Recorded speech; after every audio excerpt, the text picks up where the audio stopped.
Pulsar Legionnaire available now. First outfit with special head animations and voice lines. The Pulsar Legionnaire set comes with its own super cute voice lines that can be toggled on or off. What happened? Bye, friend. Hello, Earth. I'm here. It also features the upgradable Hyperion ship DSR and Jet Reaver glider with special animations. Experience parachuting like never before. That's not all. Even more rewards await. Event period, July 25th, 2025 through August 26th, 2025. What are you waiting for? Get the new Guild set now.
Cybertron's future is near.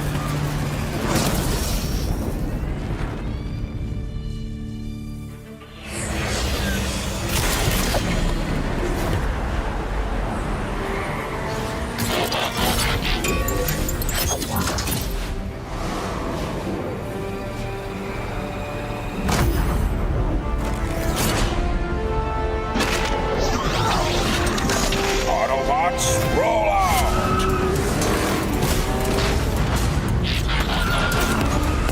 This planet reeks of weakness.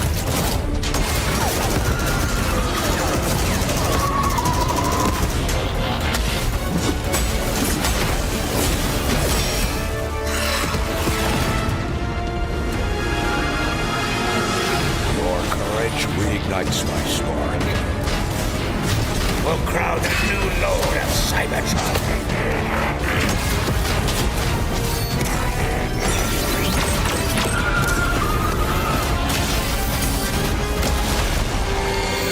Roll for freedom. A victory for all sentient beings.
我是北京微博的 SUK， 我是北京微博的令。OK， 现在我和令将玩一个你画我猜的游戏。那么现在就是我先画，然后他来猜。OK， 那就开始吧。噔噔。OK， 噔噔。让我们一起开始画吧。开始画。你画我猜，你画完不得给我看一下吗？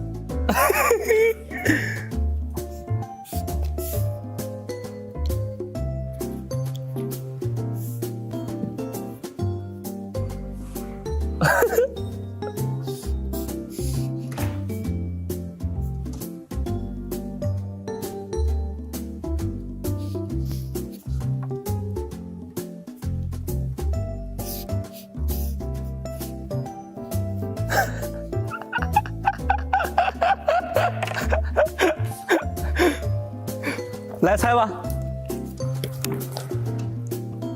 枪什么枪啊？M4。啊，他猜中了啊！他猜中了 ，good。OK， 第一轮你已经猜中了，来，让我们开始第二轮吧。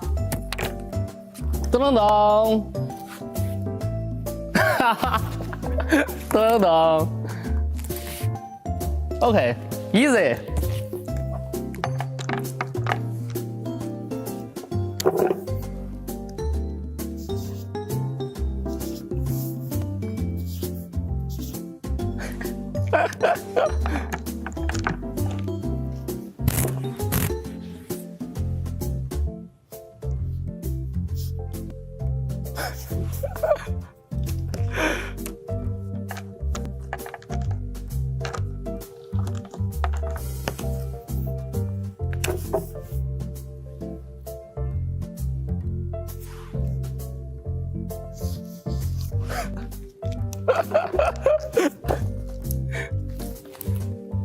无人机，无人机，空投啊！我画的这么像啊！再猜，是无人机吗？空投啊！你看这是什么？空投啊！游戏里面的超级空投啊！游戏超级空投怎么有腿？吉普，换一个，机器人，还变形金刚呢？你再猜一个，提示一下4个轮子啊，4个轮子，变形金刚吗？嘟，蹦蹦啊！他猜中了，good。蹦蹦一点都不像啊！你可以画长一点都行，你画那4个一模一样的。咱们美好的游戏就结束了，然后感谢大家的观看，谢谢大家来观看我们的节目哦，拜拜，拜拜。Welcome back to PMWC at EWC 25. I'm joined by none other than Falag from Four Thrives, the man that's currently in first place after finishing all your 12 matches in group stages. How are you feeling? I'm feeling great because we finished at first place, but I think we could have done better today and yesterday as well. So let's see, hopefully we will improve it and improve it for finals. After all these 12 matches that you guys have finished, I'm glad that even though you're in first place, I'm really happy to hear that you're still looking to improve certain things, especially going to the grand finals. Now that you're in first place, picture yourself in grand finals. What is something that you guys are more than likely going to be changing or looking to improve on? We will try to read all the teams who will qualify for finals and make strategies according to it, and let's see how it goes. And with this amazing performance in group stages, how is the team feeling in regards to any possible surprises that you guys felt in the past 12 matches? No, not really. Nothing surprised us. How confident are you feeling that you're going to win the championship now? That you're going to become the PMWC champions? Yeah, we are very confident right now because we are at #1 and we are very confident about for winning this championship. Well, you never know what's going to be happening here in the finals, inshallah. Hopefully you guys will end up getting that first place. Thanks so much. Best of luck, brother.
bakalan coba tanya-tanya sama di sebelah Windy sekarang ini. Ini adalah analis dari broadcastnya Inggris. Jadi kita bakalan tanya-tanya.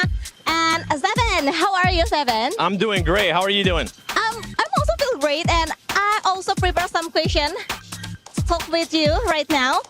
So, Alter Ego, what do you think about their performance today? An amazing performance. I mean, the strategies that they were doing too, the rotations, they were leapfrogging people. On top of that, Rosemary put up one of the best performances we have seen, over 5,000 damage. That's just insane. Wow, and 78 points in just 6 games. That's insane, Seven. It is insane. I mean, they already overpassed what Alpha 7 was able to do in day 1. They also overpassed what 4 Tribes was able to do in day 1. So going into day 3, the final day of group stages, I think if they continue on that performance, they could end up being in that first place. Wow. And who do you think is the key player of Alter Ego? Rosemary. It has to be Rosemary. When you put up those numbers, there's just no question about it. Okay, so which team that have impressed you the most in this PMWC? Besides Alter Ego? Besides Alter Ego, because today definitely was a pop-off performance, it would have to be none other than 4 Tribes. A lot of people expected them to do well. I had them as a dark horse. I was expecting them to do well. I was not expecting them to do that well. The way they've been able to perform, there is some things here and there that they need to work on, but so far they're looking like a championship team. Oh, great. And what do you think is the key strategies to win this PMWC? Consistency. Comes down to that consistency and being able to adjust to what the lobby is giving you. That's what it always comes down, especially at the global events, especially at PMWC at EWC 25. Yes, and tell me, what is your favorite moment in this PMWC? That one, it hasn't happened yet. We're waiting for it. For me, Alter Ego back-to-back chicken dinner. For you? I'm waiting. Oh, okay, so... It's gonna happen in the grand finals. Oke, jadi kita tunggu aja nanti di grand final seperti apa ya. So, thank you so much, Seven. Thank you. Bye, guys. Terima kasih. Terima kasih. Sampai jumpa. Ever wonder what it feels like for the players to step out onto the stage of the Qiddiya Esports Arena? Come along with us. That's right, Barney. As the pressure is mounting and heart rates are rising, we're entering the final stage of our group stages here. Only time will tell which one of our teams will be duking it out in the survival stage and which ones will be getting a spot, a direct qualification to the grand finals. Today is going to be Group Green going up against Group Red in a finals showdown. But you know what? I feel like it's going to be absolutely incredible today. I can't wait to see what's going to happen. Can anyone catch 4 Thrives Esports at the top of the standings? Let's find out.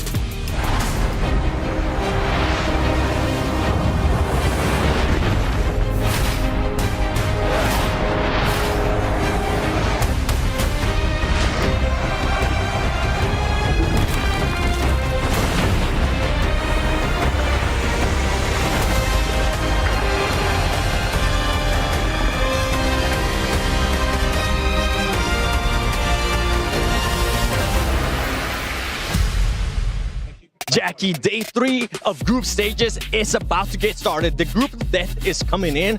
On top of that, Alter Ego, can they do it again of what they were able to do yesterday? 7.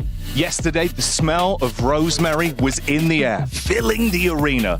Alter Ego out here straight knocking high ground again and again and again. Every single time we see them on this stage, they deliver. But it doesn't stop there. It builds up. Anticipation keeps on going. TT come in from the side. How they doing it? IDA, they're building points. DRX, they're out here giving it. Every team delivers chicken dinners. Oh, the smell is delicious. I'm ready. So let's calm it down a bit. Let's reset. Yeah, you know what? Let's start the final day of group stages.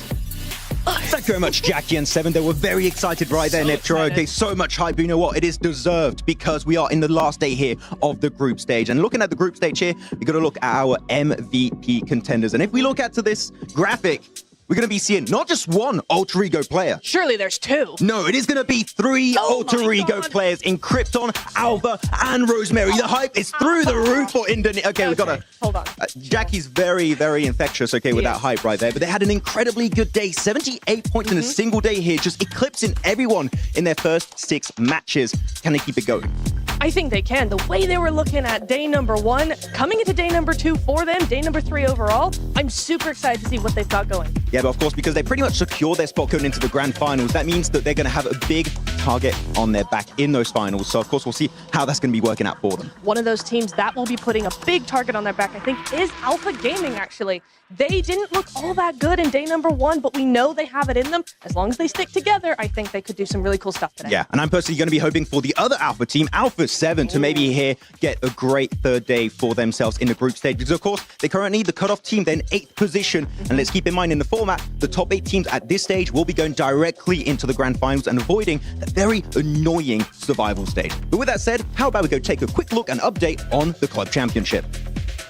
Welcome to your Club Championship update live from the Amazon Esports Arena. I'm Taylor Reflections Noble, joined by the wonderful Veracity. So, what's going on? Well, Taylor, we had an incredible grand finals that took place just yesterday. AGAL had a 1-3 deficit, made an incredible comeback over none other than TT Global, walking away victorious 4-3. Amazing stuff from them, and marking their very first victory here at the Esports World Cup 2025, along with being the 10th unique club to walk away victorious with a championship to their name, you know? Which is huge, and so is second place, which is what TT Global was able to achieve during their last competition, earning a valuable 750 points towards their club championship trophy race. They're also competing this week in PUBG Mobile's competition, which happens to be their only game title that they're competing in as it currently stands. They need a top 8 finish during PMWC to capitalize on the points they've already earned. Points mean prizes here, Taylor, and the leaderboard for our club championship. Team Vitality are still reigning the charts with 2,400 points to their names. Closely behind, though, we've got AGAL, followed by Genji Esports and Falcons, the reigning champions, still sitting in at 4th place. Well, you know what? They are going to also be competing at PMWC, and the Falcons are looking very strong. Look, the championship weekend isn't over yet. In fact, today we crown yet another new champion over at the STC Arena. So stay tuned. Back to you at the studio. That's right, the final day of PMWC at EWC 25 group stages. Don't calm down a little bit. We've got some surprises yesterday. I'm wondering if we're going to be getting some surprises again today. My name is the 7WG. I couldn't be able to do this by myself, so let me just join along with Niptura and Maxman. And Maxman, I'm going to go with you first because you're looking fresh, my boy. Thank you. How are you feeling today? Thank you.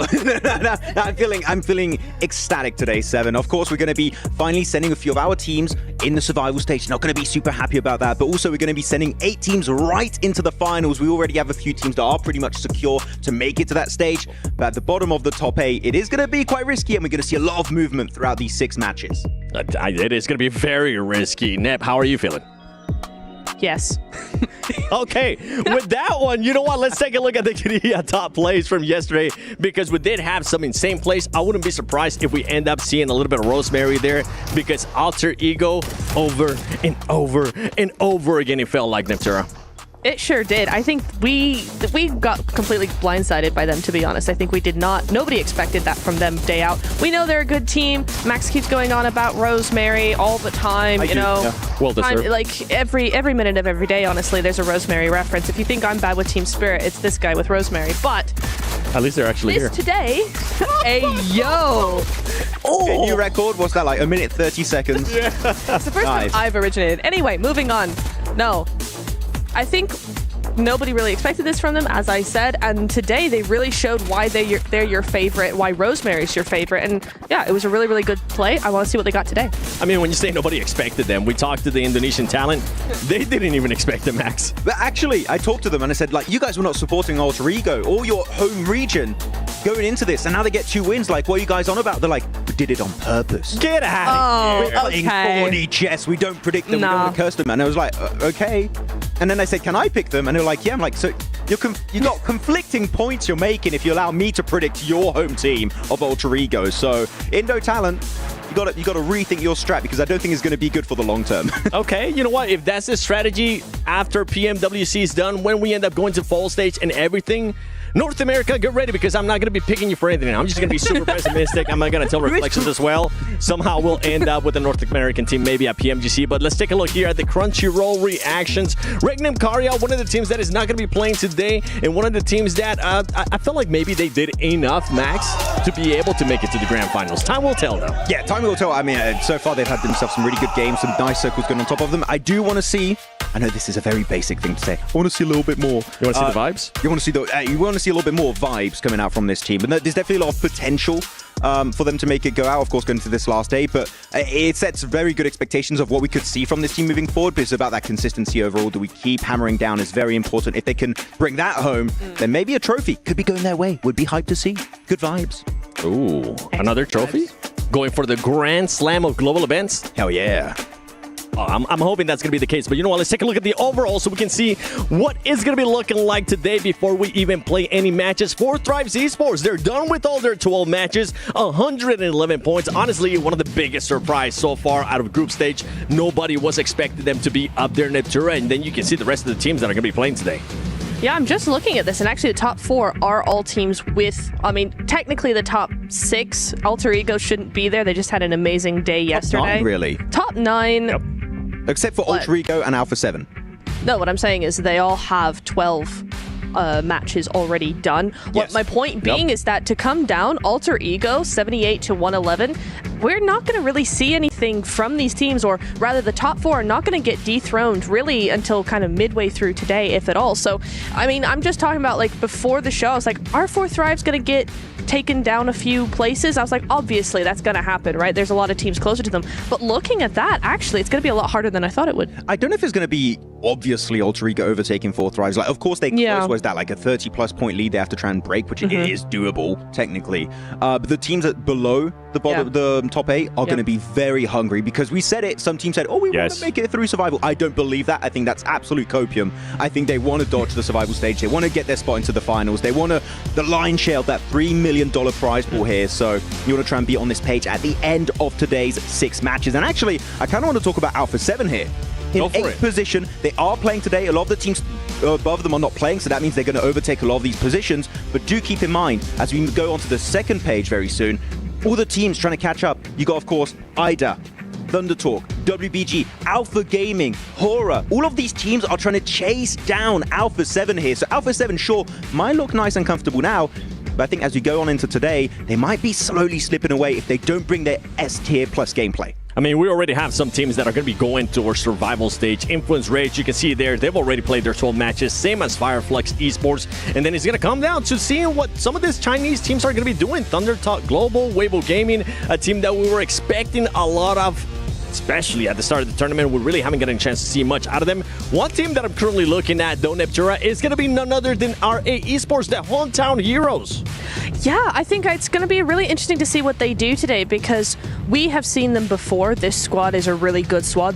They're a solid team, but they were very, very quiet. We did not see hardly anything from them in their first day. So I think everybody, and me in particular, are really looking for more from them. And we say that all the time, right? You were saying, oh, it's a blanket statement. It is a blanket statement, but it's a true blanket statement. We want to see them play how we expect to see them play, and we expect to see them play like RA, a team we've seen before. We just didn't see that in yesterday's matches or the day before. Unfortunately, we haven't seen them play similar to how they were playing back in PMS Almina. We were covering it right here, 7. And Skaton was stepping up, Ida was playing really well, and especially Marth, the player, the new addition to the team that actually is a very strong support for the entirety of the squad. And unfortunately, that strong synergy and team play that we witnessed in Mina is just not really coming to fruition here at PMWC. So I want to see a bit of that glimmer of hope we saw in PMSL Mina. And if they can do that, top 8 comeback is possible, but it's going to be very hard to execute. Well, one thing I'm happy about with RA, when we got a chance to see them play already at PMWC, I saw that Marth has some good performances here and there, and that was a player that was starting to step up. We'll see if he's going to continue to step up or if he's going to start crumbling, but we were talking about them earlier. Alter Ego, I feel like we just got to highlight a little bit more some of their performances that they had yesterday, and let's compare, why not, with 4 Thrives performance from day 1 to now Alter Ego's performance from day 1. You can see the average eliminations for Alter Ego, Max, are through the roof. What? wait, it was 9? Okay, so for context, Usually, we always say in these tournaments, a good average point per game is 10. Yes. Including placement points. Yes. They're almost there just with eliminations alone over the course of a day. Wow. I do not think they're going to replicate this because that's just kind of a flash in the pan. That's a day that is very, very hard to replicate. But if they do, that would be crazy, 7. That would be crazy. And keep in mind, though, Alter Ego yesterday being able to get 2 chicken dinners, 4 drives on their day 1. They were only able to achieve just 1 chicken dinner. It is a bit of a hit mark there. I feel like if Alter Ego does continue to perform like this, they're going to be maybe heavy favorites to win it all when we go to grand finals. I would love to see that because I think we've seen them do very well in the past, fall down a little bit, and to have them come back so strongly in such a massive way, I think would actually be really, really fun to see from them. Yeah, I think the main reason, especially, I mean, it was the whole squad. It wasn't just one player. But one player that I do want to end up highlighting here is none other than Rosemary because of the stats you're seeing right there. Over 5,000 damage being able to be done in just one day. And honestly, Max, you and I were going back and forth talking about this. I feel like that is the most we have seen from a player at a global event in a very long time. If not, that might be a record. I'm pretty sure some of the meme pages might be able to look it up. Yeah, they'll have to check it out because 5,000 damage over the course of 6 matches, that is absolutely bonkers coming out from Rosemary. And sure, we're talking about Rosemary, hyping him up. The guy is the MVP, current MVP of SCA for PMSL. But we have to look also at his teammates. Krypton, yes. Incredible performance. I think he got an 8 elimination game at one point throughout the day on one of their chicken dinners. And Alva, the quintessential setup player for his team, looking for the off angles, trying to set up transition points for his team, trying to claim control of these circles every single time. Those 2 chicken dinners without Alva, chances are, is going to be slipping right through their fingers. So if they can maintain that today, I'll be very excited to see if Alva can do similar things to yesterday. I do want to say as well, though, it's going to be interesting to see if any one individual player has not even as good a day, but maybe even a rough day. If one of, I think in that dynamic that they have, if any one of those players has an off day, we could see a very different Alter Ego because the way we've been talking about them, Alva, Krypton, everybody there, they are so important to each other that if one just has a little bit of a slip up a few games in a row, we could see a very different Alter Ego. And if I'm not mistaken, if Rosemary becomes MVP of the tournament, I know we're not in finals yet, we're still very early. The last time from memory that we've had an SCA MVP was Tony K here, but when it was PMWI.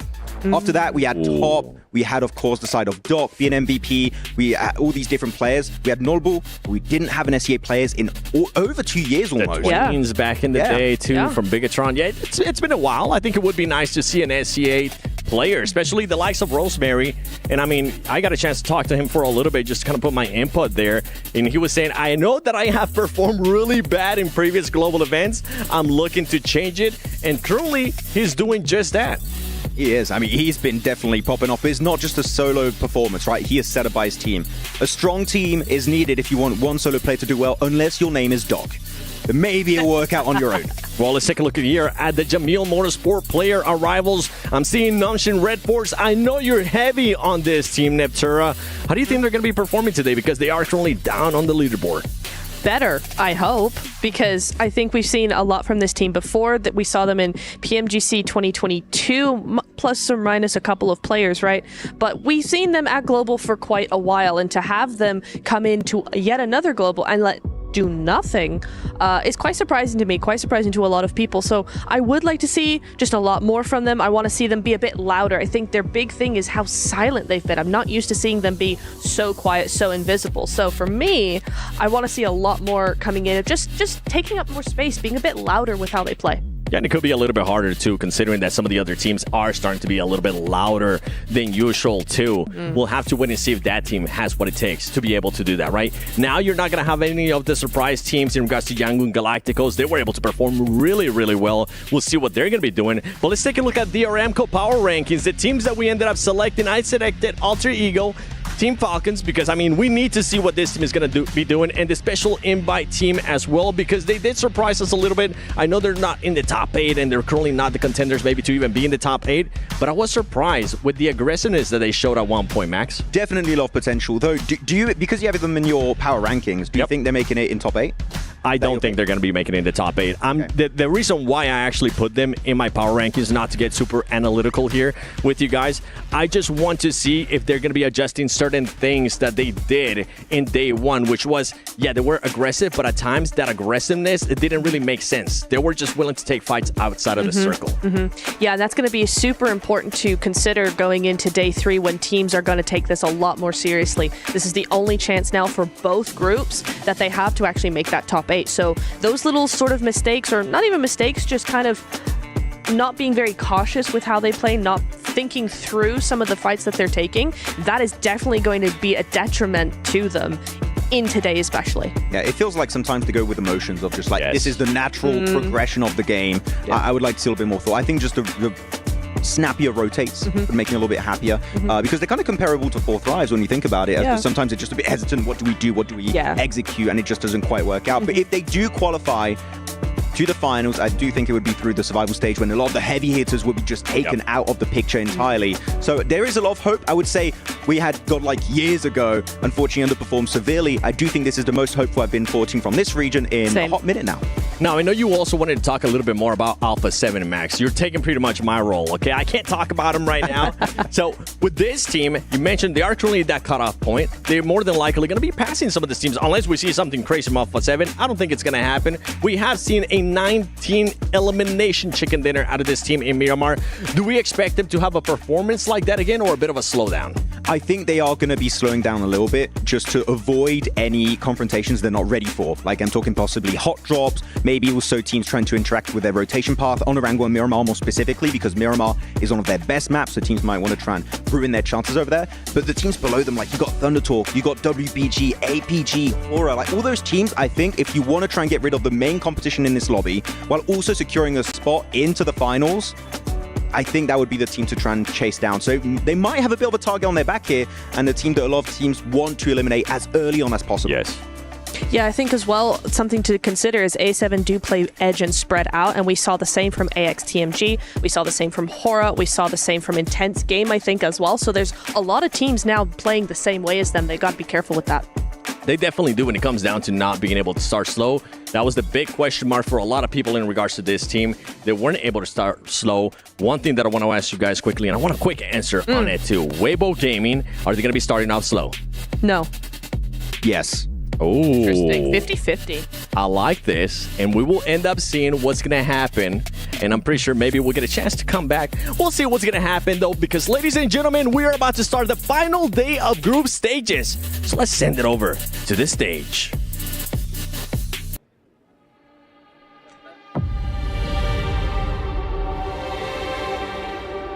Eight teams have given it their all, but now all they can do is sit, watch, and wait on the sidelines. But today, 16 teams will step into the Qiddiya Esports Arena and battle it out for a grand finals spot, while the remainder will duke it out in the survival stage. My name is Barney Banks, and I am your host for the PMWC at the 2025 Esports World Cup. And let me tell you, for the final time, let's invite our teams for the last day of the group stage, starting with EWC Esports.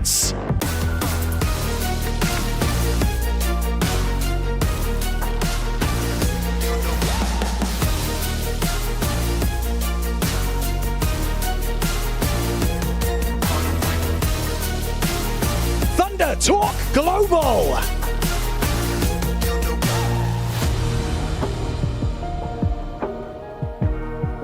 Weibo Gaming.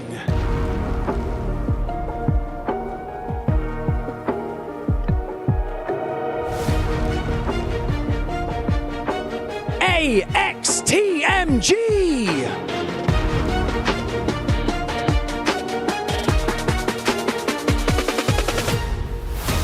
Gamax Esports.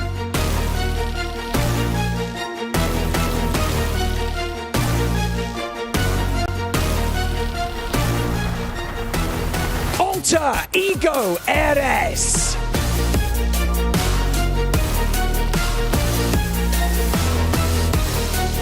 R8 Esports.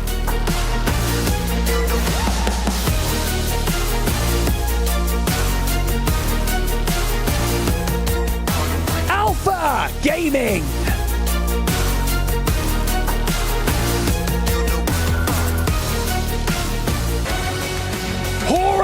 Esports.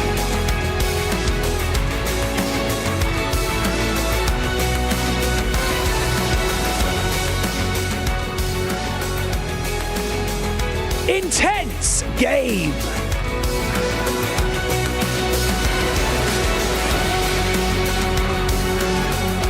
Kinetro Gaming.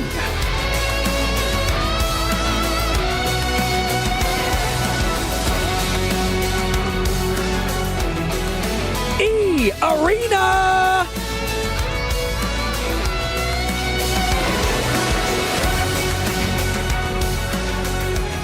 Nongshim Red Force.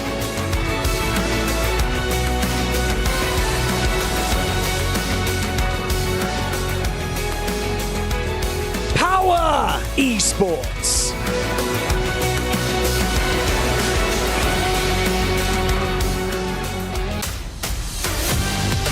Team Falcons!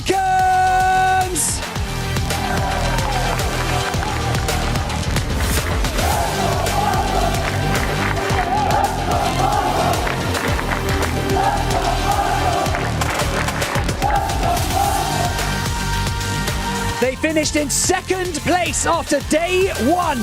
Your reigning PMWC champions, Alpha 7 Esports!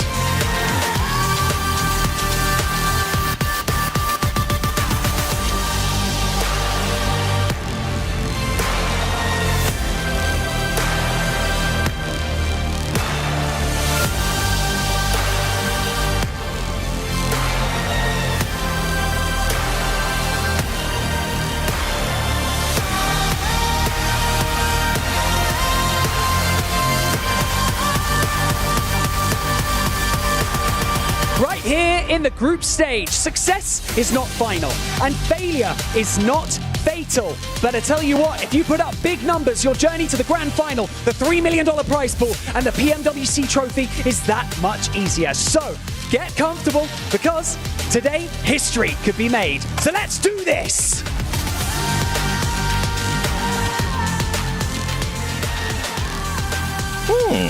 Okay.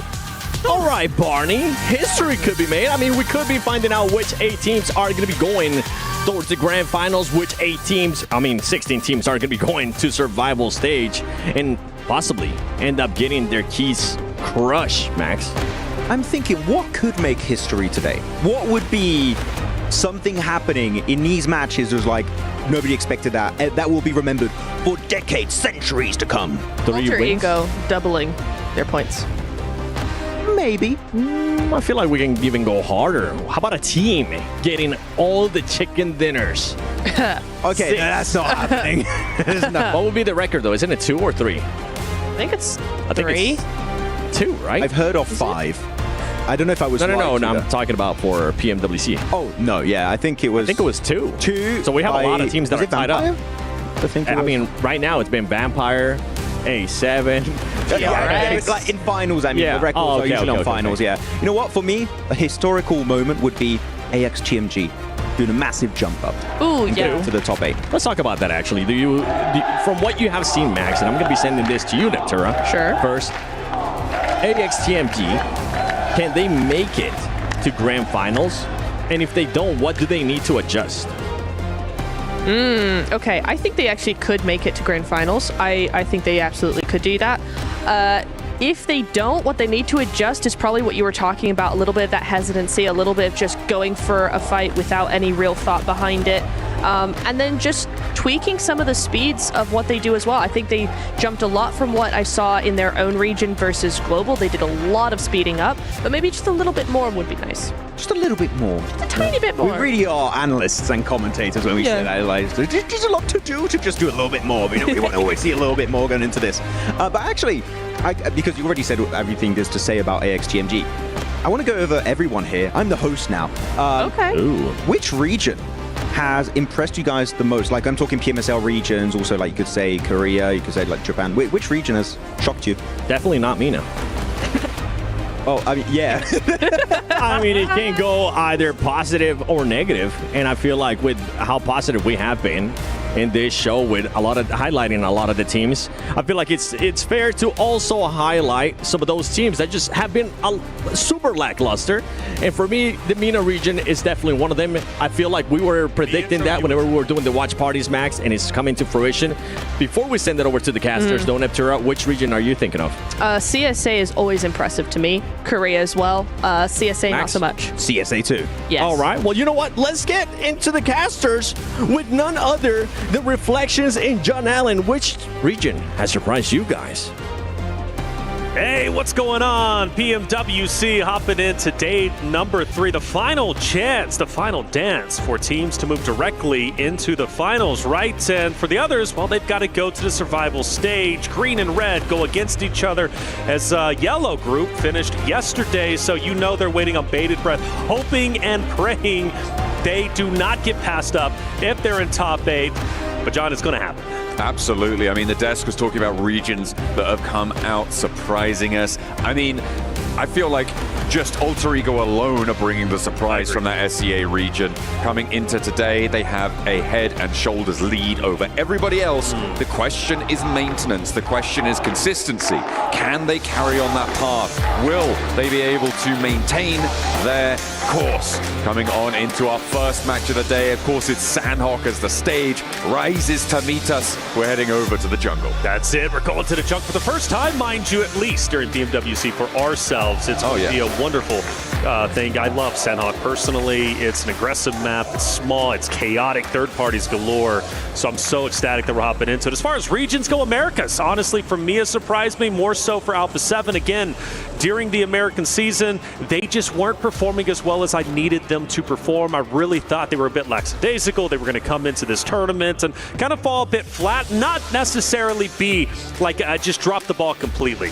But I thought they weren't going to be as dominant as they were, at least on day 1. So now that they return to the stage, super excited to see what they're going to be made of, especially because the fact that Revo, Revo was incredible on day 1, but he wasn't outdoing others such as like Mafioso, right, who is typically not the stat leader on this roster. But Revo, if he could become the stat leader again with Mafioso, Carrillo, and Squash already performing as well as they are, Alpha 7 could be unstoppable, and they're going to have to be to catch up to Alter Ego. It is going to be a long path that they would want to tread to be able to get up and keep pace.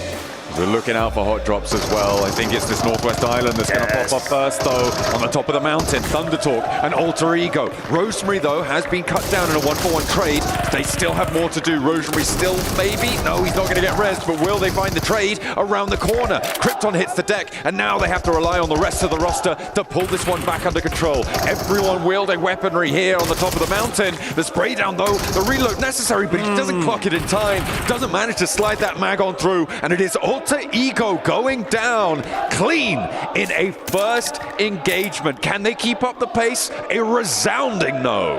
Man, game 1 starting like that after a heroic day 1, or day 2, excuse me, and day 1 ultimately for Alter Egos is tough. It really is. Luckily, they're doing just fine in the points category. They can let one map go and then come back even stronger in the 5 remaining that they have. I still fully expect them to qualify in top 8, but yeah, early on, getting the ego out of the way, Thunder Talk says, we'll take the fight to you in the early engagement.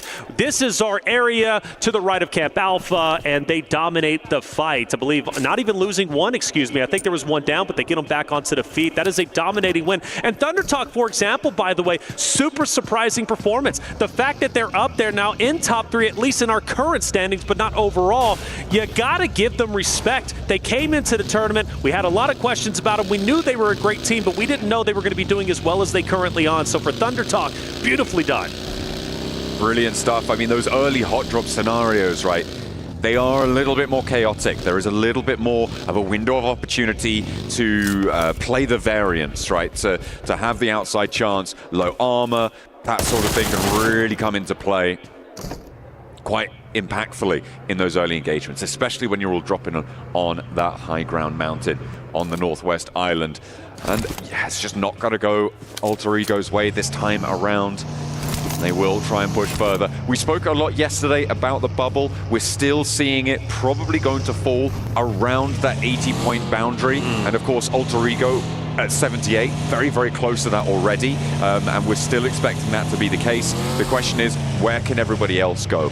Out of this set of 16 teams, we're expecting between 4 and 5 of them to be able to make it in through towards the top 8 of the bracket. It seemed like a fairly solid lock that 4 Thrives are going to make it on 111 points, a massive lead at the top, and then you've got a lot in the mid-80s, a couple in the mid-80s there. So if we get 5 teams out of this set of 16 into the top 8, that would be what we're expecting. So if we took the top 5 teams right now, that would be down to Weibo Gaming. Weibo Gaming, waiting for them to obviously make their way up the standings. A talented roster up in the north side of the map currently, have to work their way down towards the south, maybe opposite of R8, IG. Maybe they get into a bit of a scrappy fight. Curious if IG will rotate down to the south towards boot camp to kind of establish that, be the edge keeper team. Most likely going to have to continue to go a bit further south, but in the meantime, keeping R8 in check off of the distance, just on the outside of Paradise. For AXTMG, another roster that I feel like has had a lot of great moments, and they have shined bright at times, but they have fallen a bit short. That's another roster that needs to step it up tremendously. After all, only 6 more games remain for them, and let's not be forgetting Falcons either, right? Falcons, a team, the crowd favorite, who came in 2nd place in game number 2, Erangel, day number 1. I saw great promise for them, but for them only to slow down. So for Falcons on the southern portion of the map, a bit split. Hopefully they get back together because they've got APG, Gamex around them. They're going to have to fight, probably not now, but at least soon enough. I like APG's split as well in the center. This 2-2 controlling the compound down the hill as well as that high ground scout tower. It is really powerful, but it looks like the Falcons are going to try and challenge on that south point, so potentially a bit of an upset for the APG position. I wouldn't be too surprised to see a regroup as they try and keep that one together. Nongshim rolling on in as well, trying to make their way through, and it's just going, it's going pretty well. Power had taken a lot of casualties earlier around that ruins location. Not going to be too much to do. APG do in fact regroup here as the Falcons try and get to the top of the hill. A beautiful nade though. Looks like it may be able to even the odds. Ralph has to do something though. Like you said, even the odds. You got a flying car. This is a perfect opportunity to send some shots flying to top. From up top, keeping Ralph's head down low. It's a perfect opportunity to push, but Top's got a nade and he's willing to throw it, and Ralph is missed. Top now full send, DPS in hand, and Ralph will fall. And beautiful shots on Redox just below. An unfortunate set of circumstances for Falcons, but make no mistake about it, APG also taking some hits. Where are those shots even coming from? I think that might be from, is that from Redox down the hill? Is he still going? I think he has to be. I think he might be. Could be Nongshim coming in on this west side. You've also got Gamax out on this east edge, but for now, they are still all alive. It is only Redox for the Falcons. That is really nasty going for them. I mean, he's a powerful player. The guy's got some style, but against 4, against Alpha Gaming, I'm not so sure. Yeah, it's going to be tough without question. Alpha Gaming getting some much needed points. Luckily, they get all their teammates back up into play. They had a player down on the tower just up ahead, but now they're going in to finish off the Falcons, to finish off Redox, but it's not going to be that easy. Redox putting out some tremendous damage, and he's looking to take on the full force. Meanwhile, Zyle is also down. Nade's thrown at his feet, but it's got a couple of seconds. He times it properly to push forward with the DPS, but misses the critical shots. APG take the Falcons down. It was a nice read at the start of that one from Redox to be able to hold his nerve around the corner. He heard the pin pulled, he saw the nade come through, he knew that's not going to be a problem for me. I'm going to be pushing through anyway after my nade. He already had that advantage on the tempo. It's just unfortunate that he didn't connect with that nade too well. He didn't connect with his shotgun shells. It could have been a different story. It was a lone player on the inside, but it does mean, again, APG, Alpha Gaming, stay alive. Our next circle shift is going to go a little bit down to the south, but it does keep that northern shoreline up and into the game. However, it's very treacherous to play there. You've essentially got the hilltop over Painan and not too many other places that you're going to feel super comfortable. Maybe over towards Cave. Fajita from Gamex, I need him to join his roster. You notice Alpha 7 might be splitting the difference in between them. That's going to leave him isolated, maybe Arthur, but I do notice that they start to take some vehicles and rotate down. Alpha 7, opposite of them, that's going to be scary because let's face it, for Gamex, they did not have a great day 2. They only, out of 6 games, they managed to secure 5 points. If Alpha 7 sees Gamex, they're going to see a weaker team. They're going to want to push that and get some much needed, and in their mind, easy points. Now, granted, Gamex Gamex, a phenomenal team, but Alpha 7, again, they're sharks and they want to eat it from the horse. So unfortunate, man. What did he do to you? That was a replay of the knock that Nongshim were able to find over near the ruins, and Ida lost a player because of it. This is this engagement you were talking about. Alpha 7 went for a swim. I know it's hot here in Riyadh, but it is still quite risky to go for these swims, as Alpha 7 do manage to make landfall, and more than that, they're landing lead down towards Gamax, find a second knock as well, an answer with a DBS at range, but there is nobody else to try and pick up the pieces here. They are not close enough by, they were not regrouped, and Gamax are gonna fumble. You have a Gamex member who's going to be on the bridge just up to the north, right? He all by himself, and Mafioso sniffs this out, and he's going to go ahead and go for a push. You can tell Alpha 7 does not respect Gamex in this situation. The way that Revo pushed up that hill, he pushed up without a care in the world. He was willing to even take a ton of damage because he felt super confident in his ability to get the win. Gamex not only getting taken down from Alpha 7, but naturally as they move up, they run into Kinotropus. Unfortunately, they also get taken down. Another bad game. Corona, the only thing he can do is try and stay alive. I give it. Okay, he's in a pretty solid spot in terms of having not too many players nearby him, but I still only give it maybe 45 seconds. Dang, 45. I'm giving him 45 seconds. Okay. I think he's getting spotted. APG could be there. Okay, no, he's found some buildings. Okay. He's drastically extended his life expectancy. He's got 2 minutes. Yeah, okay. No, he's got to, either way, just got to stay alive. I mean, come on, get a point. You know, Gamex struggling so much, survival stage most likely in their future, but it's still early goings, 5 more games to go, and maybe they can pull off a miracle run. After all, we kind of witnessed it just yesterday with Alter Ego's Eris performing as well as they were. Weibo getting into a bit of a scuffle. IG pushing up confidently. He is down. And intense game. Another roster coming out from the Americas region. Actually, the champions from the Americas region looking to take this entire thing. I feel like they underperformed in their performance yesterday, but today they're looking to be the top dogs. Well, hopefully they can find more on this game. They have managed to find that first pickup. This is over on the north side, so have not crossed the river. Of course, it isn't fully guaranteed that the circle will end up on the South Island, although the majority of our teams think it may well do. Otter, one of those teams, but they're right up into the river, holding that crossing, and R8, they're knocking at the door. Unfortunately, they're not being let in. It's certainly not a friendly atmosphere in the neighborhood. No, not at all. You wouldn't expect it to be anyways during PMWC. So for R8, where do you think they go? I mean, rotate down to the bridge. Let's see where zone shifts. So R8's actually okay for the moment. I'm surprised it didn't shift more towards the side of, obviously, the south where the majority of the teams are. But you do have to start making a decision. And if I'm R8, if I'm Weibo, if I'm IG, I do want to start getting over towards the mainland, towards the main portion of the map where the current teams are, but it's quite congested. I'm looking at where AXTMG are right now. We saw APG were up on that high ground before. They had that massive overlook. They had to regroup up there, and that has allowed a team to move into that compound, and that is where AXTMG currently sit. So beneath a massive hill, central on that compound, a potential path in towards Painan, those rocks that sit to the north of them. I think AXTMG right now have one of the best spots in the lobby. The 2-2 split that they have, they can hold this for a little bit longer with APG being those guard dogs on the south edge. Say God dogs, but also Alpha 7 on the edge themselves, right? The edge team, they love to do this, and well, they've got Kinotrop just in front of them, and not really a lot of coverage, but at the moment they're okay. But when they do start to break in, I gotta assume Kinotrop is going to take a couple of shots. If they want to go to the left, well, you got Ida, you got APG's going to take some shots. So here it is, Kinotrop looking, eyes peeled, head on a swivel. All 4 members from Alpha 7 up ahead. They don't want to flow out. They don't want to give this position away. He's being reserved with these peaks, and rightly so. The most south point of this hold. It's difficult to get the regroup here, but it looks like they're going to bolster.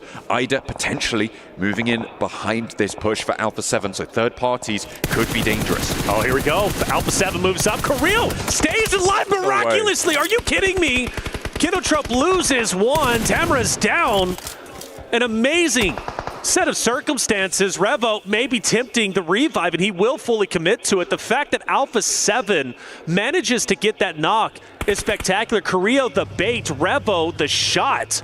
Kinotrop takes the opportunity to reposition. Ida in the background, they haven't struck here. It's a little bit of lost time for them. This could have been a nice opening for them. 2 of their opposing teams in their way did go down or lose a player, have a casualty, but they're just backing off of this fight entirely. Honestly, I don't mind it. I really don't mind it. Get away from this engagement. I think if it would have popped off a bit more, Ida would have been more aggressive, right, and getting in there and getting the cleanups. But when they noticed Alpha 7 was able to get picked up back on their feet, there wasn't a lot of damage to Kinotrope, -1 knock. They said, okay, maybe this isn't our time. Granted, it's not going to be any easier trying to go dead center, and they're sending it dead center into Gamex to the solo of Corona. They're going straight past APG. They're going in to AXTMG, but all eyes once again on this Alpha 7 Kinotrope fight. Kinotrope does not want to give up their ground. They don't have to, but Alpha 7 have to continually move forward. Squash Mafioso from the distance. Rebel Carrillo being the tip of the spears to push up. This is going to be a tough fight. They already scuffled a bit. Mind you, both teams get back on their feet, all 4 of them, so it's still a 4v4. They're going to have to get out of there. In the meantime, Ida's crash has not gone well. Ida have lost 1 at least. I think the nades are continuing to pour on through. AXTMG, they have the sideline angle from the east point of their 2-2 hold. They have the north side of the road on the compound, and they have Alpha Gaming, who have those shots down the hill towards the back approach of Ida. It's only one player now standing for Ida. It was a Hail Mary. They wasted their time on the south. I think the call should have been roll over Alpha 7, try and move it on in. But as it stands, they're going to have to try and snake it out. In the meantime, Nongshim, they've been slowly executing this northwestern side well. They have been moving through this ground, this terrain, and been vigilant with it. Sure, they've lost a player, but they're on 6 elims. Not too many other players are in their location as well. Well, Thunder Talk started with our first Bloods, taking down Alter Ego Ares, the team who was phenomenal yesterday.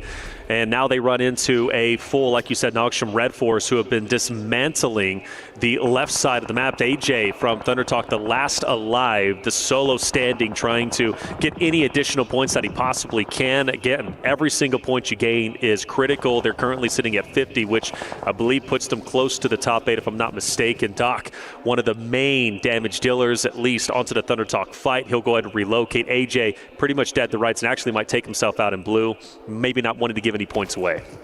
I mean, point denial is pretty important, especially when you're facing off against teams chasing for that bubble. Fortunately for them, Nongshim Red Force, 16 points total before this match started.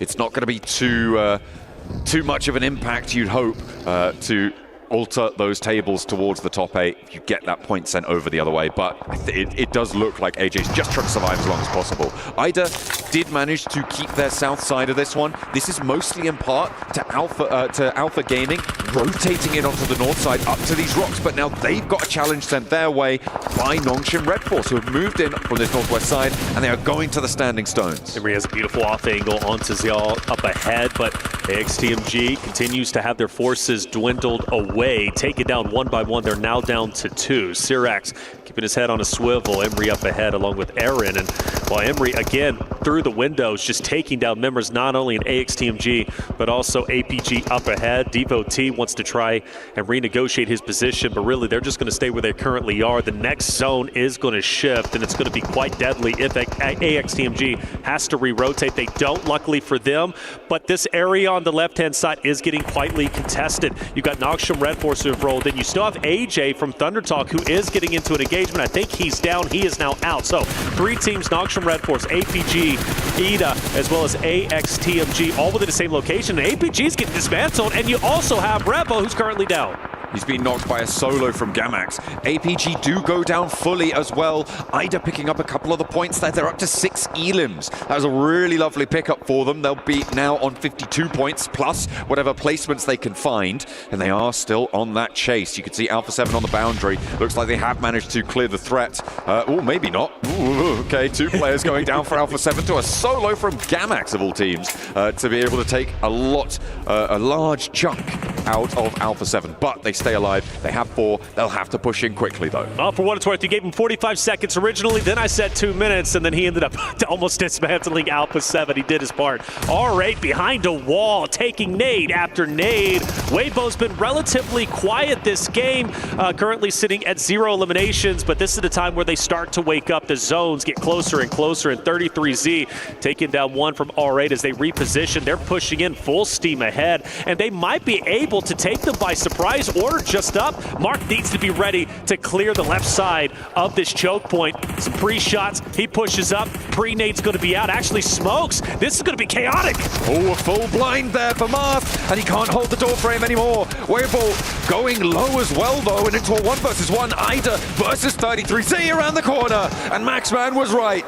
They start off slow. Weibo go down in 10th. Weibo out. Maxman looking at his crystal ball, predicting the future. E-Arena, a roster that's very far down in the point standing. Another roster that's at 0, been opposite of intense game for quite some time, hugging the hardcover POI, now maybe forced to go out into the open. That's going to put IG as well as EA into a direct competition. Not going to be easy for them, but E-Arena, they're going to have to move. Intense game also have to go forward. Hora has taken some respite inside of the current zone, but I'm looking at AXTMG still at Ida. They look to be the strongest, at least currently, but you also can't forget about Nongshim Red Force. Honestly, I think a lot of teams get a piece of the zone where they feel relatively comfortable, but yeah, the IG E-Arena fight, that's going to be a deadly one. Alpha 7 down to 1 player in the midst of all that scrapping in Painan. Over on the northeastern side, I didn't quite catch it, but they've lost 3 players down on that south edge. Nasty stuff coming on through. I imagine that would be in Kinotrope on that eastern flank. But Painan needs to conclude now. Intense game, E-Arena. They have to try and scramble their way out over the walls and up to the hills. The Nongshim Red Force position on that northwest side looks pretty tasty right now, but they have to extricate themselves from one another to have a shot. Well, I thought it was going to be IG and E-Arena fighting, but it's Nongshim Red Force who's gatekeeping them, taking out one by one of IG, who might not even be able to get their teammate back into play. I think they do it just in the nick of time, but Red Force is going to keep their heads down. Petrino knows, look, we've got to take this E-Arena roster out, but it's not going to be easy, as Mormont firing some wonderful shots, drops one. They start to push up, but again, once they get out of this hard cover, Red Force is going to be ready for them. They are currently 2 players on the overlook there from the high ground. They've left Binny down to control the compound situation. Ora also lighting up the sidelines. Mormont under pressure, but he is able to weather the storm. The nade pin pulled, but has to put it back in, get that first aid going. They can't afford to lose that forward position. Turney K moves on in as well. No fear behind the tree. These locations are getting lit up now as Sleepy goes down in the back line for Ora. E-Arena weather the storm. Doxy, though, moving over the top of the hill as TZ moves in 2. Sky, great shots, but forced to hit the ground. E-Arena keeping the pressure up. The car's on fire. Back away. You don't want to take any additional damage or, man, even go down. Joker also on the move. You can't even go too far up this hill. If you do, you're going to be isolated by Kinotrope, but watch out. Kinotrope is going to be coming up behind Hora. Hora needs to be ready for this. They can't be focused too hard on the third party. They move in, and Sleepy's down, and Kinotrope might be able to get a team wipe. Ida are rubbing their grubby little mitts here on the south side. They might be able to steal this away, depending on the chaos on the north side. We'll see how this unfolds. E-Arena starting to collapse. Kinotrope move in, and Ora go down first. Nongshim Red Force, they have kept 3 players alive. Can they move back into a position to make it work for them? Can they move back down towards the center of this next circle? As Nongshim Red Force stay as 3, crucially. E-Arena, they're in tough goings. You've got Kinotrope right behind them. You've got Nongshim Red Force in front of them. The zone shifts even further, and I believe Red Force needs to take advantage of this. They need to rotate as quickly as they can, because I believe with the elevation of the mountain, they can rotate around, and they can take some respite where Benny is currently at. Kinotrope, they're most likely down and out, and in fact, they're going to be fully eliminated, but you still got eyes on AXTMG. Ida, who's going to be in the hardcover location just down below, and Ida only has 2. Of course, AXTMG only has 1, but they can output quite a bit of damage, but back on board with Red Force. E-Arena, can they get the full finishes? Yes, they can. And now the attention is turned. For Nongshim Red Force, they have to push back down towards this next circle, but they don't have cover. Ida have it for a little bit longer. They're lighting up these sidelines. There's a vehicle up there as well. Doxy goes forwards. He needs to make something happen here, or they will go down. On the inside, they will be pushed out, but they can survive for just that little bit longer. Nongshim Red Force, they're on the lip of that hill at the top there. Okay, but he doesn't know, right? He doesn't know AXTMG is going to be just off to the left. Placement points for Ida so big in this moment. They want to stay alive as long as humanly possible. But Aaron's going to drop down. Doc gets active. But meanwhile, the trap is still set. AXTMG goes forward. Doc, you got to be ready for this. He snips it out. He clears the corner. Just a sliver of hell for AXTMG. And he holds on tight. Can't get the finish, but finally does it. That's an additional point. But at the end of the day, Nongshim Red Force take game number 1. A massive performance from Nongshim Red Force. They were quietly executing the northwestern side of that circle from the ruins area. They took that fight, they made it work, they took control, and nobody was able to challenge them there. Alpha Gaming thought they had a chance. Nongshim Red Force said, no way. We are here to play, and that is a brilliant entrance to today. I know that Neptura was saying they needed something on this day, and they have delivered here. They started on 16 points. That's going to put them up with a 13-11 game up to 29. It's a way to start the day. Nongshim Red Force looking powerful. Other teams, though, looking a bit weak off of game 1. Falcons, Alter Ego Eris forced to step it up in the next remaining games. But either way, for Ida, you got to give them their flowers. Second place gives them some much-needed placement points. Also in the running to break into our top 8 and move directly into the finals. The question is, can they do it? Well, we're going to have to find out. It was a great game number 1. Sandhawk never disappoints, and it especially did not disappoint for Team Red Force. Absolutely not. They had a hell of a rotate back down south, but we are going to be rotating over to a break for the time being. We're going to put Sandhawk to bed. We'll be coming at you hot and fast with Erangel, rather, after the break.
Cybertron's future is near.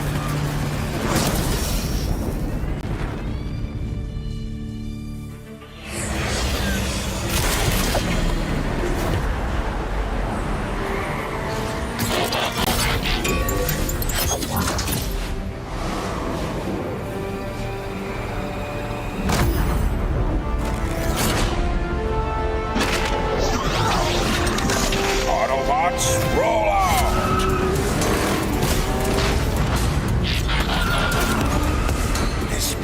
Reeks of weakness.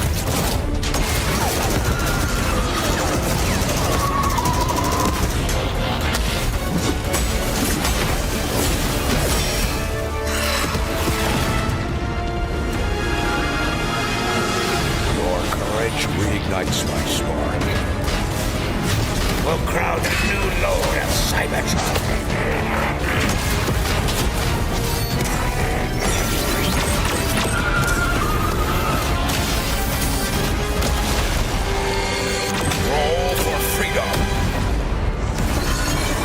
Victory for all sentient beings.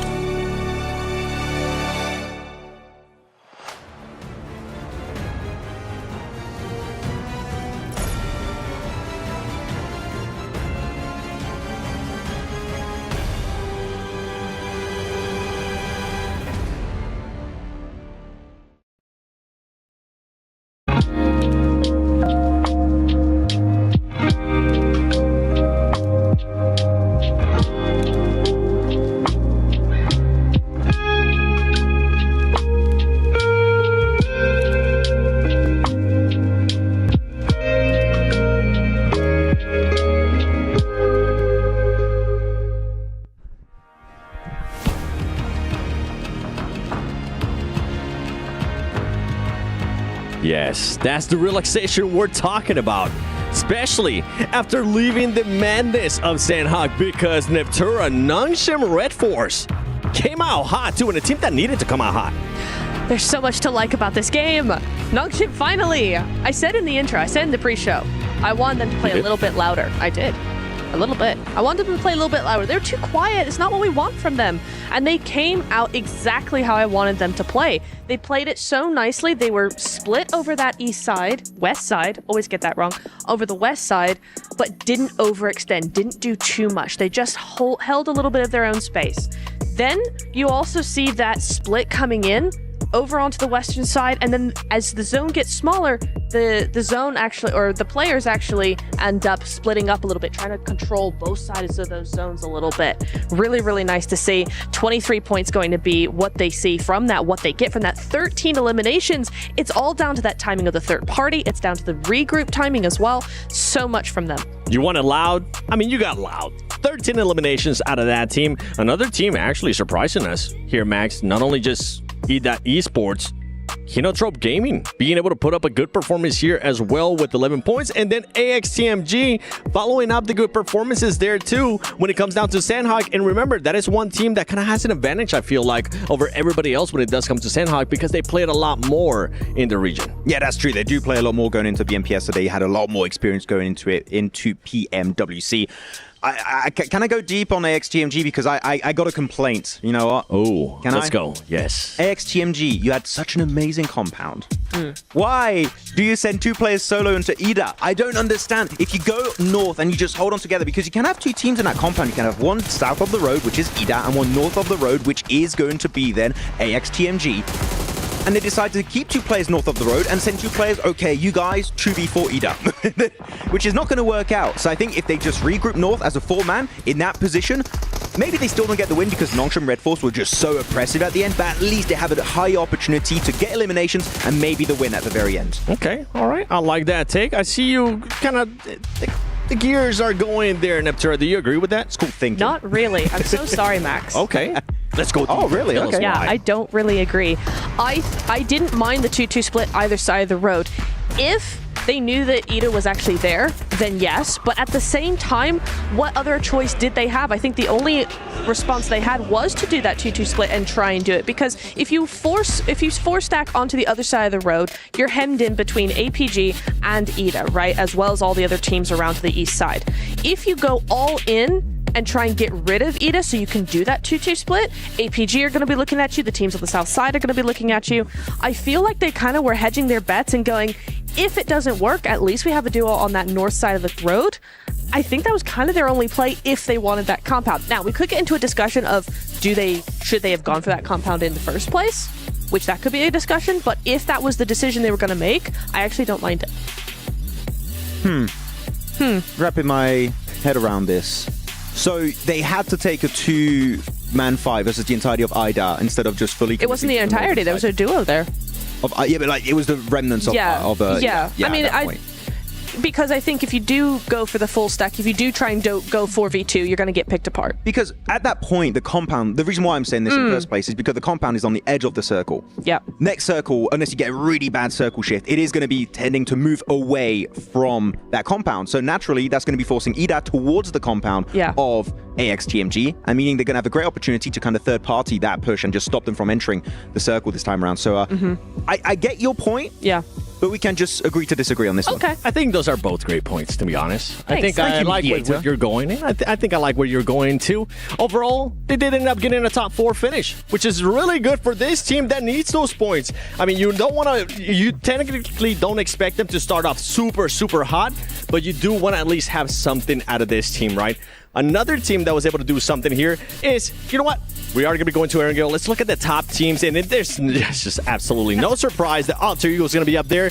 Luckily for some of these teams, though, for Thrives, Max, that team is not going to be here. They're currently just watching everything because they're going to be going to the grand finals. Bro, they are. I can tell you that the spa right now, you know, they're in the pool. They're chilling. They got their Honor device, you know, they're just watching the broadcast. Be like, easy. Okay, maybe not Alter Ego, except Alter Ego. Maybe that's not quite easy. But the fact that Ultra Ego here get 10 eliminations, again, as an average on that map. We mentioned it on the pre-show, right? That is a good average with placement points included. They do that in eliminations alone. Ultra Ego, if they, again, can replicate that, first place, definitely on the cards for them.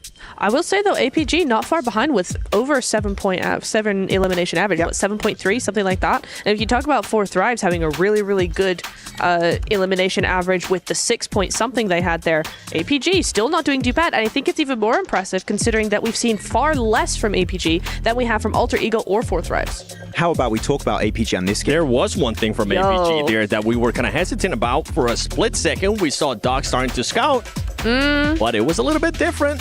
It was a regroup. It was like it's actual scouting to facilitate a transition. It's not like actively scouting and then 1v4ing. That's completely different, okay? No, he actually goes for the rock where eventually Nongshim Red Force take control of it with Binny, and they do get himself a really good angle and then just pick up everyone else. I think even Doc went to pick up Toppy was his personal Uber to bring him back in that position. I do think they should have gone high north on the rock position to try and win it off, but I think overall, Doc is trying to play with the team a little bit more, which you can always appreciate. I mean, it comes down to that team just being able to make sure they end up regrouping. And for everybody currently watching at home, don't forget that from July 25th to the 27th and August 1st from the 3rd, log into Summon Airdrops and collect 2025 airdrop vouchers to enter prize draws for official merchandise, smartphones, BD partner rewards, permanent in-game items, and more. Every participant is guaranteed to win. Additionally, from July 25th to the 31st, vote for your favorite airdrop partner for a chance to receive special gifts from them.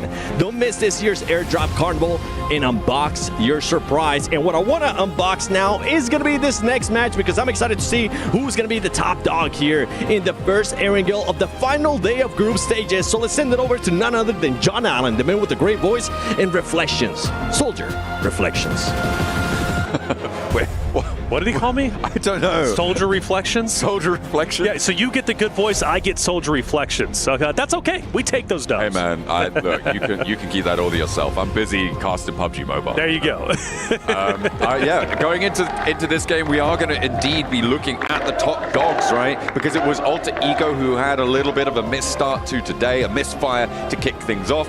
Alpha 7 as well. These are the two teams with all eyes on. But Falcons as well have not been able to put too much on the board. They rolled up to Alpha Gaming and they were rebuffed. We'll see if they can put more points on the board, but the opportunity to direct qualify into the finals is starting to dwindle. We had questions about this team coming into this tournament, and the answers I don't think their fans are going to like right now. It has not been an illustrious start for the Falcons. Not at all. Not at all. And I'm actually very worried now at this point, because when they played in their Group 1 on day 1, they started off with a big second place, plenty of eliminations, a tremendous game to say, okay, Falcons are here to play.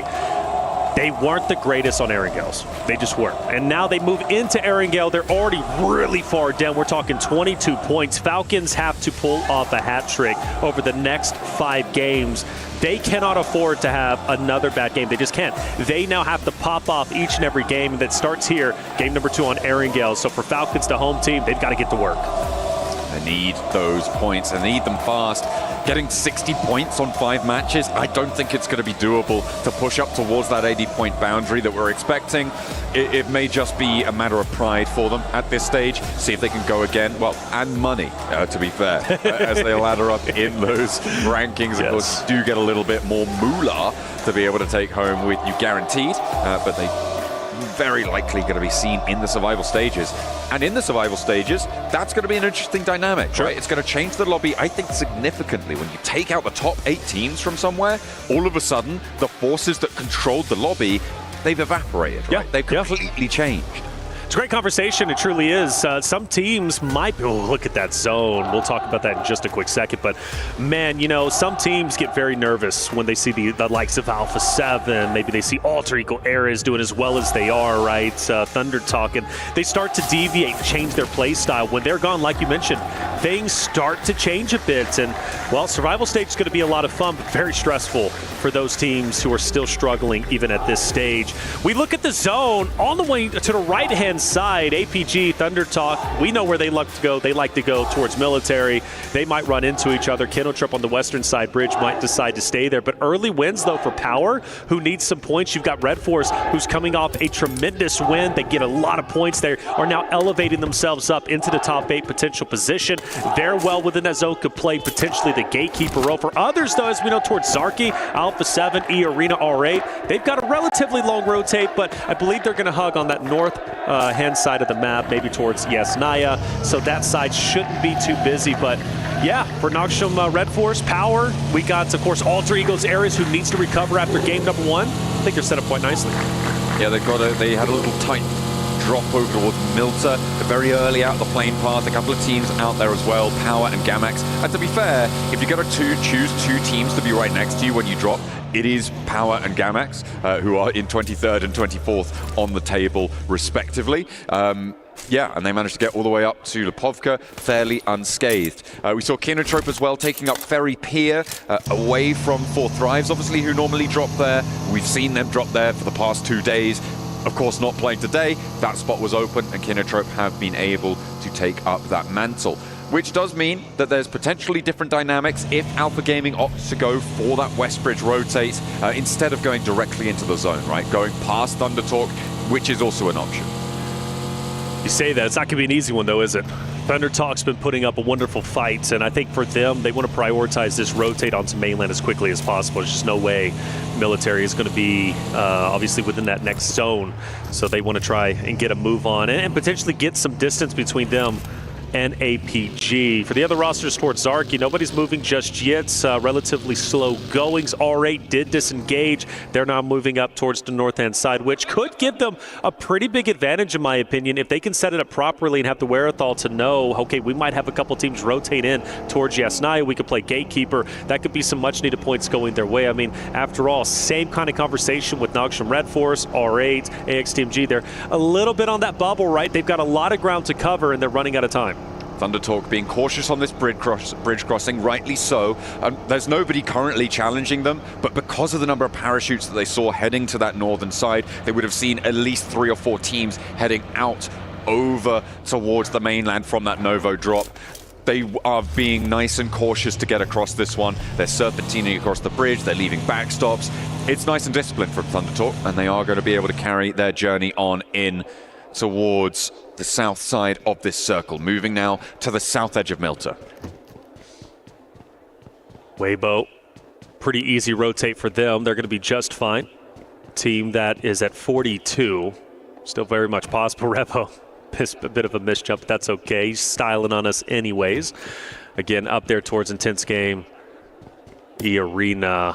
Thunder Talk goes over to the right-hand side, maybe closer and closer towards Gamix. But one thing about this zone, right? I mean, it's so much water, right? There's only going to be so much land that's going to be usable. It's obviously playability-wise. So, yeah, I think it's going to be quite a bit tight. I do worry maybe potentially about Falcons. I think they're just fine at the moment. But if they do decide to hang around school area, you've got Ida, who's already going to be there, most likely very early on. They're probably going to stay there for the time being. You still got IG coming onto your backside. You have, of course, E-Arena. So Falcons going to be just fine. For Kinotrip, though, I am quite excited based off of where they're currently positioned, but Power is getting dangerously close. Yeah, a lot of contest for that central location. Alter Ego moving up, potentially out of Lipovka towards Prison Hills. It looks like Rosemary may be wanting to stretch out a little bit further. Currently Power hold to the south of it. Kinotrope, they're up onto the tower right now, and just trying to keep an eye out towards Nongshim, who are taking some shots over towards Power as well. He's still relatively quiet. Tense game. They're on the move. Going through Pochinki, straight into the area off to the left of Falcons. APG still on military. They will decide to finally get a move on. They're not going to go on that western bridge. They're going to take the eastern side, which honestly is good for them. They have to assume if we do take the western bridge, teams are most likely going to be rotating late through blue. That would then include Weibo, who's going to be on to just behind them. Obviously, you do not want to get sandwiched, especially when you don't know how many teams are going to be on mainland once you do decide to get back into the zone. Luckily for them, kind of same conversation that we had against Thundertalk. Nobody is going to be gatekeeping them on the bridge, which honestly, I think is quite surprising. I think there would have been an opportunity to camp that bridge, but I know it's not necessarily the smartest thing to do at times, especially at this level, because you typically end up cannibalizing each other. But for APG, they should have a free rotate. Yeah, it looks like they're going to be unscathed on their approach. We'll see where they can go from there. Alpha 7, they did in fact go over that north side, over the north of Yasnaya, and they're looking to slide on in past Mansion, past that open area to the north of Prison, because there isn't too much contest there right now. Those fields fairly uncontested. A couple of those dips being taken up by AXTMG right now, who again find themselves fairly central in a fairly solid spot. Let's hope that they don't mismanage it this time. I think Alpha 7's going to be heading straight for Lipovka. That's their area, and during Americas, that's where they tended to land. They gave it up this time around because it was contested, so they go up towards Zarki, where they've got free reign to get all the loot they want. But Lipovka, an area, at least on that edge, they are very comfortable, super familiar with it, and it's going to be tough for any teams to battle them on their home turf. Alter Egos, they're going to have Alpha, who's going to be the, upwards, so he's still going to be a bit separated from Alpha 7, but he should be calling this out and saying, okay, A7, they're going to be up top. Let's continue to maintain where we're currently at. And Milta is currently free, absolutely free. Thundertalk doesn't even decide to take it either. I mean, you don't want to be holding up in the buildings just yet, right? We talk about the idea of overcommitting to an urban environment, unless it comes with another advantage like high ground over a location or a potential rotational path that comes on through. Milta sits in a bit of a dip from the positions to the north that people are going to be taking. Ooh, down to the west. Oh my goodness. Maybe you're going to go in there now though. Yes. Because it is only when it commits on the side of an urban environment that you want to send in. Look at everybody. That is one hell of a shift. Let's go. Mad Max on the road. Look at everybody just shifting down. So many names, so many teams. Everybody's like, oh, wait a minute. We were not prepared for this. And, well, Alter Egos will take over the right-hand side, and now the gunshots start to fly. Power, by the way, does have a hovercraft, and, well, Rico says, I want to try and take it out if I can. Gamix struggling so much. They're only at 6 points. They've already lost a player, but where they are currently at, maybe, just maybe, they can get a couple of shots and take down some stragglers from other rosters rotating in. I'm looking at Weibo Gaming right now. They've taken an interesting approach to this one. They've sent all the way out on that western bridge to Sosnovka Military Island. They're currently rotating on the north side of the military base. They're going to be coming through on that bridge, so potentially a little bit of a wild card in play here. They could go for an aquatic approach to the mainland too. Looking at Alpha 7 rotating down. Ida just next to him. R8's going to be onto the backside of Revo. That's going to be tightly contested depending on where they decide to stay. I expect Alpha 7 to hug the edge of the zone, which is what they're very, very comfortable with doing. But I agree with you, Weibo, loving it. We do have AXTMG rolling up. We got Falcons on your screen. Narvalo looking to put in a little bit of work. Henry cooking a nade, so you have to assume this fight most likely is going to be going down. You want to take out AXTG. You have Strex, who's already going to be out of the way. Narvalo repositioning. This fight may be disengaging. Falcons might want to get out of here. AXTMG says, come back. We actually want to fight this. We're ready. I mean, this is the scrap for the shelter area for the hill that overlooks Milta and access towards places like the roadblock that sits on the northwest side of Milta. So potential to get a lot from this position, but as soon as it's contested, it gets sluggish, it gets slow. And it looks like these two teams are going to divide themselves from one another and just stay at arm's length. So survival definitely at the forefront of their minds. Something to think about in the future. Weibo, we did compliment that they were on the military side. If they do have to go up towards mainland, look at that bridge now. You've got IG, who's just next to it. You've got Kinotrope as well, who's going to be at the forefront of the eastern side bridge. That's not going to be easy, and I don't think they're going to have a hovercraft, if I'm not mistaken. Team starting to settle down a bit. The Mad Max rotation, as you said it, and you called it, starting to cool off just a little. Falcons still 4-man unit, despite them running into AXTMG just a little bit earlier. You have Thunder Talk, who's a bit split, but they're at the moment at least currently fine. Gamex has refused to move from their central position, and Suck is going across the bridge. He's the tip of the spear now for Weibo, and I hope he's not biting off more than he can chew, because Kinotrope is right there. He's got that east side, right? There's a couple of those rocks that you can stay on. They're going for that scouting position, a shift out to the west, and they're going to be happy that they've now got that foothold. You're going to see the rest of Weibo now looking to regroup, spread out along that coastline. It's difficult because there are going to be players in Milta, and those angles start to get covered off on the position on the east side of the exit from the bridge from Weibo. They're going to have to try and find something. There are some options as well to the western side. Obviously, you've got the gas station just as you come out. Yep. It's pretty difficult to get in towards that, though, uncontested, especially with how ram-packed this circle is right now above them. Well, good news for them. IG does decide to rotate in towards the northern side, Kinotrope as well. But when you do hug the edge of this this water side, you know you're going to be taking some shots, not only across the way, but as soon as you peek your head at the top, it's most likely going to get popped off. I mean, Kinotrope, great example. They've been looking to gatekeep. Unintentionally, they didn't know about it, but they knew there was going to be a team most likely coming across that bridge, and once they see it, it's Kinotrope who's just absolutely ready for it. IDA, however, is set up still quite nicely, and I think for them, especially R8, AXTMG, going to rotate straight into them. I think this might be a big game from IDA if the zones continue to bless them. I'm feeling for Alpha 7 right now as well. Over on that northern side, they're having to push out into the blue. We'll see where they try and wrap around. It could be a long sweep out to the west and push in behind Intense Game. We'll have to see, because they've just actually disappeared north from our map feed. And of course, you guys can check out the map feed over on the YouTube channel. Make sure you're checking that one out to make sure you're up to date, seeing where everyone's going at all times. Alpha Gaming losing Doc, though. That's in a fairly pivotal position. That's over in Milta, as Thunder Talk are going to look to push across. Yeah, Thunder Talk getting active. Good to see that from them. They've obviously been a very talented roster towards the top echelon when it comes to this group. Anyways, at 50 points, a very realistic option and chance for them to break in the top 8. Squashes down to the zone. Mafioso takes down Ralph from Falcons as they do get active. We talked about them having to rotate far up north. Taking down Falcons here would be big for them. Obviously, Alpha 7 still wants to be the champions once again. Taking down the home team this early on, stopping them and stopping their chances essentially after game 2 for top 8 would be massive. This is so nasty for Falcons. They managed to get that first knock. They do a lot of damage, but now Redox is isolated. Novalo's isolated. Koa's out in the middle of nowhere comparatively. He's over the road, back where we saw them before, up towards that hillside.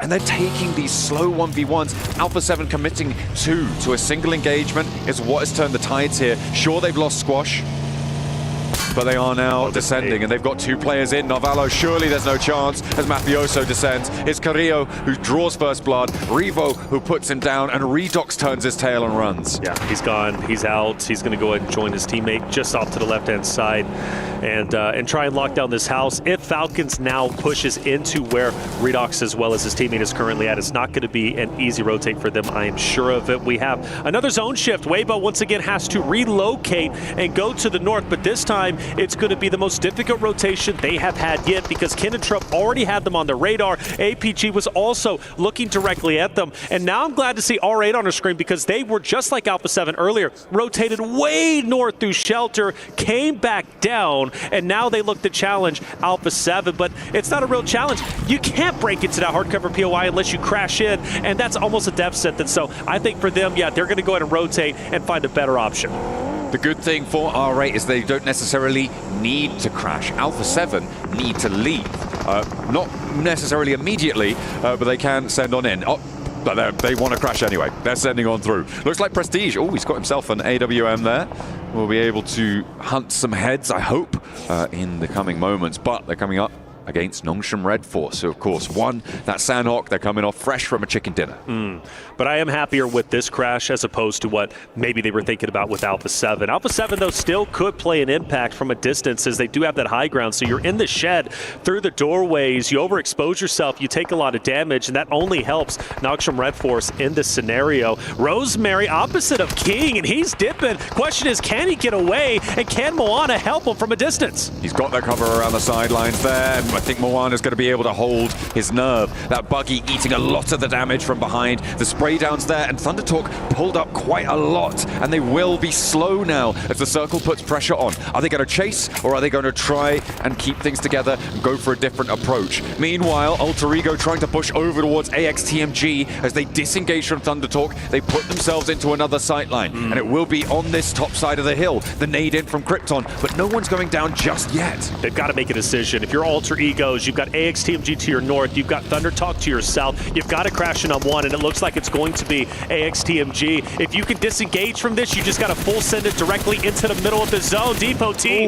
cannot take down Rosemary. Mind you, update, we do lose Intense Game, our first team, by the way. With how chaotic these zones have been, I am surprised we are just now losing only one team. Back on board with Henry, up close, he goes down. Alter Egos need this win. They need to recover from the rough game number one that they had, and they're doing exactly that in sensational style. They slipped the pin, and Alter Ego managed to get around to the other side of AXTMG. With Rosemary down, another as well, down on bended knee. They'll need to try and pick it up, and of course they can. It's Alter Ego, but can they get Rosemary back in time? Because ThunderTalk are following in their footsteps.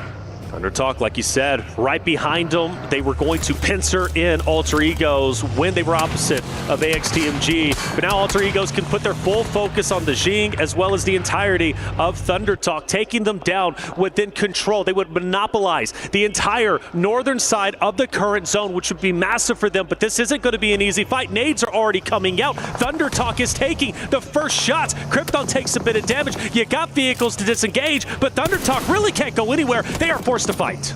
4 players still alive though, which means that they do have a shot here into this engagement. Alter Ego looking to keep this pressure up. Are Ida going to try and chime in? I don't think they're going to want to leave their position right now. No. A little bit closer down towards Milta. Next circle is going to come on through, and it goes a lot more central, so Ida definitely not wanting to flex out at this stage. Gamax very happy. I'm looking at E-Arena as well in the middle of this one, having a good time. I think Power, they'll be able to survive. I'm not expecting them to be able to get up towards these hills, but then again, and this is going to sound mean, it's Gamax in their way, so it might be a little bit easier. Might be a little bit easier, right? And Gamax hasn't moved, by the way. That's been one of their things that's hurt them so much, is their inability to make a conscious decision of, this is what we need to do. Let's make an effort. Let's push up. But granted, I will say they've been center zone. Where they're currently at and how they're playing is not bad according to how the zone currently looks, because theoretically everybody's going to have to rotate into them into center. So maybe they could pick up more eliminations in the future. But right now at 6 points, you got to think teams are most likely going to bully them and push in. For ThunderTalk, AE, they have to push out, and Alpha 7 is also skirting around relatively close to their vicinity, and once again, Alter Egos might be getting pincered, but this time between ThunderTalk and Alpha 7, so taking down ThunderTalk now is imperative. It's not a full threat from Alpha 7 though. Only a few of them moving in, and that's going to allow Krypton to be unleashed, and ThunderTalk, they have no chance. This guy is insane on a swivel, finding 1, finding 2, the rest of the team with a volley of fire, and the E-limbs just keep coming. Alter Ego now up to 7. That first game, forget about it. Eyes on Erangel. And you know what? That's impressive and going to be a massive talking point going into the final stages, because Alter Egos, they can take a bad game and a terrible loss and then turn it around the very next games, which shows composure, shows tenacity, and shows their ability to keep their head in the game despite potentially going through struggles. That's how you become a champion, and I'm calling it early. Alter Egos might very well be in the top 3 running. We look at E-Arena now, Alpha 7. We haven't seen Alpha 7 get active for just a little bit. The last time was against Falcons. This time we've got an opportunity against E-Arena, and Alpha 7 should win this with the utility being thrown and the early damage being affected. Joker is feeling it. Alpha 7, you know them. They're going to want to push this as aggressively as they can. It feels like this may be their final rotation of the game. They've moved into the roadblock, and they're just trying to survive now, try and outlast these teams. Sure, they can get these nades. I don't imagine that they have the presence, the pressure with 3 players alive to go for a full push here. They might be able to pick up some E-limbs, sure, but it's R8, I think, who are going to be able to earn the lion's share of this engagement, of this push towards E-Arena.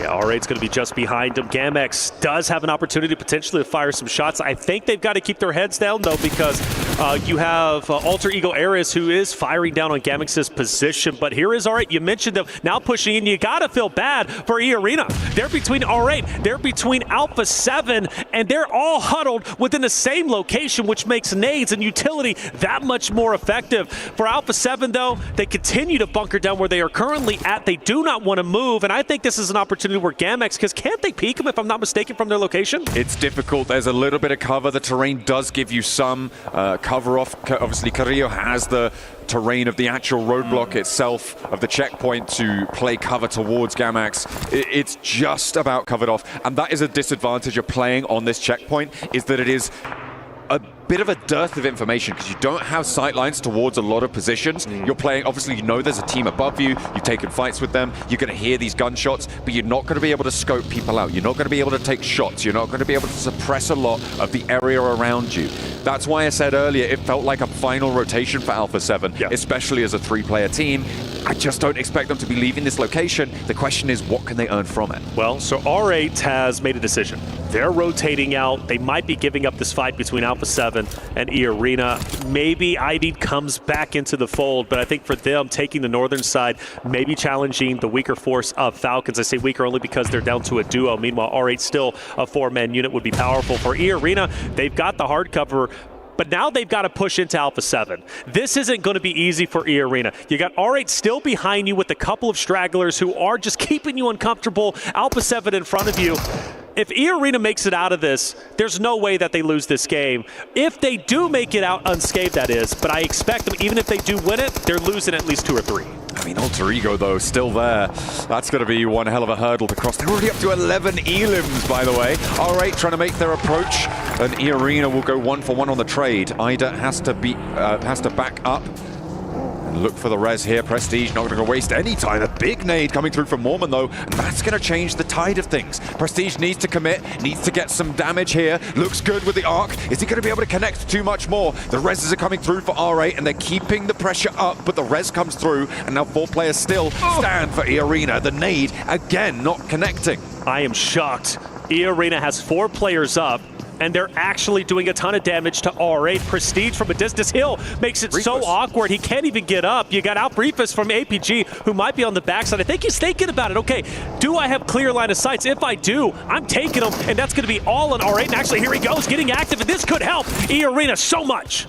They've managed to find that first and an immediate flush. R8 not in a position. They were almost committed to that push. Every focus was on the E-Arena compound. This Alpha Gaming flex out, I mean, it was a risk, but it's paid off beautifully. Alpha 7, are they trying to look for a move? Looks no, like I don't think so. Not just yet, but Carrillo's sending nades on in. They're keeping the pressure up on the other side of this engagement. This is messy. This is chaotic. The winner of this fight could very well go on to win game number 2 Airing Gale of the day. The Alpha Gaming has moved even further up. They're taking the forward position. E-Arena now has a couple of players who are down. 2 players to stand up. Carrillo, he wants to push up. He wants to at least get a line of sight on any stragglers who peek their head over the corner. Prestige finally moving in. He's been waiting to do this for the longest time. A nade's being cooked. He swings the angle. He gets the drop, but it's not done just yet. E-Arena fights back through the window. R8 are down. It's down to Mark, who hits the shotgun shot through the doorway, though. Clutching up is our boy Mormon from E-Arena. But now, is this the time where Alpha 7 says enough is enough? We know you're weak. We're taking you down. They don't have the pressure, and that's the disadvantage of this location. They are just hiding here. They don't have the time or the angles to push up towards it. Fortunately, they don't have to, because the circle is going to force E-Arena over towards them. They have got that top shot going over their heads from Gamax to suppress E-Arena's rotation, and even further behind them, Alter Ego have those shots. It's going to make E-Arena's approach really, really difficult. Power trying to leave Milta as well. The options are shutting down now for E-Arena. Hovercraft for power, by the way. They still have it. We'll keep that in mind. That's going to be so valuable in these open in-game fights. For E-Arena, astounding performance for Alive. We cannot discredit how amazing that is, getting pincered between R8, having APG also moving in on you. The fact that they move out with 4 is something I was not expecting. If Joker can somehow, some way get on top of this roof and look down on Alpha 7, E-Arena could make a play of a lifetime and push even deeper into zone, but he's already taken damage from the distance. That's Alter Ego, and even with that high ground advantage, you just can't take those angles.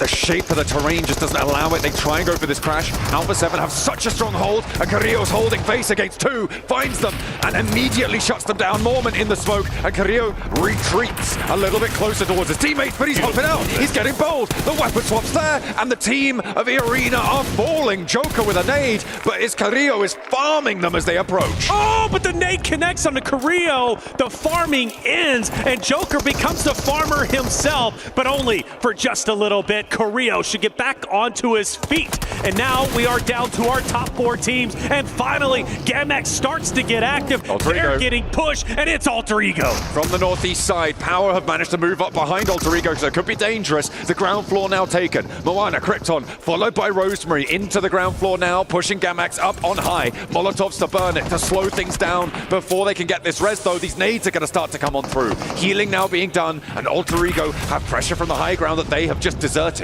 Rosemary bottom left. He's been the highest damage dealer so far. Krypton as well, to be a great courtesy to Rosemary's performance. Gamex getting pieced apart, but Arthur wants to stop the bleeding. He wants to put Alter Egos into the grave. But will it be possible? I don't know. You got Rosemary, the top dog, with Krypton down below, and he's hugging a corner. He's hugging it tight. But the question is, does Gamex give up their high ground? They're on the second floor. I don't think they do, but Arthur is burning, but only for a little bit. He has that first aid. Nades being poured over towards Alpha 7, huddled behind the checkpoint. Where? How are they finding these hiding places? I don't know. Carrillo fully flushed out. The nades keep going, and Power are putting more and more pressure on as time goes on. Gamex, they're not out of it just yet. They've managed to extract some value out of Alter Ego, but they will finally fall. Alpha 7 are next to go down, and Power now have it all to do. They've got 4 players alive if they get this res, and Alter Ego on 3. And they have the hovercraft as well. We cannot discredit how powerful that might be in this end zone, but it's hovercraft versus hardcover POI. Alter Ego's areas, 15 eliminations. 15, absolute insanity. We've been singing their praises. We've been talking about how amazing Rosemary is and how great this roster might be in the finals. Could they be consistent from yesterday to today? Well, game 1 gave us a bit of a fright. Maybe they're starting to slow down, but game 2, they shut us right up with 15 elims, now top 2 going for gold. And Krypton is ahead of them, the tip of the spear. He is the top fragger right now. He's been doing a lot of work coming in on today, and he has still got a little bit more gas left in the tank. Over to easy. Krypton and Moana. Moana goes down, and Krypton falls next. A nice hold there along the sight lines for Power, and it's all up to the man himself. It's Rosemary with a chance to prove that he can take a 1v4. Sure, it might be against Power, but it would be legendary. Unfortunately, it's not to be, and Power managed to leave Milta in the chaos, move in behind Alter Ego, and they take a chicken dinner. 9 eliminations, mind you. A big difference from the Power that we've been seeing in the previous days. Power takes the first win of the day for themselves. Of course, game number 2, but you cannot discredit how amazing Alter Ego's areas are to snap back from game number 1 into game 2. But Power, a roster that I expect a lot from. They've been on the minds of the desk. They've been on the minds of the talent. And finally, they performed the way we were expecting. There he is, the man himself. Haji, looking hell happy. We love it. We love it. And we are, of course, going to see how that's going to affect the standings. But I think another big story on this is, of course, Alter Ego. 15 elims, second place. That's going to give them 21 points. They kicked off the game on 78, which is going to put them up at 100. Is that? No, not quite. Not quite. Just about on the cusp of breaking into the triple digits. Yeah, well, you know, the thing is, pretty much top 8 already guaranteed, right? Coming out from the team of Alter Egos. They want to catch 4th thrives. They want to be in first place, and the opportunity is there because we're still talking. You said it, right? Going into Sanhok, there's a lot of money on the line that we haven't talked about as much. What, $80,000? So you want to definitely secure that, give you a little bit of a confidence boost heading in to the finals. Game number 2 has concluded. We still got plenty more to go. We're going to take a quick break. When we come back, game 3 coming your way.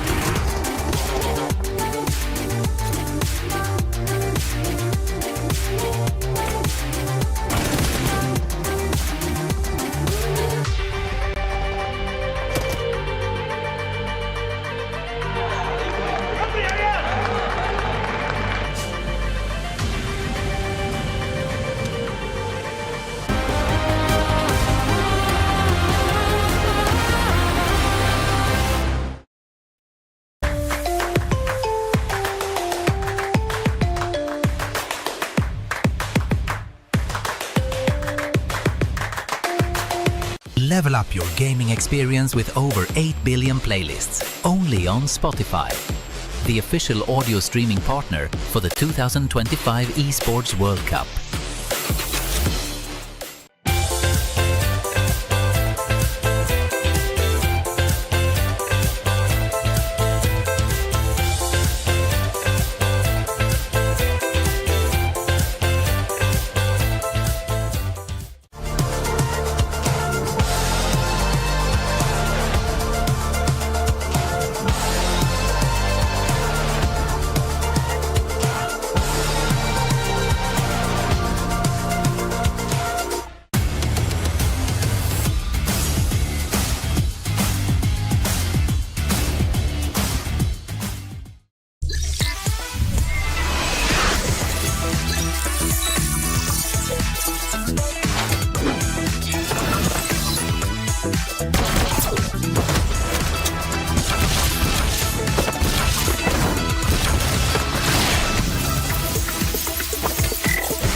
Howard not just getting the win in game, but also taking all the loot IRL.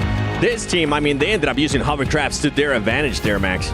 I mean, you play in Milta, you're right next to the beach. Guess what drops over there? It is going to be the hovercraft. They got it. They had full control of the hovercraft pretty much from minute one of this game until the very end of the match, and it allows them to apply so much pressure onto Alpha 7, onto the side of Alter Ego to confirm that game. They were quite passive until the very end of this match, right? But they were just holding onto their resources, and you can't really fault them for that because you were in circle, you were in a compound, you just chill. You're chilling out. Yeah. Which is fine, right? And I'm glad that the MENA region starting to react here for me. As I was calling them out earlier, I wanted to see a little bit more.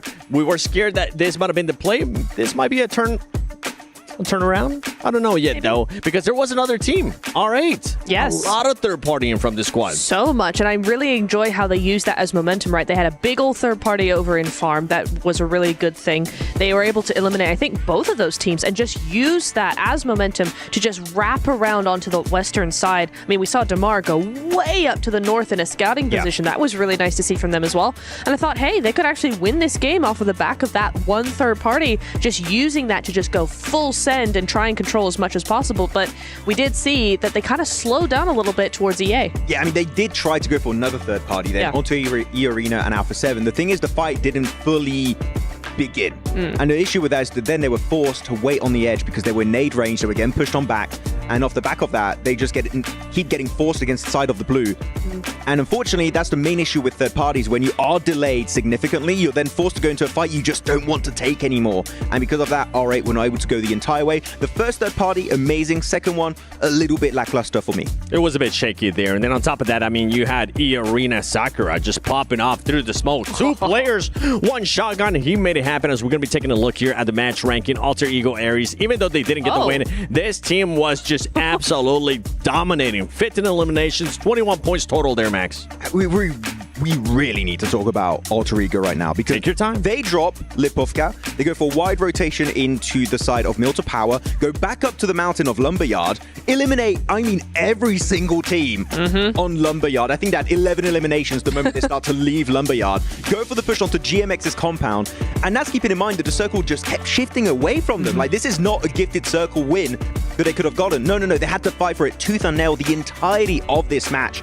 So Alter Ego, man, they are bringing the heat just like yesterday. And one thing I really enjoy about Alter Ego, Neptura, was how quickly that decision-making with the fights ended up happening. It allowed them just to get so much control of the circle, especially towards the north, even though the circles kept going away from them.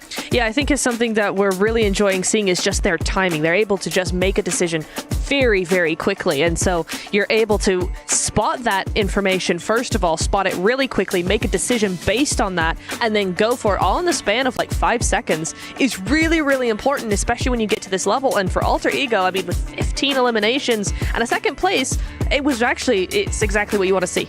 We're talking about all these teams there that finished towards the top. Let's talk about another team, because going into this Erangel with the groups that are currently playing, we had APG not really having to worry about 4 Thrives. He kind of seemed promising there for a little bit until some interesting splits ended up happening, Max, and Dog got eliminated first. I was very confused as to why they did that 2-2 split. I think it was Top and Doc over into Milton, the two other players of Reefus going over to the western side. I was very confused because if you want to have a 2-2 split, it's better to have a 2-2 split where you can actually see your teammates and you can directly assist them. But no, Top and Doc were deep into Milta.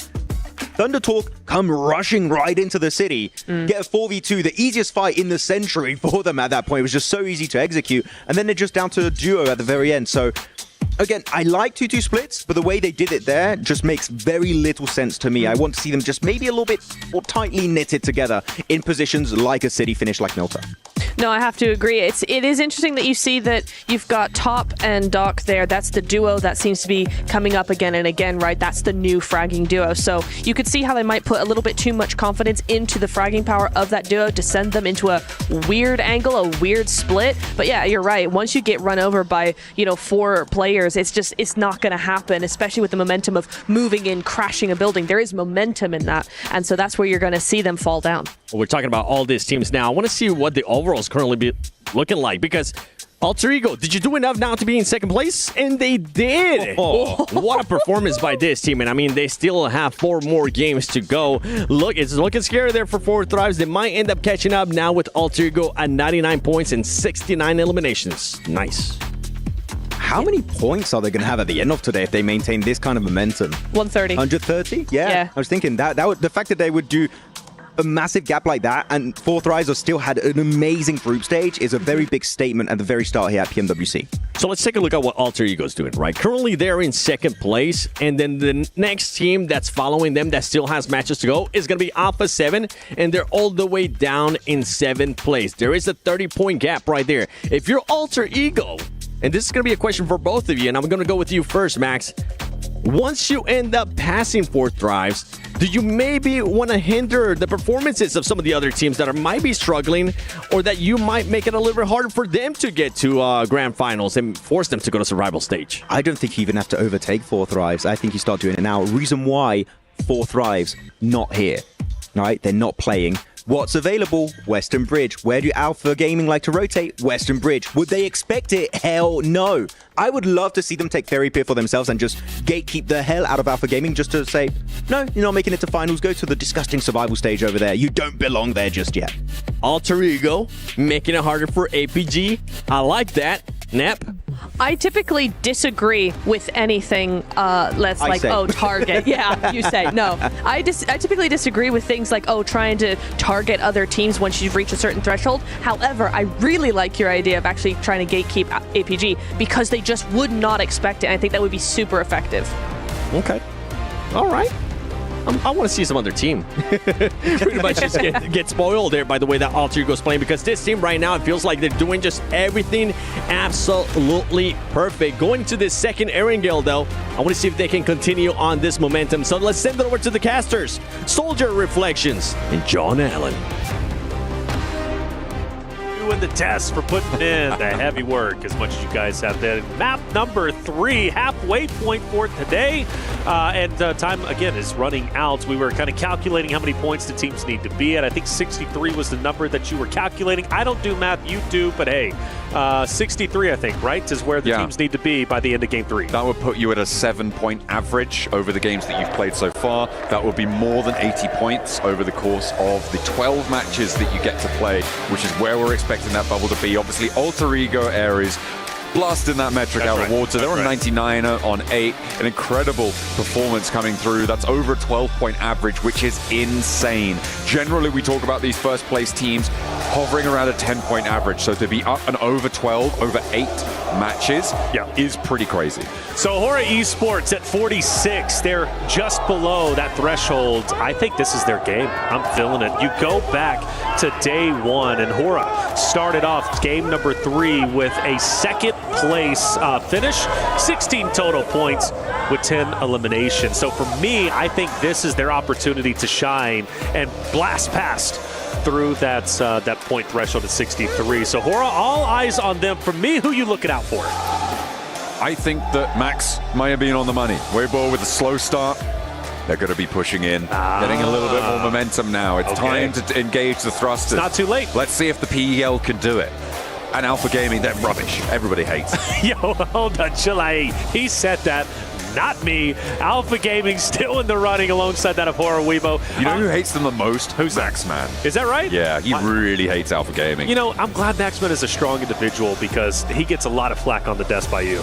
Well, he makes predictions and therefore can be criticized for them. Absolutely. Well, I think he's just an easy target in general. All right. Hey, no, the guy's lovely. Yeah, the guy's lovely. Love Max, man. Hey, here it is. We going into our next game. Wow, hold up. Hey, it's that time. Hey, it is that time, and Hora's ready to get rocking. All right, opposite of him. I said, this is Hora's game, but they've got to win this initial fight. Jiggle around the corner. Using a valuable nade, and incredibly valuable because that was in fact the only weapon that he has. He's pulling the knife, but immediately shut down by the shotgun. It looks like the weaponry's on side for R8, but the trades are still there. It is just ordnance here. No, a double barrel there coming through as well. So it seems to be all flak on the action. And actually, 2 players from R8 go down. The Sky finds a second. Okay, he's got a pistol as well, and he's on the chase. Prestige with a rifle. That might change the tune. A great equalizer. Everybody's got shotguns, knives, nades, and Prestige. He's got the AUG, and he's mowing him down. Sleepy, though, still makes an attempt and hits the shots needed. Wait a second. Just when you think it swings into the favor of R8, Hora turns it around, and Hora stands 10 toes down, living it out. 2 players down, yes, but they're going to get back up. This is Hora's game, and I predicted it. Oh my goodness me, he's going to be insufferable. It's good news that we're handing over to Jackie and Blank after this match. I don't think I could stand it too much longer. But, you love me, stop. Well, it's all right. We'll get over it, I'm sure. But yeah, Aura, fantastic early game results for them. A hot drop, though. Yeah. The fact that they're going for that this deep into things, that's an interesting dynamic, right? I think that's more on R8's shoulders than Hora's shoulders. But there's a lot of teams on this northwest side. The plane path was from Zaki down to the west side of Sosnovka, which seems to have put a lot more focus on that northwestern side. If you include the team that just went down R8, that's 1, 2, 3, 4, 5, 6 teams that dropped from Zaki to George in that area. I think there's a better way to get points. I think there's better ways. However, for R8, they realize, look, we're a little bit further down the leaderboard than we want to be. We've only got 3 more games remaining. Let's try a hot drop. Let's just go for it and go for gold. If we do lose it, we're going to be in the same position we were already in, which is going to the survival stage. So I do respect the gusto, but I do also think, again, there are other ways that R8 could have gone about game number 3 than they just currently did. But they chose how their path was going to, or how they were going to travel down their path, and it is what it is. On the bike we go for Alter Egos. Rosemary, again on your screen, they're coming off the back of a second place finish, map 2 with 15 eliminations. But I have to say Rosemary is a much better shooter than he is a bike rider. Yeah, needs to get a grip of those handlebars, mate. That's not how you do that. Not at all. The walls are the things you avoid. Do you ever rode a unicycle? Have I ever rode a unicycle? Yeah. I've tried. Have you actually? I never have. Yeah. Nice to hear you say that. You're adventurous. I have tried. Okay. You fall? And that's all I'll say about that. I want the video. Well, I want the receipts. That's actually, you have to pay extra for that. Okay. That's not part of the usual day rate. Fair enough. Well, hey, let me know what the price is. Alpha 7, Gamex have already started rotating on the northern end of the zone, and I wonder if that's intentional, at least for Alpha 7, to kind of gatekeep Gamex again. Gamex, hate to continue to say it, but they want to try and take them down maybe potentially as quickly as possible. See them, and they did actually take them down in game number 2 very early on, so maybe seeing a repeat on that. As far as the center goes, we look at Nogshim Red Force, who's going to be dead center, right? Still trying to fill out the zones. They've got Falcons around them, power, it's starting to get contested, but that's kind of what we expect. This zone isn't as diabolical as the last zone was, but it's relatively similar, so we're probably going to see a lot of the same rotations. Teams starting to move in around those Yaz fields now. Taking up residence there, looks like, again, AXTMG in a fairly strong compound on the west side of those Yaz fields, but there's a history of mismanagement in that roster, and I'm starting to lose faith that they're able to pull that off. So I wonder who's going to take that from them. That would be the question on my mind. Alter Ego starting to stretch their legs to head a little bit further north right now, and mixed in with Nongshim Red Force and Power. They're trying to move in over that mansion area, over towards the Yaz fields as well. They'll try and find their slice. Lana hanging out on the outside still. You said trying to find the slice. Where's it at? Where do they stop? Well, I don't think they know just yet. Maybe circling Power is just keeping that pressure on. They'll take a little bit of damage, but for Easy, is Easy isolated? I think he might very well be. The rest of the Power roster seems to be off in the distance. I don't expect anybody to crash in on him. Yeah, so Power is going to be roaming. Easy keeping that compound, maybe trying to keep it in check, maybe keep a presence there so nobody pushes into him. I do notice, though, Falcons is getting dangerously close. Yeah, they will try, I'm sure. They'll try their luck. Power on the God compound overlooking that mansion area. And over on the east, they're going to be difficult to displace there. May have a team rock up and play neighbor on that north side of the ridge, but we'll have to wait and see. Ida as well now, a late entry towards the circle. They dropped down towards Military Island earlier on in this match. They were split on the west side. They got off of the Military Island earlier than APG did, and Weibo Gaming currently not challenging from Primorsk. They are a little bit behind that rotational speed. Mormon, good shots on the silence up ahead, but not enough. He has to go down, unfortunately, as he does get shot in the back. But again, just trying to say, look, this is our spot. You need to go somewhere else. E-Arena coming into the vicinity as well. For Ida, I think they're going to make this handshake agreement with Weibo, maybe disengage. Actually, Weibo, let me pause that. Western Bridge starting to see some activity, I think. APG decides to move across it, and Weibo might be tempting to gatekeep them depending on how they go. I know they're in the vehicles, but APG being behind them, I'm curious once they do get to Pochinki, what Weibo decides to do with APG.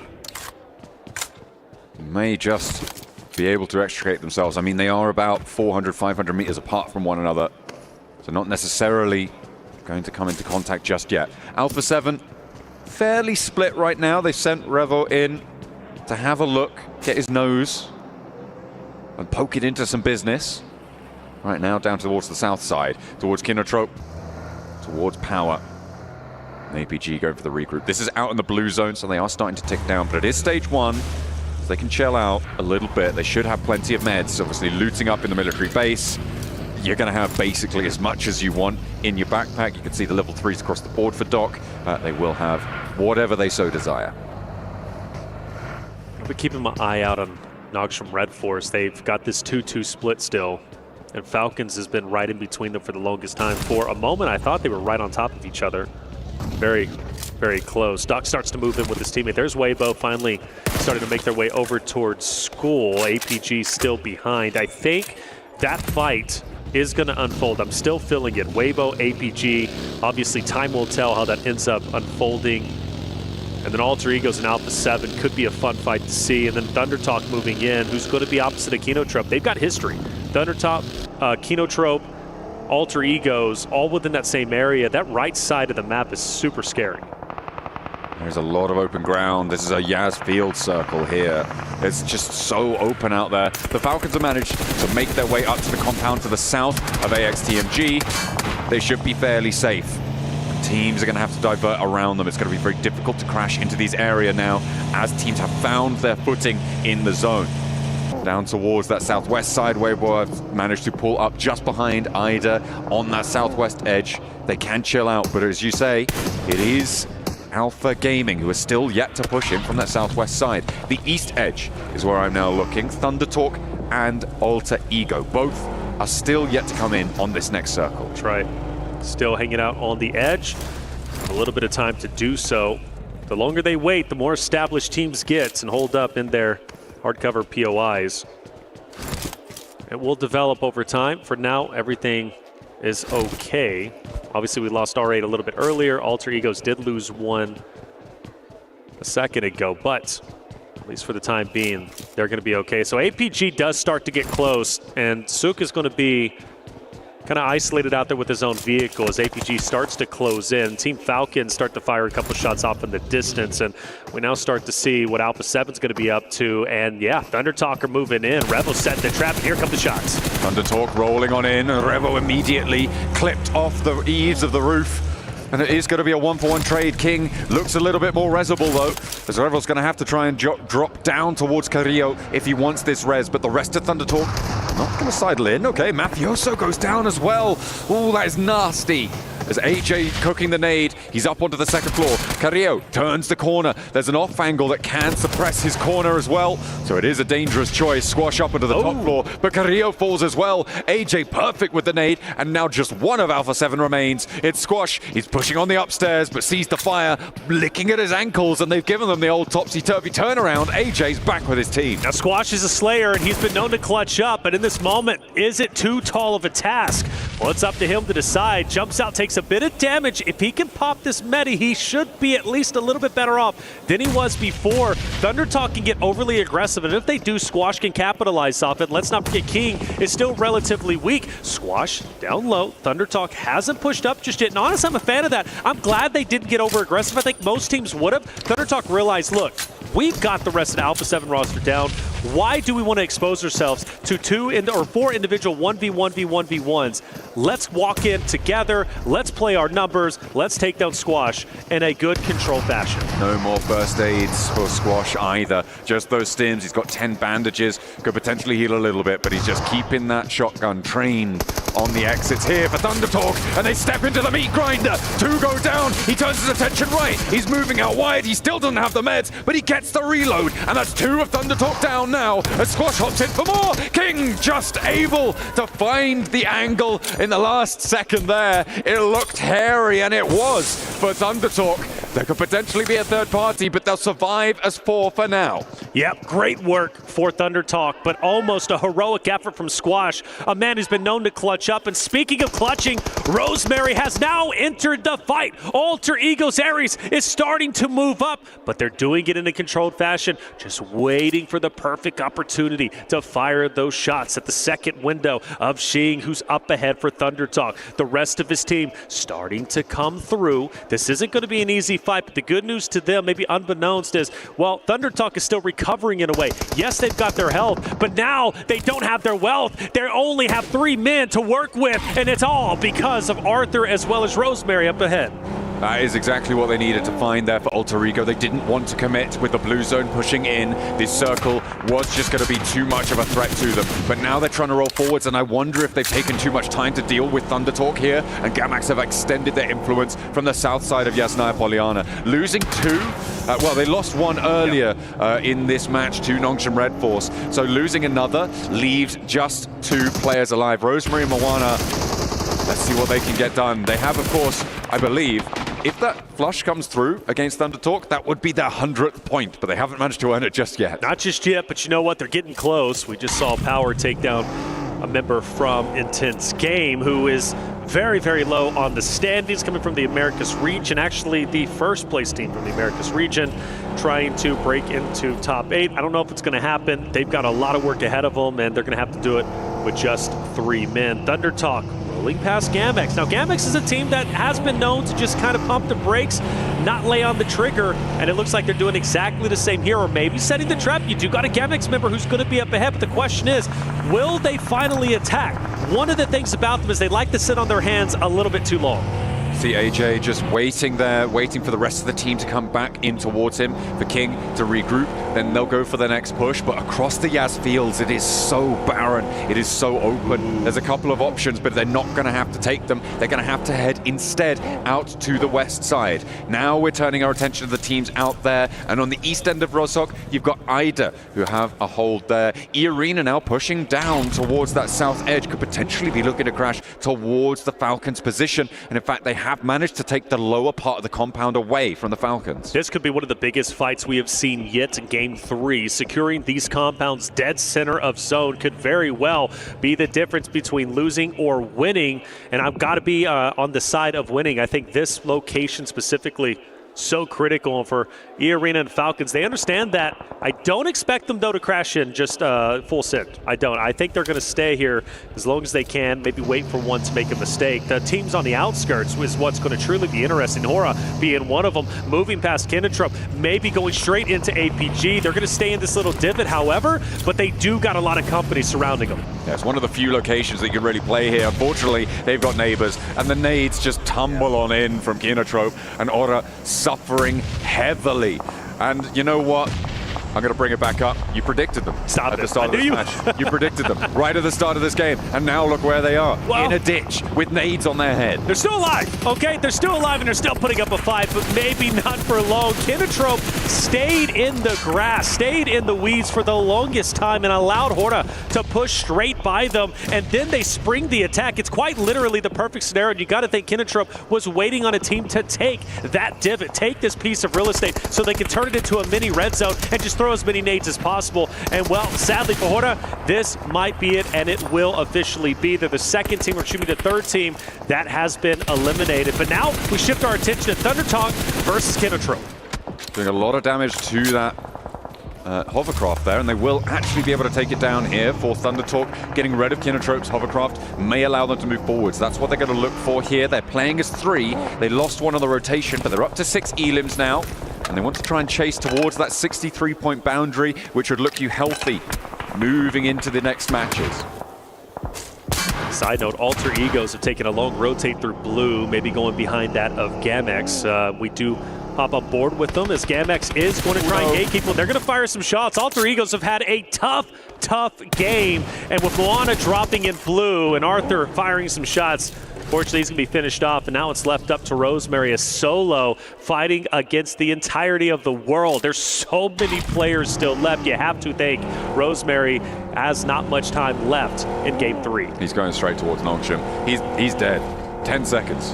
9, 8, 7, 6, 5, 4, 3. How did you not connect that? Oh, and he gets a crate too. I would have been dead on if they weren't terrible at spraying that card out. I'm angry at Nongshim Red Force now. Fair enough. Well, hey, they're my enemy. It's okay to be wrong. Okay, it's okay to be wrong. You were what, 3 seconds off? Wrongshim Ned Force. Red Force. Okay. Well, Rosemary's still up. Bunchmaster himself. Zone shift taking place relatively shortly.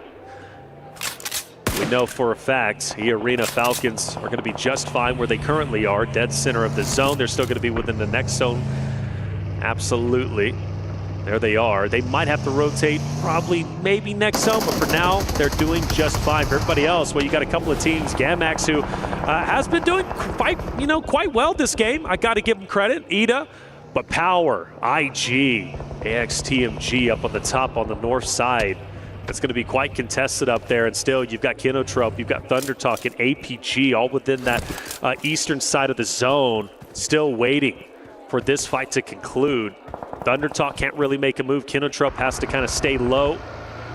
And Ida, surely not. Are they rotating into GAMX and maybe even behind Nongshim Red Force? I think that may be the approach. I mean, it's difficult to go past Weibo, potentially looking to push in on across the road. Okay, they may be going to that ditch that Rosemary was trying to play around, I believe.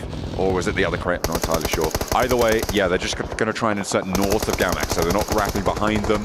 They are just looking to try and get across the road here. This standoff on the south side of the Yas Fields continues between Thundertalk and Kinotrope. There's 3 players alive for Thundertalk, all 4 players alive for Kinotrope. It looks like they might be dry on nades, otherwise I imagine we'd be seeing some lime green art. Mint green? Not sure. Mint green. I like mint green. I would say that's relatively close. Kinotrope, keep your head on a swivel, man, because I'm seeing some cars revving up. I'm thinking a push might be happening. They want to get this fight done and dusted and take them out. And the car does full send it in, it seems like, right? Thundertalk, actually, hang on back. I thought I saw a car going straight in, but we don't. So for Thundertalk, still okay. I only see 2. There's the third king off in the background. He wanted a vehicle. Okay. He's just grabbing that back into control, making sure they have a multi-pronged attack if they want to go for this one, because it is a 3v4 crash. Not too much assistance going to be delivered from off angles here. Maybe a chime in from AXTMG if Kinotrope don't keep their heads down, or if Thundertalk get a little bit too bold. Grenades opening up. Imagine the players are going to try and follow this one in. They'll know now that they're playing towards the back. Another bouncer, that's a stun over towards the back lines there. And that's why you can't stand up too much. That comes from across the way. That is AXTMG. Push is finally in. AJ surpasses the hill, gets taken down immediately. Kinotrope knows the push was coming through the smoke. They were ready for it. They capitalize. AJ could still get back up, surprisingly, but Sitting wants to push in. He really does, and he's been hinting at the bogey push. It would be epic if he rolls in and runs over several members of the team that they've been fighting against for the longest time. Of course, that being Thundertalk up ahead. The thing is, and I default to you, John, I mean, neither team can disengage in this moment. Like, they just got to continue to bump heads. Yeah, it's a really difficult position to be in for both of these two teams. Those ditches are really tough to deal with. A double spray down there from Darkin, though. Has the backup of Emery, but he has to hit the deck and will not be able to assist anymore. Darkin goes down despite his gargantuan effort that he was able to put in. Another nade sent in from Arthur. Doesn't quite connect onto Emre. Suk, by the way, for Weibo, has just been in the middle of this circle like a turret. He's been taking shots over towards Thundertalk, now down over towards Ida, now over towards Gamax. And I'm assuming Nongshim Red Force, I'm pretty sure they'll have eaten the lead there. But he's a solo outpost for Weibo, and he has been for quite a while. The guy's nuts. The guy's nuts indeed. I mean, to stay that center and beat a turret, as you said, not an easy task, because you know everybody's going to be focused on you from time to time. Finally, some fireworks going off. AJ's up close on final mark, going down from Kinotrope. Kinotrope looks to be losing this engagement. Only one player left alive. Thundertalk with one themselves. Both teams cannibalize each other, and it comes down to a 1v1 between Thundertalk and, of course, the last remaining members of the other roster they were fighting off against just up ahead, being that of Kinotrope. And that's one of the tough spots about being in that position, right? It's really it's a lose-lose situation. The most you walk out with is elimination points, but making it to late game once that fight finally concludes usually doesn't end very well. Crawling on over. Now AXTMG, they flexed out. They're moving on up. Trying to take the fight, but immediately that's Falcons actually taking shots out towards the north. They've been inside their compound for a while. The Falcons maintaining control. We saw, of course, Irina earlier pushing up towards them on that western side of the compound, but the Falcons do have some dominant sight lines out towards the north, out towards the east. A crazy hop over the ridgeline here coming through Kinotrope, but it is not going to pay off, unfortunately. It felt pretty, but it didn't end up that way.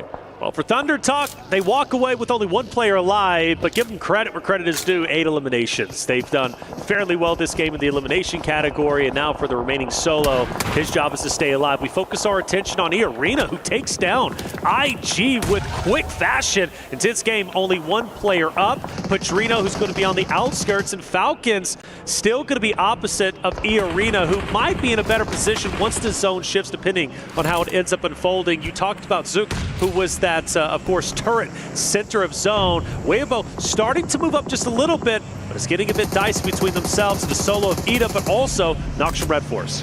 Doxy getting collected there and sending on out wide. For Nongshim Red Force, they're going to try and regroup. over towards this approach towards Sook, who's finally getting towards Sook, who's finally getting pushed off this hill, with Alpha Gaming starting to poke their noses in. Oh wait, no, take it back. It's just repositioning so he can hold the hill even better as they come on through. Ida do fall in this game as well, which means that now we're down to just 6 teams remaining. An immediate knockback onto Reefus there from Nongshim Red Force. All right, APG have to get him back onto his feet if they possibly can. A 4-man unit here would be powerful. Everybody is basically a 4-man unit outside of APG unless the res does come through. Sook still dead center of the zone. Nongshim Red Force, great shots onto Weibo up ahead. Now the question is, how much value is Sook going to provide when we see Nongshim Red Force decide to push in to the 3 stragglers on the left-hand side for Weibo? Sook should have broadside on this approach. It's going to force XZY, who has been lasering some shots on this hillside, to be into a low ground rotate. Beanie going to try and move on in as well, but Order is starting to cook the nades. So is 33Z. And they are now exchanging ordnance from one another. The spray down's good. Again, connects over towards Order. In the meantime, by the way, Narvalo did just take a knock. I believe that's from Henry. Not likely to get flushed just yet, but this fight seems to be a little bit stagnated that we're on board with Weibo. And Nongshim Red Force just taking a second, taking a beat. Spread out quite a bit, aren't they? APG taking some shots onto Benny from the distance. And Weibo able to recover. And that's going to be big news for them. I thought the curtain was closing as Noxious Red Force started to push in. E-Arena Falcons still opposite of each other. This fight has yet to unfold completely, but it's about to start. E-Arena has to push up now. Blue Zone is going to encompass where their current location is at. They've got to find a way to break their way through the defensive setup of Falcons in a hardcover POI. In my opinion, I think it's going to be an impossible situation, but we go back to game 2. I thought they were stuck between a rock and a hard place in the hardcover POI they were in, and they broke free. Is this time going to be any different? It doesn't feel like it. There is a position ahead of them that has control over their sightlines, that has a really solid spot. The only thing that could change it is AXTMG. If they roll up towards the Falcons, there could be a third-party situation here that could go pretty much either way. So we'll have to wait and see if that's going to come into effect. But E-Arena, they get the res, and they're looking to try and push up these hillsides. They've managed to actually get fairly far around on the northern flank of this ridgeline around the Falcons' foothills. Will AXTMG take shots? I don't think they will. They're so focused on APG now because they realize APG's on the outside looking in. They've got to come through, and Henry is firing shots down lane. Zyal is taking a vehicle in. So this fight between E-Arena as well as Falcons, it's just going to be those two teams, nobody else. The winner going to be in such a powerful spot as we were setting up earlier, and the fireworks are going off. E-Arena's already lost 1. Meanwhile, for the Falcons, well, they're still 4 strong, and they've got to maintain it. But does the tides turn? Well, not so much. Falcons with the Wolfpack looking so incredibly strong. E-Arena 2 down at the moment. Falcons still 4 strong, but Mormon says, hey, it's time to turn the tides, turn our luck. I'm staying alive, and through the window, firing some shots, but still not making a connection. But again, Mormon, you go back to game 2. He was the linchpin for the successful recover for E-Arena when they were getting pincered. And on the other end of this fight, they're going to have to leave. The circle shifts down south. It is a time-based situation now as well. Koa holding his nerve for 1. Turns back his attention to Sakura. Will be able to find it. Redox deserts him, goes down to the rounds of E-Arena, and he is not long for the same fate. The Falcons fall, and E-Arena make the crossing, but at the cost of half their roster and a hell of a lot of time. Noxious Red Force now pushing up. You've got AXTMG off to the right. Noxious Red Force have been a team on the outskirts. Now it's time for them to get active. 6 eliminations. They're going all the way. 4 teammates still up. They're the healthiest roster so far, but I do appreciate E-Arena going back to them staying alive, even though they only lose 2 members. Time in and time again, we've seen them get into these tough situations, tough spots where they have to push forward and take over a location, and they've been successful. I've been so impressed with E-Arena's performance. Order, nade over towards Mormon, and Sakura does connect. And the blue zone will be pushing them in. Weibo losing Sook, who was on that turret swivel. And hey, you know what? We came into this one. You said you were looking at horror. That's it. Do you know who I said I was looking at? You didn't say anybody. I said Weibo. Oh, you did? Well, you said it because Maxman said it. No, I said it because he said it at the start of the day, and I believed him. I agree. Just because I agree with something Maxman says, I know it doesn't happen often. No, it actually happens like all the time. It's crazy. He knows what he's talking about. Well, but I feel like they have got a chance here. I think so. Nongshim Red Force, okay. However, they're looking pretty hot as well. Weibo open the bidding, and it looks like E-Arena is going to be suffering pretty heavily here, although they haven't managed to see him. Uh-oh.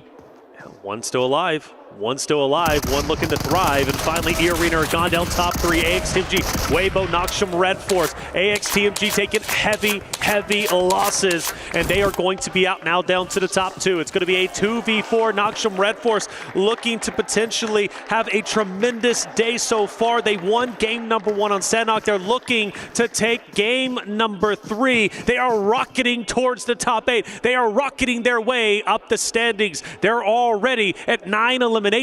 They've already got a winner chicken dinner. Even if the game ended now and they take second place, their undeniable success today is undisputed. But Weibo have vehicles. Weibo, they don't have the numbers, but they've got the heart. They don't have utility either, though. And you can see the armor's in a pretty shambolic state right now. This roll forwards may actually work. They've left the player behind, suppress the ridgeline. They're trying to connect with the spray downs, and Order stays alive. That could be crucial here. He can get some healing done. XZ, can he connect? Yes, the spray down with the P90's there. The nade in response, sure. And now Order has to do something. He has to come up big. It's all up to him. A sliver of HP, back up to a decent amount, but it's a 1v3 as Benny moves on in. They've got the center of the circle under control. They're looking for the res as the flushes come on through. It's all but closed down, and Nongshim Red Force want 2 chicken dinners today. Here they go. Orders spring into action. He can potentially clutch this up, but he's going to have to work hard. He falls short. Weibo finishes second, and Nongshim Red Force finished the game 3 with a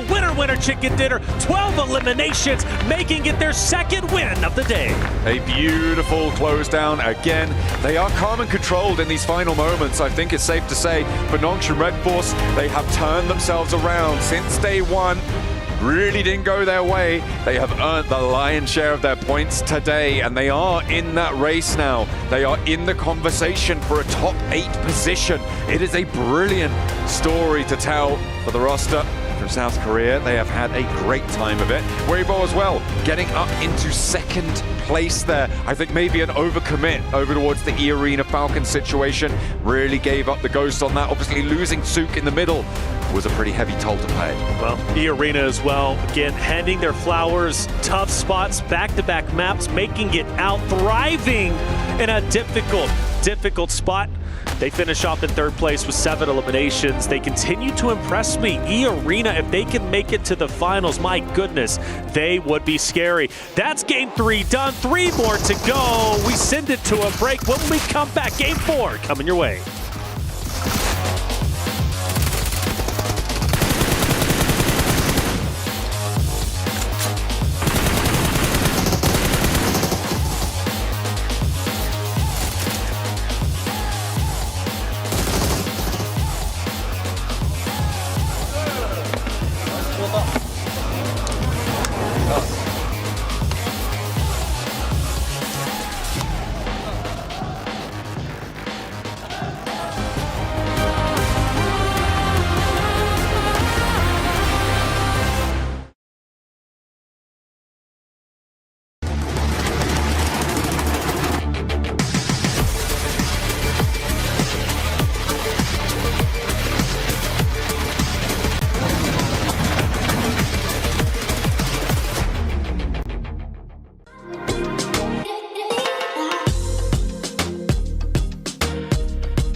This land is calling.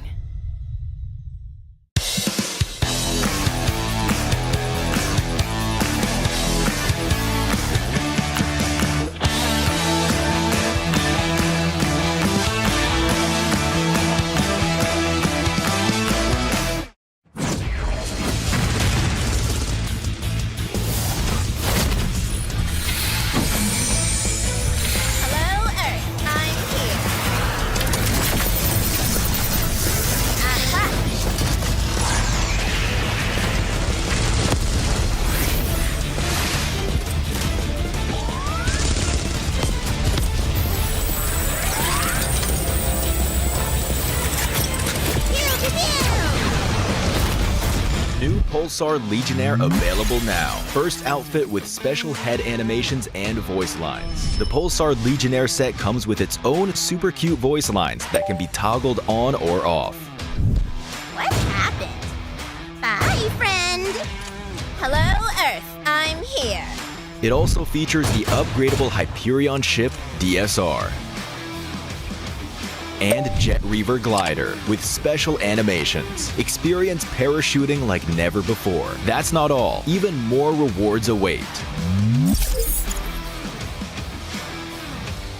Event period, July 25th, 2025 through August 26th, 2025. What are you waiting for? Get the new Guild set now.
Neptura, you might be the lucky charm for this team. Namshin Red Force, you talk about them at the beginning of the day.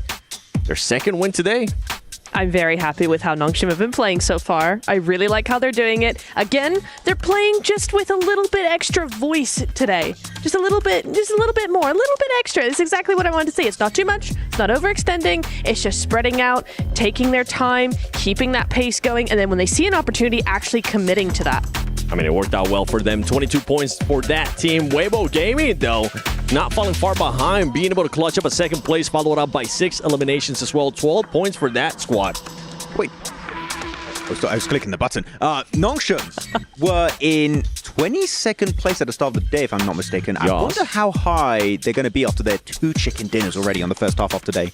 We'll find out in a bit. That's true. You know, because that's how we do it. Usually leaderboards come in later. Wow. That's crazy how that works, Max. It's crazy how that works because also another team that's there towards the top, AXTMG, being able to collect some points as well. Actually outplaying Alpha Gaming, in my opinion. Using the circle to their advantage and knowing that the circle is going to be hindering Alpha Gaming. And Alpha Gaming sending Doc in the docketing position, being a little bit off to the side compared to the rest of his team.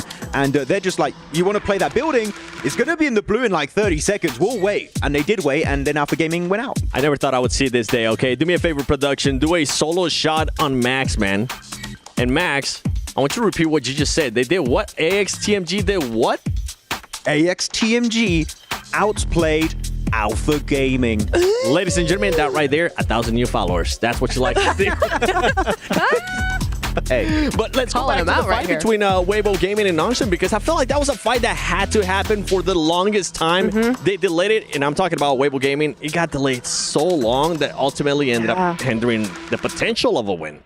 Yeah, I think they had been keeping an eye on that high ground for a long time, but what ended up happening was there were a lot of teams all around the edge of that, and for WBG, there was not the angle to actually get on there because AXTMG were on the other side. Nongshim, coming into the high ground instead, had a better angle up against AXTMG, so they were actually able to kind of take that away from them, take that high ground, whereas WBG just was not going to stand a chance against that. I think we'll have to wait and see what happens, okay, with this team. They were doing some weird splits. We'll come back to it, but what I want to see is I want to hear what happened with Horror Esports, because that last game, it seemed like they were doing the right rotations, they were doing the right moves, but ultimately, they just met their demise. So let's go to an interview with them. Barney, take it away. Having just passed the halfway point here on our final day of the group stage, I've got No Fear with me from Horror Esports. No Fear, you and your team are kind of tiptoeing around that cut-off point from 8th place. So maybe you'll have to fight through the survival stage. Maybe if you have a late push, you'll be able to get into the grand final spots from today. Tell me what issues you're facing, what problems you're running into, and what's going well for your team so far. We are facing some issues in game like information-based game. We are lacking that, so we are trying to overcome that and following games. And we are a little bit nervous on the game, and we have to play little slowly. And we are going to play like we did in PMSL CSA. We are a little bit off than that. We are not playing our own game, so we are lacking that, and hopefully we can overcome that. Yeah, exactly. You've got 3 maps left until it kind of gets decided at the end of the group stage. So what's the plan now? Are you going to be able to fix any issues that you have right now? Are you going to get aggressive? Yeah, we are trying to play. As I said, we are trying to play information game, and we usually don't push like blindly. So we are trying to play much slower and more aggressive. So hopefully in 3 matches we can get top 8. Okay, top 8 is the goal, of course. Thank you so much, No Fear, for joining me from Horror Esports, and best of luck in the rest of the final day of the group stage. Back to you guys. Well, we got to wait and see if they're going to be able to make it there towards the top 8, because as I mentioned, they were trying to do some rotations. I mean, Blank even ended up choosing him. As soon as he chose them, it ended up going south for them. But there you go, No Fear only being able to get just 1 elimination, 275 damage. But let's move on from Horror Esports, because I actually want to get a chance to talk a little bit more about Weibo. Weibo, we always talk about the docketing. We saw Sook being very far away from their squad. Max, I like what Doc is doing. How about we do a bit of that? Okay, now, it was quite interesting because this entire game, Sook was split from the rest of his team. So Sook was in a building over to the western side, not quite in the mountain, and the mountain where the circle ended up going had the 3 other players of WBG. They just stay there the entire time. Then they pull a little Uno reverse card, send Sook over to the high ground position, leave the 3 other players in the compound to the west, and we're like, okay, that's a good scouting position. They're going to hold it until maybe phase 4, 5. Okay, we're chilling. I think they took until phase 6 to start even just thinking about regrouping onto Sook. And the fact that Sook is not eliminated during that time is just mind-boggling to me. I think they were scared of possible off angles, taking away that possible win from them. So I do get that they were scared about it, but the delay took so long that I would love to know what was happening internally, because so many things must have been taken into account for this team to not be willing to regroup. And that's what I was talking about too for this team as well, because of the delay that they just didn't want to find non-sim Red Force. They had the chance. Order seemed like he wanted to get an angle on them. Ultimately, it didn't end up happening, Neptura. No, it didn't. I think it was a really interesting play to come through from them. It's one of those things that I think has everybody a little bit confused, but at the same time, it's what got them a 2nd place, almost a 1st place finish. They just wanted to keep that timing or keep to themselves a little bit more. They were not confident in that. And actually, I kind of think it goes into what we've been saying, is that if you want to make a play it with confidence and actually commit to that. And I think if they were unwilling to commit to a push, then actually staying and committing to the stay was the way to go. I think they may have been scared from Nongshim Red Force's southern angle. Maybe you just push that, you know? Maybe you just go for Big Send, then you can have exude as much control as you want on the circle at that point. So I do agree with your idea here that maybe just do it together.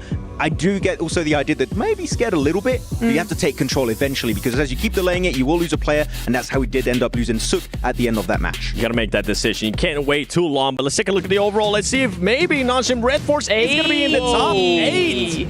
And they still got games to go, so that pretty much means that for Non-Sim Red Force, there's a high chance that you might be able to make it there towards Grand Finals. One thing that's a little bit scary for me, looking at all of this, Max, is that Alpha 7 Esports, look at them, they just really haven't been able to get that many points. Don't forget, man, you got Horror behind them, you got Alpha Gaming behind them. If they keep slipping, Alpha 7. I knew it was going to happen eventually. Alpha 7 will be slipping out of the top 8. We can't have that happening to the reigning champions. So Nongshim, good comeback from 22nd in 3 games, getting up to 8th place. But as you said, Alpha 7 in the hot seat. They need to do something in these next 3 matches. And right now, for some of the other teams that are currently watching the games from their hotel, I'm looking at Yangon Galacticos, Rengnam Karya, Esports. Have they done enough? Because with the ways that Nongshim Red Force is currently playing, and if Alpha 7 does end up picking it up, they could end up just getting kicked out of that top 8, Neptura. Actually, yeah, you make a really, really good point. Rengnam in particular with 81, Yangon, of course, with 75 as well. I mean, even if Nongshim do go up and up and up, they are going to be able to surpass them 100%. I think even top 3 is not looking so safe compared to how these teams have been playing. We saw Alpha 7 there having 69 points earlier. You can see Weibo Gaming right now with 58 points. You have TT Global 10 points behind that. So, I mean, you were saying it, Max, they're not safe. They're not safe at all, and we need to start seeing a little bit more out of Alpha 7. They have had, to be fair with them, they have had some good rotations. They've had very good rotations right throughout this tournament, so they could jump up there. Alpha 7, they need to be careful because, again, they're in the hot seat. They could fall off. That would be one of the biggest upset here in the group stage. Okay, well, I'm ready to see what's going to be happening here in this final area. But before that, let's send it over to Barney on the stage. Welcome, everybody, to the Qiddiya Esports Arena, right here, live from Riyadh for the PUBG Mobile World Cup at EWC.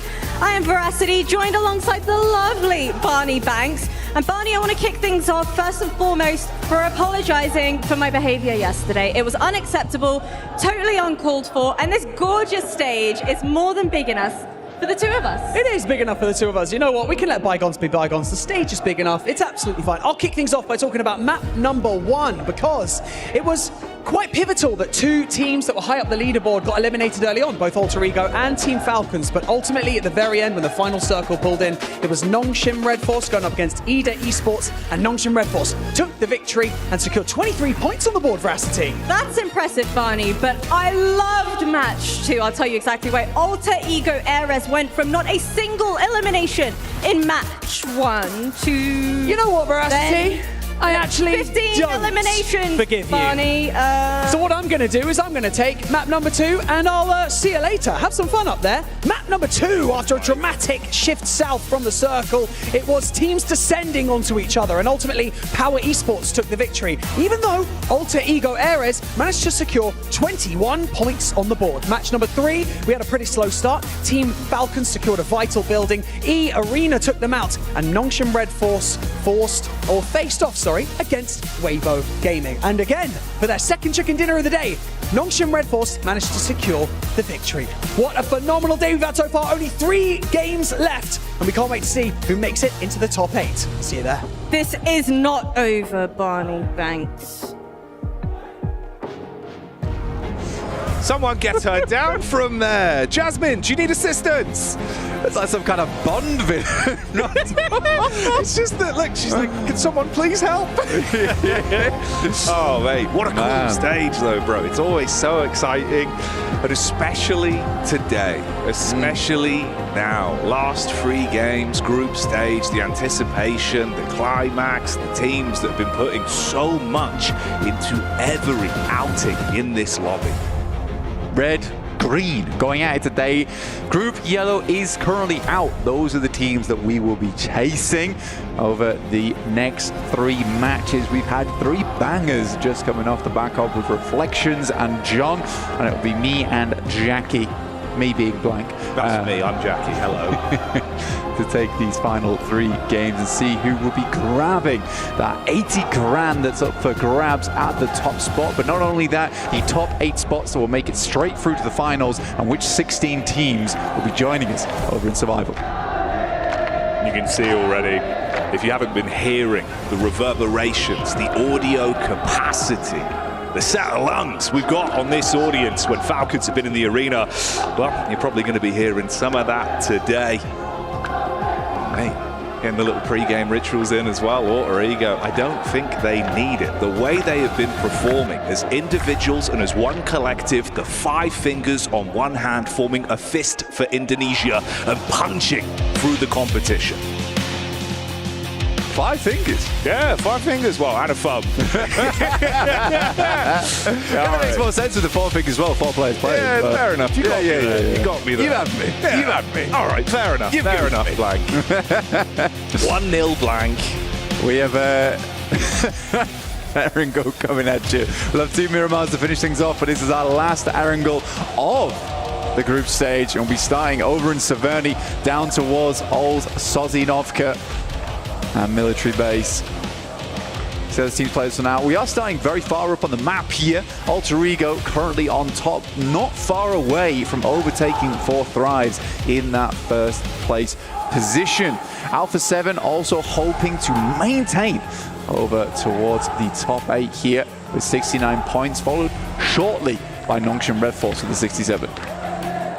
This is a nice stat to look at as well, man. Obviously with Falak not being here, but Rosemary still having opportunity to build on those high caliber plays he's been making. Unbelievable damage, fantastic impact. But this is what I was saying, right? It's not just him. It feels like the team has been setting up each other perfectly, Blank. The comms are clean, the decision making is brilliant.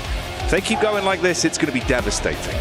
There's been a lot of talk about Rosemary, honestly, and there's a lot around him, but I think that when we really boiled it down, that there was a huge amount of success which was pinpointed around Alva as a player. In terms of his scouting, dangerous missions that he's been on to set the rest of the team up nicely. He's been a very, very key pickup for that squad to allow Rosemary to succeed in the way that he has. Consider the leaderboard right now, pretty tight, honestly, pretty tight. With Weibo currently at 58, TT with 59, Ida at 62. So there is chance for teams to jump up. It's not just Nongshim Red Force fighting for this one. They're in a worrisome position. Ida could overlap them potentially. We already have an engagement starting off here over towards AX, losing a player in Rozok. Not the dream scenario you want going into the later half of the day. A rough drop. Oh, mate. It's not what you want, Blank. Try and get that sorted out immediately, get the things going, the blood pumping. Saw this yesterday with some of the decision making. Let's have a look though where we're going to kick things off. In-game POV, we join the Alpha 7 boys on the move. And again, like you said, I think they've been coming out, playing with a bit more of that classical flavour. It looks like Alpha 7 on the stage again. Bit more gusto, honestly. I really like that maneuver they made down towards Milta, you know, trying to play it off the back of the road stop. Never that easy, honestly. They did eventually get wrapped on, but I think up until that point, they held their own quite nicely there. So I think for Alpha 7, they do want to have a much more explosive entrance here, but to be honest, at this point, at this stage of the tournament, they'd be quite happy just to get into the top 8, to get that free ride over towards finals. This is Alter Ego, actually. Who else other than Rosemary? Got a bit annoyed at us for talking about Alva too much, wanting to remind us who's the king. It is crazy as well, because it's one of those dynamics, right? We say it sometimes. We have like a 2-2 split of players that compete amongst each other within the same roster. Whereas for them, like you say, they're passing the baton willingly, setting each other up to make sure that relay race for knocks, for damage, for placements is always clean. But yeah, obviously, if he gets an opportunity, Blank's going to take those knocks all damn day. He'll show off. He will show off. I think for another team like that right now, it's somewhat of a different story, is Alpha Gaming, where it's a weird one. It does feel like a case sometimes where a player will just send out the rest of the team, you know, bless their hearts, they will just join in, send with. Even that first Sandhawk today, where we saw Alpha Gaming shoot down towards the south side to take out Team Falcons, despite having one of the strongest compounds inside that circle early. It was a weird one for me. At the moment, they're not doing too badly, you know, 50 points, but they are in 15th right now with that scoreline. So they want to bump that score up. It would be a bit of a jump, but it's not out of the realms of possibility for Alpha Gaming to get just a gigantic match. It's hard to count this team out too early here. With 3 matches to go, though, not a lot of time left, and that fuse is burning down. It is. And the base that will be behind it detonating, of course, is that rapturous, screaming energy we have heard again and again for the Falcons fans that have been in the arena. And that's scary. We were saying on day one, sometimes when things aren't going right, you're hearing that echoing constantly. It's more and more pressure that's being layered on you. Yeah. I'm worried if it's going to turn them into a diamond in the last 3 games, or if you will crumble under that pressure. 32 points for Falcons. It's not an ideal number to be on. 21st place as well. it would have to be a mega jumper. I think, if I'm being quite honest, a bit brutal, really. Yeah. I think Cole is the only player on that team at the moment I really see standing up. I mean, I've had a lot of admiration for Ralph, Nalvalo, Redox in the past years, but it's funny to me that their newest addition is the one who is showing the most gusto in these games. We'll wait and see for Falcons. There could be a miracle run, but for me at this point, very unlikely. Very, very unlikely. At this point, you kind of want the crowd to just be chill. Let them build. Yeah. Let them build, then follow. Yeah. No, I know what you mean, man. I know what you mean. It can be that double-edged sword, you know. It's kind of brutal. That's the way it's gone. But two sides to every coin, I guess. Longshin Red Force calling the right side of the coin each time it's flipped today, it seems. Some very good plays from them. Get themselves into 8th here, which would secure them if we ended things right now. I think Longshin Red Force has had a nice run. Capitalizing off some teams' maybe inadequacies, we could say. But at the same time, it has just been some good maneuvers. I would put it down to just a case of strong understanding of the map. Macro looked pretty decent. They didn't overegg the pudding a lot either, which is something you see from Alpha Gaming quite a few times. Maybe need some more classes when it comes to bakery, or at least getting some chicken dinners. I think for IDA as well, it's interesting. Obviously, it felt like they were more of a periphery team in some of the early matchups we saw towards the group stage. You were finding your way through with placements, playing off the zone, but never really being at the forefront of things.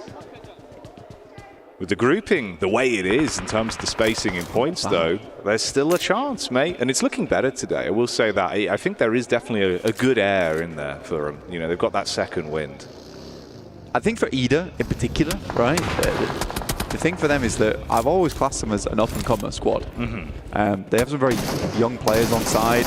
It's not easy always playing at a big tournament like this with all that pressure on. But they're a good team at heart. They're a very, very good team at heart. I think maybe it's early land jitters for them. This is only their second day of play. I think everything could change. I do think, though, for Ida, going to the survival stage is not going to be fun whatsoever. I don't think that's an easy place for them to be. I think they'd rather just make it straight through to the finals itself, get to watch all the play happen, and then just feel a lot more comfortable and researched going into that finals. So it does need to be a big push from Ida. Again, other teams are chasing. We've got Thunder Talks as well as Weibo. And Longshin Red Force, if they don't let up, could become a little bit more difficult to grab onto the coattails of those teams in the top 8. Let's go back to your point as well for a similar team that, you know, the question mark was, will they struggle being thrown into the deep end of a big stage like this global event? For AX, I think, you know, day 1, day 2, honestly, they kind of just played their game. They showed up to really just give it their best. Over the course of the event, though, I'm curious to see if that's cooled off a little bit. This feels like an unlucky one for him. Obviously, 2 individual solo knocks there. Rosemary was able to claim 1. We just saw the second go down, so already losing a lot of that stock early.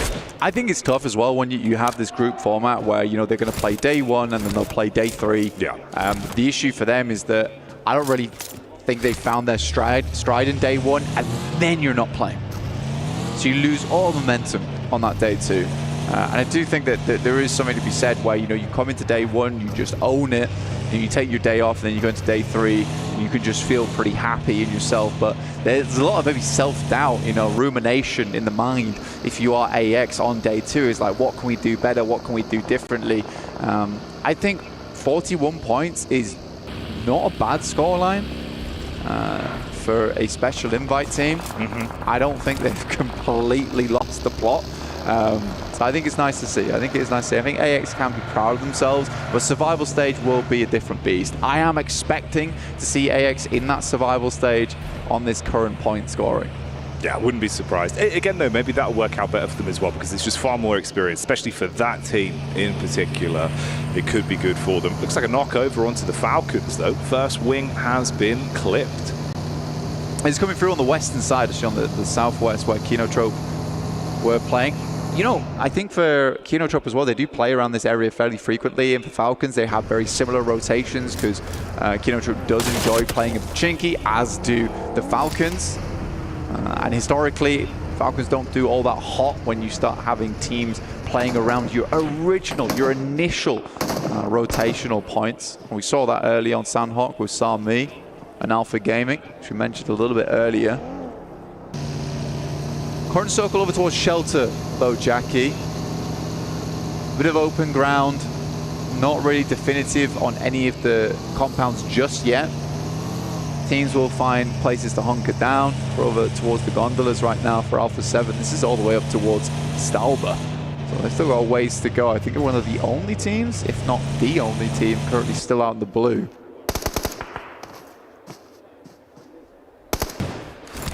Intense game here. They were coming down the backside of the hill, had a read at least onto Alter Ego. Obviously a bit of a split there. You've got Rosemary further out to the 2-2. It's Krypton that makes a bit of a move here. Rejoin with the rest of the squad, hop back in the vehicle, keep himself covered. See how they play this one. Alter Ego on that western side, yeah. The split between them is pretty big, pretty substantial. See when they want to regroup things up, and you're right, Intense Game are chilling around the peripheries of that area on the western side. You got Rosemary and one other player, can't quite see the name there, having a look down towards that southern side. R8 taking a knock, that's over towards Mansion actually. You can see it on your screens, we bring up the map feed, which is available to you all at home, by the way. I'll head over towards PUBG Mobile Esports over at YouTube, pick that one up. Keep tabs of your favorite teams and their rotates. Follow all the action in one nice little neat package. Get the information that we use here live on the cast as well. Teams on the move now. Squash from the wraparound. Everyone else heading down. It's Gamax that's just ahead. And of course what remains of AX as well, taking a wide berth to join up, but we'll hold that for back over. E-Arena on screens for now. You've got a crash down from the hillside with Kinotrope coming in. Mormon on the push back up. Ooh, big tag into the back. Quick response as they turn their heads and find that one. Tamar with the damage done. It's Big Papa Pump that's clipping legs from the side. Bullets coming in from the third party as well, trying to clean up and see what he can steal away from this. Had the smooth moves, but an instant shot back over. That's TT that are taking pot shots at it. That was a messy engagement, massively messy engagement, and a perfect opportunity for Thundertalks as well, because this is around the center of the circle right now. Thundertalks is able to clip two teams out at the same time. In E-Arena's looking a little bit worse for wear here. King's not fully committing over towards it. His Alpha Gaming once again looking to ruin the day of the Falcons. That is a brave nade sent by Doc, and Reefus is just forced to handle it. Danger close, but the danger is Alpha Gaming, and it's their middle name right now. And just one man left, Narvalo. 4 nades in the backpack, casts out the first stone as he throws it over. Top from distance, trying to catch Reed from the side. If he does peek out to shut him down, nade could be on target, just short. Close though, Hovercraft comes in, delivering players up close. Come on, this nade's gonna go off right next to you. Doesn't do all too much damage to the Hovercraft just yet, starts to smoke. Molotov sent through into the building, they don't have a read on his position just yet. More paranoid about the compound. I think he's down to his last 2 nades now as well. Yeah, that's all the stock he's got left. Cooking this right down towards the end. Last one's going to be prime. Sideline chip damage over. They don't want to run into this and throw away one player. Ooh, but Top will get the shot on the peak. That's what they were setting up for. Good watch from Top there. Holding in the background, has done that quite a few times there for Alpha Game when he's forced to pick up the pieces when the front line heads on in. But for Alpha Game, very, very important match for them, right? They want to climb that leaderboard up to 53 points on this match. Powers finding Ida from R8, and here's Intense Game. Pretty long range on this one, long, broad, open spaces. Rosemary down as well. Alter Ego probably want to chill this one out. Yeah, I think that was the team name from the back line. So the splash damage knocked him back down into his last legs. They have the smoke to at least reset, block vision, see if they can try and cauterize this one a little bit. Obviously, intense game. We're looking to really backdoor into this quite some time ago. Gamax as well. They get thrown into the fight versus Alpha 7. We were setting up previously. Silence fires shots back over. Ooh, this is starting to look messy in the lobby, Blank.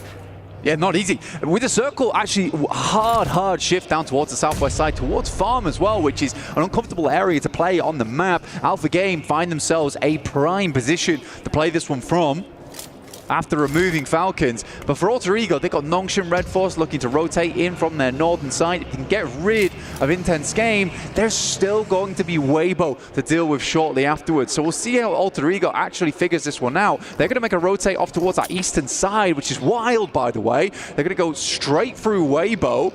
We'll see how this pans out. Intense Game takes that moment to regroup back down with Adrian on the south side of the map, and Alter Ego gets past.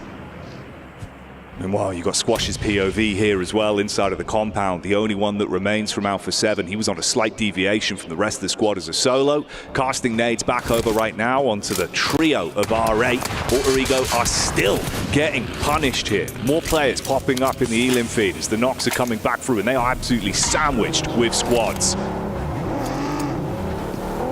A lot of teams are struggling to make their way into this one. Fair few of our squads on the eastern side, and we're on board with one of them in R8. They try and rotate down. The remainders of AX move to the fields, just on the north side, pick up a compound to play inside of. This area of the map can hold quite a few teams, but I would say that Alpha Game currently have one of the stronger positions inside this compound. Plenty of sightlines to work with. They're not cut off on the windows. Gamax, obviously. They were the ones to kick off the fight between Alpha 7 and themselves. On the rotation path here, they go straight past Squash and down towards the crosshairs of R8 that are just trying to play towards the edge. They've got a vehicle close by to make their getaway. For Squash, it gets a whole lot more uncomfortable. Long-term rotate for him, and Power Gaming are ahead. They've got the next position to try and guard some of these teams as they make their way in. Origo, after that A-limb from earlier as well, did break the triple digits. Up to 100 total. Still chasing that 111 for Thrive to pick themselves up first place here. They lost Day, but Weibo just about caught him on his rotate down in towards farm. Yeah, this rotation's not going to go too well for Gamax. That vehicle is very close to exploding. Surprised Damar doesn't just go for the full send on the spray either. Couple shots back over. Optics of it doesn't look too great for him, so he'll try and tuck down. It's actually easy. That's what we're saying. It's Power Gaming that we're in a good position to try and guard all these teams as they make their move. Meanwhile, as that one goes a little bit quiet, we can show you back, of course, on the fight that kicked things off between Gamax and Alpha 7. This is what resulted in only Squash being the last remaining player. On his solo mission, he's at least found himself some safety inside of the zone for now. Ah, he's gone. All right. Yeah, for Chudo, some good nades over the top, honestly. I quite like that. Corona with some more over towards E-Arena. Somehow Gamax is able to get a little bit more done. Horror versus Ida now. Aaron steps up to the plate, nade over the top. We'll find Jiggle. This elimination feed is just popping up time and time again. Weibo taking shots over towards Nongshim. Yeah, the Red Force taking damage. More on the push-up. To close the gap between these two teams and make it uncomfortable for Ida. A lot of pins pulled on the nades, trying to get one right between the both of them. Spacing looks good on that. It's a clean tag. Sky gets blown over because of it. Oh shit, Red Force taking so much damage from the side as well. Trying to turn it around. You can see Tizzy there with the DBS. Back over onto Weibo. Yeah, Weibo's suffering, but they are making it work. But Intense Game wrapped back up again from where Adrian was playing. He's looking to pick up the pieces that were left behind by Weibo. But Ida's doing a great job to hold this angle. Held out Power, held out Horror as well.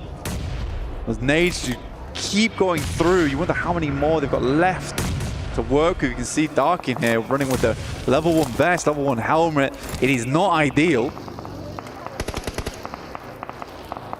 This is the rough part for Power as well. At one point, it felt like they had a good position to try and hold back some of the other teams. Now the shoe's on the other foot. It's only really Al Haji that has a chance to make a getaway play as a solo. The rest of the squad were pinned in, play zone, nipping at the back of them, and they've all just been picked off one by one. So he's just got to bail on the rest of the squad, look for a later survivability game from this.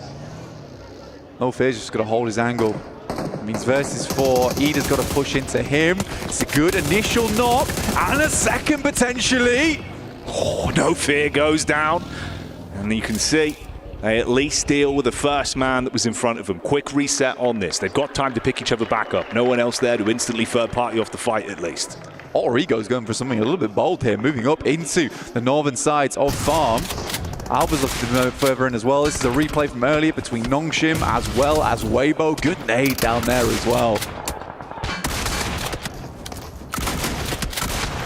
Actually would be quite a nice storyline as well if we get this fight here between Origo and Alpha. The way we can set that one up, the dynamics, you know, the two sides of how they play, complementing each other or fighting against one another. Nades over the side for now. Man. The fact that that is right on target, the kryptonite for him, blows him away and fragments the team. The advanced scout now down. It bounces off the tree, by the way. Wild rebound. Yeah. Straight back in. It might have gone a little bit further. Rosemary, 3 nades. These 3 nades need to be real effective here. With Daybot down, it's just 2 that they're running with for Alter Ego. Krypton does get flushed out. Alva versus Alpha. Here in Farm. Alter Ego would love to get a little bit further, but Reefus finds Rosemary. He crawls his way through the grass, leaving just Alva behind now for Alter Ego. Looking for placements. We'll see how long Alva can sit in this position. Al Haji was found as well, of course, after bailing out as a solo quite some time ago. He was spotted in center circle and has been dispatched to Power Gaming. Exit stage left here at the 4th game of the day. For Alpha Gaming, though, this is a big one. This is where they can make their chase for top 8. Most eliminations right now for Damar, you can see. Quite a big total there for R8. Marth and Damar still alive, direct center. But Ida is just flowing through. That is until Shing will find Darkin on the front line there. Pops him for 1. Nades continue to pour across. And Emirate's just going to wrap. They're going to give up Darkin. I like this, you know. You see there, the boys from TT are looking to move in, but this is a dangerous cross. Oh. Going for the quick jump in the vehicles, try and have some cover for the reach. Oh my. The Bison lets it load, but they're able to handle themselves on that one. Dispatch R8, keep themselves in a good spot. And like you said, that Elim feed has not slowed down. Consistent bouts, it's constantly going. But with that, Ida makes it into top 8 over Nongshim Red Force, so they bounce them down into 9th here. Weibo moving up now into the smoke directly on top of Ida. You got he who moves in, but not for long. He is not him. Aaron will put him down. The 5 Elims on the game, 9 total. Jumping up now past Alpha 7. It's a massive game from Ida. That's what we were saying. It looked like they were maybe a bit of a periphery team, but now they want to be at the forefront, straight into the smoke with the bonnet. Hello, Aaron, and goodbye with the DBS. Pick up Emre there. Takes him a while. Nade goes over the top. 33Z's able to sidestep that bad boy. Continues to take chip damage. That one should be on target and do just enough. And Aaron will put another one up for Ida. The solo soldier in the middle of a broken field of vehicles. Thunder Talks versus Alpha Gaming here, Jackie. Likely to be the concluder. Intense game on the sidelines, have been huddled for a long, long while. Aaron continues to take pot shots, but Singh will finally take either out. A 4th place though, 10 elims. I think they'll be very pleased with the result on that game. Yeah, grinning from ear to ear. Ooh, trying to reposition right here, right now though, on the move up. There's the damage back over from Alpha Game. It's Rayfus that's able to get the spot onto him. Always on these roofs, playing these individual shots. Barraging down the bullets from the barrel, keeping them pinned in. What? Oh, hello. What is Doc doing? I mean, AJ constantly plays anchor for the team. We saw him on top of Observatory. Now he's playing over towards this loot crate, using this impromptu bit of hard cover to his best ability. And he's making it so it's very hard for the boys from Alpha Gaming to start moving up. I'll be surprised if he's able to get an angle over towards Reefus, potentially. Another loot crate comes dropping down a little bit further in. Creates even more cover towards the center of the map. And with that shift on the circle, sending over towards Thunder Talks, they took the opportunity, but a nasty spray down in the midst of it. Oh, that is absolute filth. He's been playing this roof to a T, every peak on target. Luckily enough, it wasn't the double spray. Could have cut them in half instantly. They can tuck back behind the rock, reset from the fight, but it is uncomfortable. Vehicle on fire, they got to bail back, hop in the car. Man, if he got that explosion in the vehicle a little bit sooner, it could have been nasty work, but AJ once again at distance. Shin goes down, Doc stepping up, and Alpha Gaming refused to lie down from farm. At least got that back line, the protection. Trying to hold him at arm's length. This is AJ. He's making some important plays, but up close and personal, that one's going to sting onto Doc. Was not prepared for the close quarters engagement. The cheeky peeks through the smoke are going to end right here, right now. Intense game, just consistently being hit from the side. They can't peek up against it. 19 bullets left in the mag here. The big machine gun in the back pocket here for AJ. Not sure how effective that's going to be at range. There's 19 bullets, got to count on that 5.56. Top's looking over. They do get Doc back up again. A disgusting single nade from King over the top will shut down the hopes and dreams of Intense Game. That is a max man grenade and a half. And you mentioned it. The switch to the last weapon he has with ammunition. At this point, just trying to create space for the team, and they are going in. Straight in the vehicles, looking to close the distance. This is a great wrap from Alpha Gaming. The lineup as well is beautiful to see. AJ's position is now compromised, dropping the smokes, hiding behind the vehicle. Zhol zigzagging his way over, and Doc is relentless on this position. Oh, Jing was so low. Mid-fight, trying to top himself back up. Big damage as well. Further impact found from Doc. And from the side, they've got to try and pick this one back up. Only a duo effectively left at this point with the double knock there. AJ at least gets the shot back over. That was the flank from Zol. For Thunder Talks as well, it's an important game for them to ladder up over the top of Alpha 7, which they should do on the placements alone, but they'd like to go further. Alpha Gaming are absolutely ruining the chances. Top starts to move up, a nade over the top, bounces off the top of the vehicle on the explosion, will finish the job.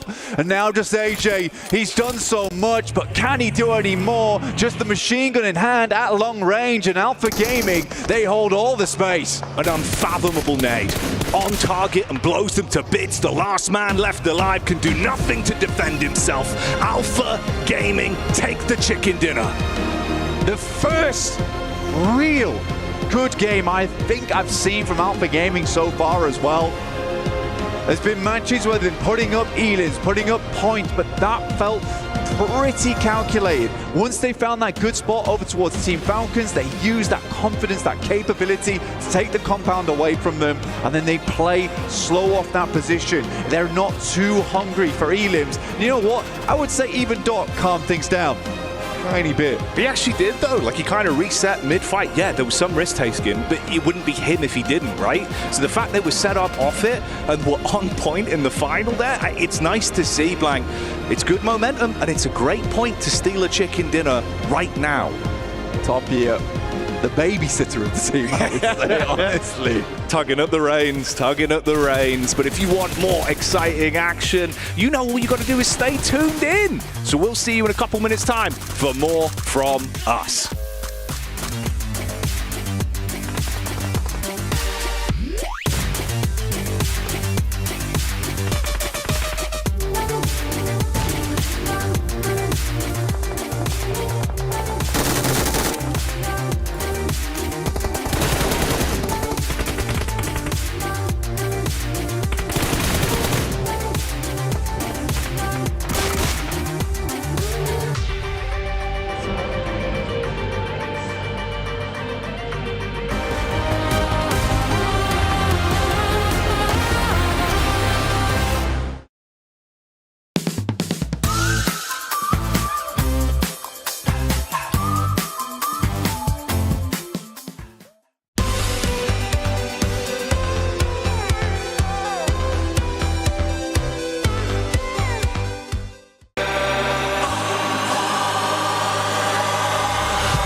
I'ma get.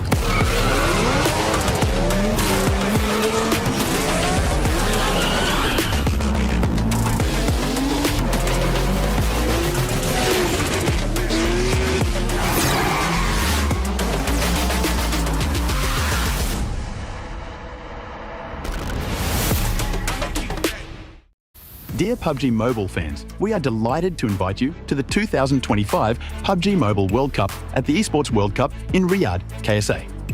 This exciting event will take place from July 25th to August 3rd at the Boulevard City. We've prepared tons of event perks, such as the PMWC avatar frame, ESPORTS Passion Set, ESPORTS Passion Parachute, and tons more items. Let's check out how you can get all these rewards. During the tournament, go to the Pandora event page via Lobby, Event Center, Esports to join the event. Mormon from SEA, Top from CSA, Pedrinho from the Americas, Silas from the EU, and Prestige from MENA will guide you through the 5 major parts of the event. They consist of tournament celebration, prediction rewards, esports shop, themed outfit, and champion challenge. Join these activities to earn rewards and collect esports tokens to redeem even more gifts in the esports shop. The more esports tokens you collect, the better rewards you'll get. You can get up to 2,870 esports tokens from the prediction event. It takes place from July 23rd to August 5th and consists of 3 stages that coincide with the tournament: group stage, survival stage, and grand finals. During the group stage, get 20 esports tokens by predicting the 8 teams you think will advance directly to the grand finals. Each correct prediction will grant you an additional 60 tokens. Make a total of 3, 6, and 8 correct predictions to get 300, 680, and 720 tokens, respectively. You'll get another chance during the survival stage to guess the other 8 teams that will make it to the grand finals. The rewards are the same as the group stage. During the grand finals, you must try and predict the ultimate champion. Just predicting will grant 30 tokens, and a correct prediction will grant 400 tokens. If you're unsure about your predictions, you can let your friends' predictions guide you. Find someone reliable, copy their predictions, and wait to be rewarded. The 3 prediction rounds take place on July 27th, July 30th, and August 3rd at 10:45 UTC 0. Rewards are issued the second day after each stage ends at 4 a.m. UTC 0. You'll receive esports tokens based on your prediction results. Note, esports tokens don't expire and can be used in future esports events. Who do you think will be the ultimate champion? Join the 2025 PMWC event and share your predictions. Invite your friends to join the predictions and watch the tournament unfold.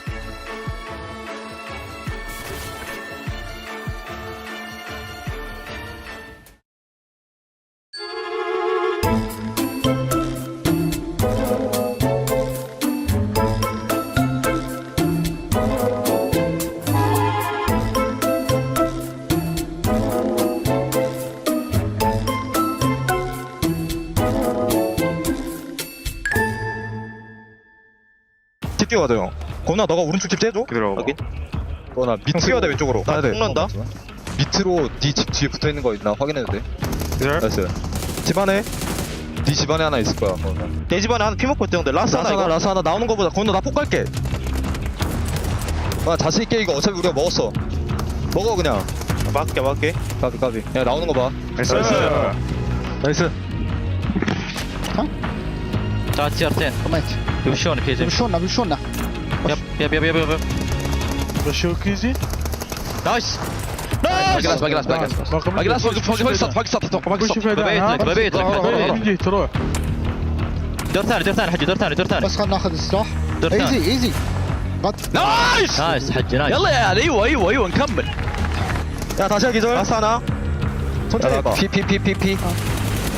그래 우리 3명이야 라스 하나 어딨어? 야 이거 좀 오른쪽 무리다 오른쪽 단차 좀 무리다 이거 이놈이야 나오면 살아? 살릴게 살리면서 하자 왼쪽만 잘 봐줘야 돼 왼쪽 뛰어오는 거 보는 중 얘들아 이거 잡으러 갈 때 양쪽으로 앵글 걸리면서 하자 아 뛸게 공방한다 맞춰 잡아 나이스 좋았다 그래요 It is crazy to see what one of the best teams of PMWC can achieve when they actually end up playing as a team, Max, man. I mean, APG finally getting their first win. This is their best game of the tournament so far, and as you said, they're playing as a team. It's amazing, it's beautiful, it's unexpected because Doc is on a team, but actually we're sticking together, so I'm very, very excited. And definitely a well-needed chicken dinner because they were in the middle of the rankings, right? They weren't quite in top 8. I think this game might have been doing just enough for them to actually put them in top 8, but can they remain there until the end of the day? I think with this performance is definitely going to up the pressure to some of the other teams, because remember, we're done with Erangel, Neptura. We're going to be going into Miramar, usually Alpha 7, one of those teams that ends up saying, you know what, we end up performing a little bit better there when we go to Miramar. That's a team that needs to perform. It is a team that needs to perform. I think we're going to see as well a lot of teams that are very good. Oh, hang on. We got an end game, Max. This is actually going to be the time they leave farm, and Alpha Gaming have an amazing game plan to just overwhelm all of Thundertalk, because their players knocked, they're wounded, they're not ready for a crash. And actually, Alpha Gaming just don't go for the normal play that a lot of people would go for, which is crashing the rocks. No, they take this massive spread over to the east, not only controlling low ground, but also taking the high ground angle away from AJ, forcing him to kind of play more passive so he can't get shots on the player low ground. And then, as you can see, 1, 2 players low ground eliminated. Only AJ remained. He was also extremely low in terms of ammo for his M4, so long range, he couldn't get involved. That is the only way Alpha Gaming win that match, and it was pulled off flawlessly. And on top of that, Seal just being able to just kind of get that high ground, gave him the big opening. I'm surprised that Thundertalk even allowed that. And with this game right now, I mean, Alpha Gaming, 21 points. I can't wait to see what that's going to mean when we go to the overall. But Thundertalk, I mean, that's another team that's also being able to put up some points up there, Neptura. 16 points for this squad. It's really nice to see them start to perform as well. And what I really love is how they were able to capture that high ground towards the mid phase of the game, right? I think that rather than what a lot of teams would do is just go for all those fights again and again and again and get that CQC, I think Thundertalk really just held back and was like, we're going to wait for all these other teams to start fighting. And then once they're done, we'll pick off the stragglers and then move into that space like we claimed it for real. I love how the final spot of Thundertalk, it was initially Al-Hajj had it 5 minutes before that fight happened. Then it was taken away by Damar from R8. Then it was Ida that took it. And then it was Thundertalk. Like, Al-Hajj had the good idea. Unfortunately, as a solo, he couldn't quite defend the... What? That's an interesting tactic right there for Non-Shim Red Forces saying, all right, we got 2 wins. Can we actually keep it going? Wake myself up. Just... I'm like, I can't do it. If not, then I'll end up just hitting myself with the microphone. But I want to deep dive a little bit more into some of this game's intense game. That was another team that we expected a lot more out of. It hasn't been that way for a very long time, at least for the past 2 days. But it's good to see them finally being able to step it up here on the final day for group stages. Yeah, especially I love the way that they played a very difficult zone, right? That zone was not easy for any of these teams. But I love how they actually were able to stick together and then move, but still be mobile at the same time. So you did have those players that were going up off to the north and then back down, but they just, by keeping mobile and stop and preventing any stagnation happening, they were actually able to end up being one of the last ones in the zone because they weren't in one place at the time. That's right. I mean, we were talking about these 2 teams earlier. I want to take a look at a bit of a SMB head-to-head between Alpha 7 and APG, because now APG is in the hunt, and this is going to be the stats for today. See who is currently outperforming who, as well. I'm pretty sure we'll get a chance to see them there in a bit. But for Alpha 7, this has to be a massive, massive wake-up call, Max. This is the time for them to actually start reacting, and it has to happen in Miramar. If not, this could be the defending champions going to survival stage. I mean, it's scary because Alpha Gaming getting a win there. Don't forget, they were just below them. They're going to look to overtake. And actually, one thing we didn't talk about too much, Ida. They've been silent, but they've been climbing the ranks slowly. They've been approaching the top 8. I think they've been going top 8 a little bit early in 8th position, if I'm not mistaken. They have 2 teams overtake them out of the squads that are playing today. They're not in top 8, so they need to be careful. That's going to be their main threat, both Ida and Alpha Gaming. And for Ida, I'm actually happy with what I'm seeing out of this squad, because they're being a little bit more aggressive. And not just a little bit more aggressive, they're being very aggressive, taking on fights with R8, taking on fights with Hora Esports as well. Yeah, I think the adjustment from yesterday to today has been huge for them. It's been really, really nice to see them be more aggressive, but not just aggressive with the CQC, just aggressive in general with the positions they're taking, with the rotations they're making. It's really nice. I do want to say just tiny nitpick criticism. They took too long on that fight with Hora, but at the end of the day, yeah, I really like what we're seeing from them. Well, we'll have to wait and see what these 2 teams are going to be doing here, especially going into the final 2 matches of group stages. There's so much at stake. You can either get a chance to go directly to the grand finals or have to battle out against 16 teams at survival stage. Let's take it over with the first Miramar out of 2 with Blank and Jackie. Thank you, Seven. Can't wait for this one. The kickoff. Alpha Gaming, fresh off the back of an absolute banquet of a chicken dinner, Blank. It was an APG win, which is always good to see. I think for the desk, they're highlighting that, yeah, this is the first time they're really, linked up as a team properly. And I would say allowed Top to do his job. A lot of times they get away with themselves, but we're heading away over to the desert here on Miramar for our final 2 matches of the group stage. That's where that tagline reigns true. Who's going to beat the heat? Who will show up here? Seen some great showings from a good few collectives of our squads today, but things will change now in the last 2 games. All the players here. We saw some of them hyping themselves up. Everyone wasn't actually sat down with Ida for a second. I was worried where he'd gone. He just took a quick lap around the arena. Trying to keep himself in it. Yeah. Because they're doing well. 6th place right now. They would need a few teams to jump ahead of them. Alpha Gaming, Alpha 7, Nongshim Red Force, Weibo. For Horror, I think that 51 points are a little far out at this point in time. If we're Ida's having the same kind of performance each time, then again, a 20-point game would shoot them up the rankings. But with the way Horror's performance has been today, it's not been a horror to watch, but it's not been great either.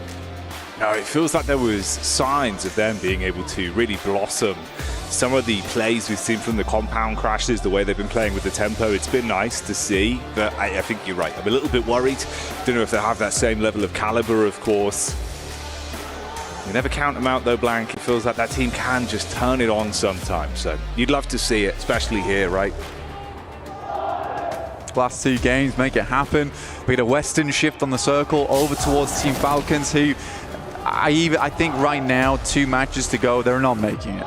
Especially going down so early versus Alpha Gaming just on that crash. They look pretty weak at the moment. Weakened. It's a lackluster performance from the Falcons. Not really got off the ground just yet. Nongshim Red Force losing Benny early here. Engagement versus R8, and I think he is alone. No real room for anyone to assist on that one with the split, so R8 able to easily grab onto it with both hands. I think it was another knockback over into Kino Trope as well that was finished off there, as we saw Power Gaming and them landing quite close to one another. They took a clean elimination off the back of that. So already a couple of scraps breaking out.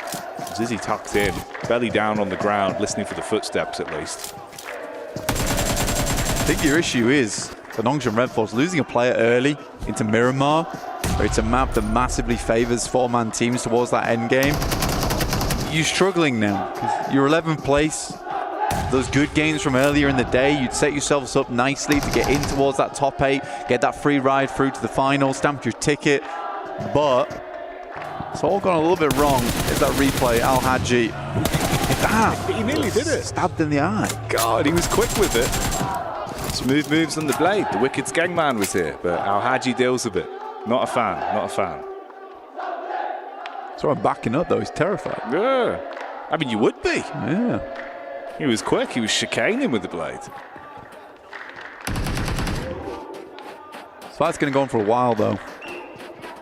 The big difference maker right now is that R8's working with 4 players, 4 angles, compared to the 3 coming through from Nongshim Red Force. And I'd like to see them make it out of alive, but it will be a tough task.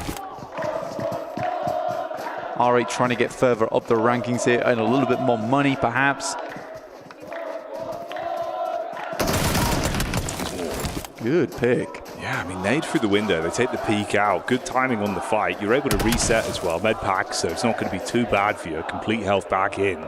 Dives away as well, so he's quick on the reposition, so DeMar can't get the shot back over to capitalize off of it. Still got the nade in the back pocket. Looks like he's going to set himself up for that on the response. Cast it out with a little bounce. That's kind of cheeky. And he's jumping out of it. This is a big play from Doc C. Let's see if it actually works out, though. He is getting peppered. Somehow makes it back into the building. It wasn't for long, though. That was a bold maneuver, a brave play. You've got to give him props for the way he approached it, but unfortunately in the melee, it's not going too great. Response back from Zizzy with the big boy, letting the bullets rain through. And R8 trying to compose themselves off the back of this. Now the angle from the stairwell is going to be problematic, trying to focus up on it. Good spray back over, and Tizzy can't get the clutch Elim in to keep them in it. So Red Force go down. That's a big blow to Nongshim Red Force. Only one more game. Capitalize on those points now onto our final Miramar. Not looking good for them. And again, I have to stress, it was a great start from Nongshim Red Force earlier in the day. Korea, that was a fantastic opportunity for them, but not meant to be. Alpha Gaming with the 9th place now after that last match. A real big improvement. Boys from Power hunting down Kinotrope. Another one bites the dust there.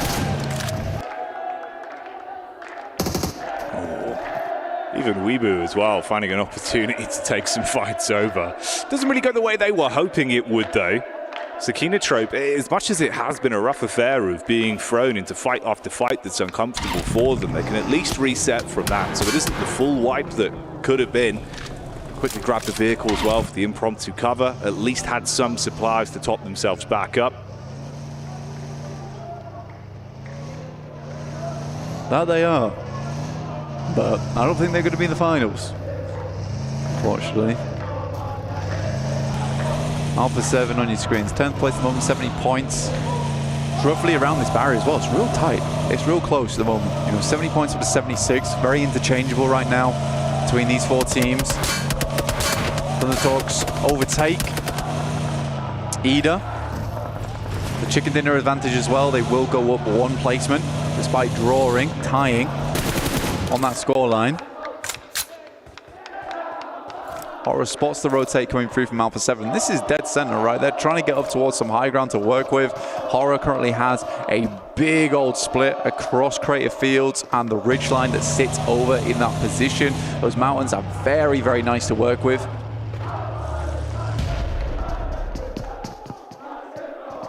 And this is the fight that has not given up. Power have just been consistently stalking Kinotrope for so long at this point, chasing them from compound to compound. Looks like AX take a knock as well with intense game, being able to isolate them once again. It's been uncomfortable in the previous 2 matchups. Gamax taking on Falcons and losing Koa again. It's these slow decisions, slow rollouts coming through from Falcons, allowing teams to backfill them time and time again. They got to figure something out. Add some security cameras to the back of the kit, essentially. We did lose 1 player over from the side of Alter Ego as well, from a very quick bout between them and Thundertalks. Both teams then repositioned and called it quits on it. Seems like this might finally be the moment to strike. They bait them round the corner. It's a good crossfire, able to hold on the doorway. Panic stations now to reset from this. The last man unable to pop off as a solo dolo. Al-Haji will handle it, and they finally close it down. Yeah, Ozi-san attempts to the triple step up the stairs. Not going to happen though. But Power consistently put up performance there. Looks a lot better today. We haven't had that champion moment for them just yet. Towering above everyone else so far, but it's a nice game from here, honestly. Chrono will finish off Koa. Again, I think losing Koa is a big deal for the Falcons. I think he has been the one stepping up time and time again for the team. He's trapped out in Monte Nuevo on that northwest side. Circle centers up though over towards Ida, which is very good for them in terms of their point scoring, staying within that top 8. Currently playing over towards some high ground too on the roadside, so plenty of vision around them to work with.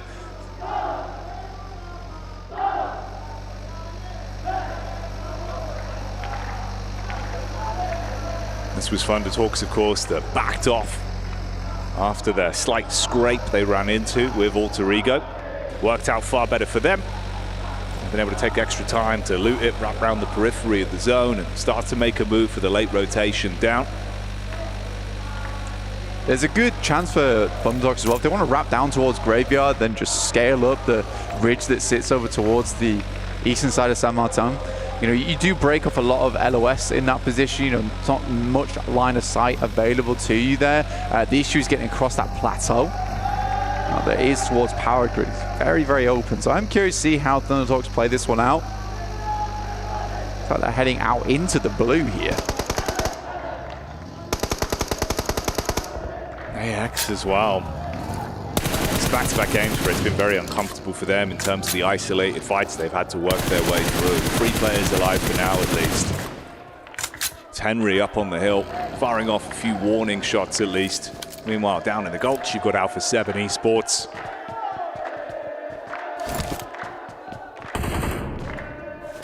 Alpha 7's not in a terrible spot, honestly. In these concretes, works well for them.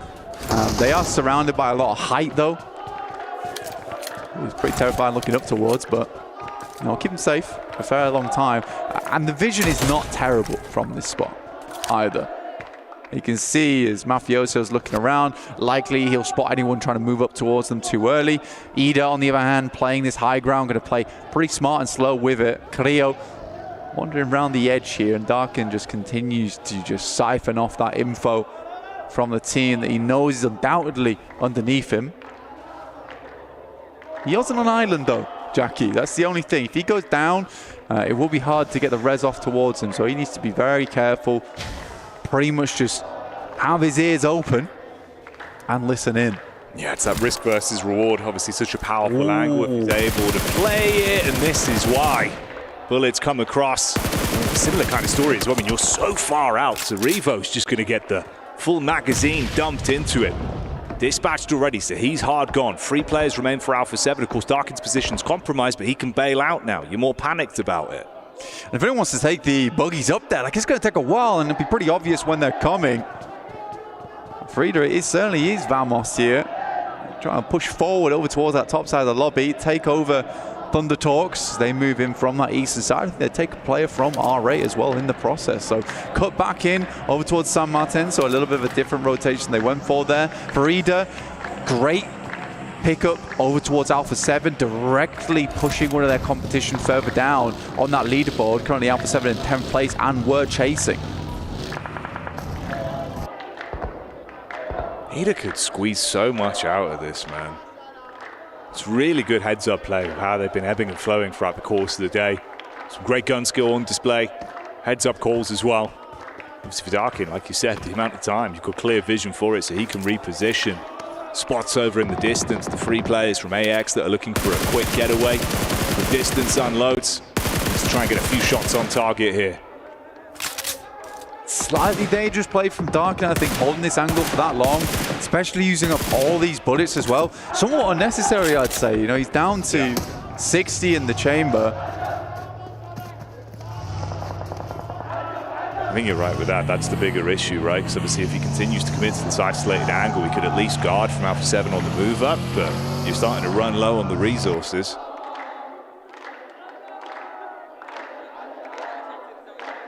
Solarigo. One player down.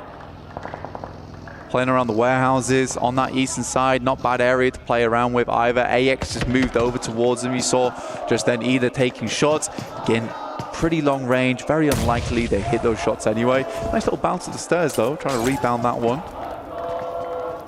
Instant Molotov. I'll take those.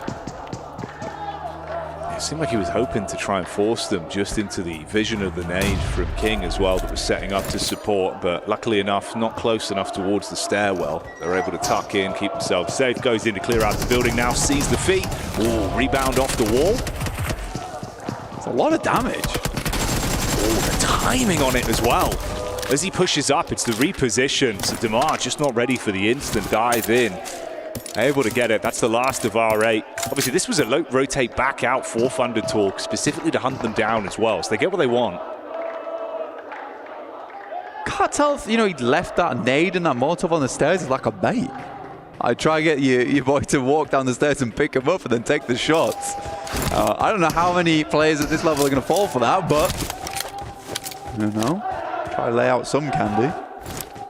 It's a fair theory.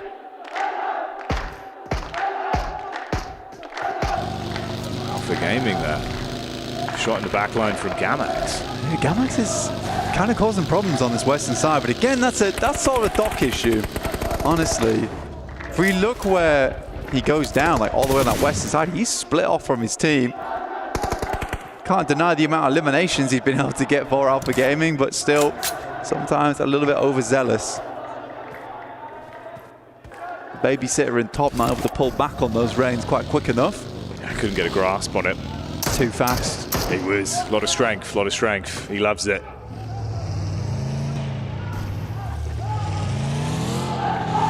You know what? I think it's absolutely justified the sighting goes down there for Thunder Talks. I don't know why he was on that split all the way down towards that south side, especially when you know players are going to be wanting to rotate him through Picardo, through Power Grid.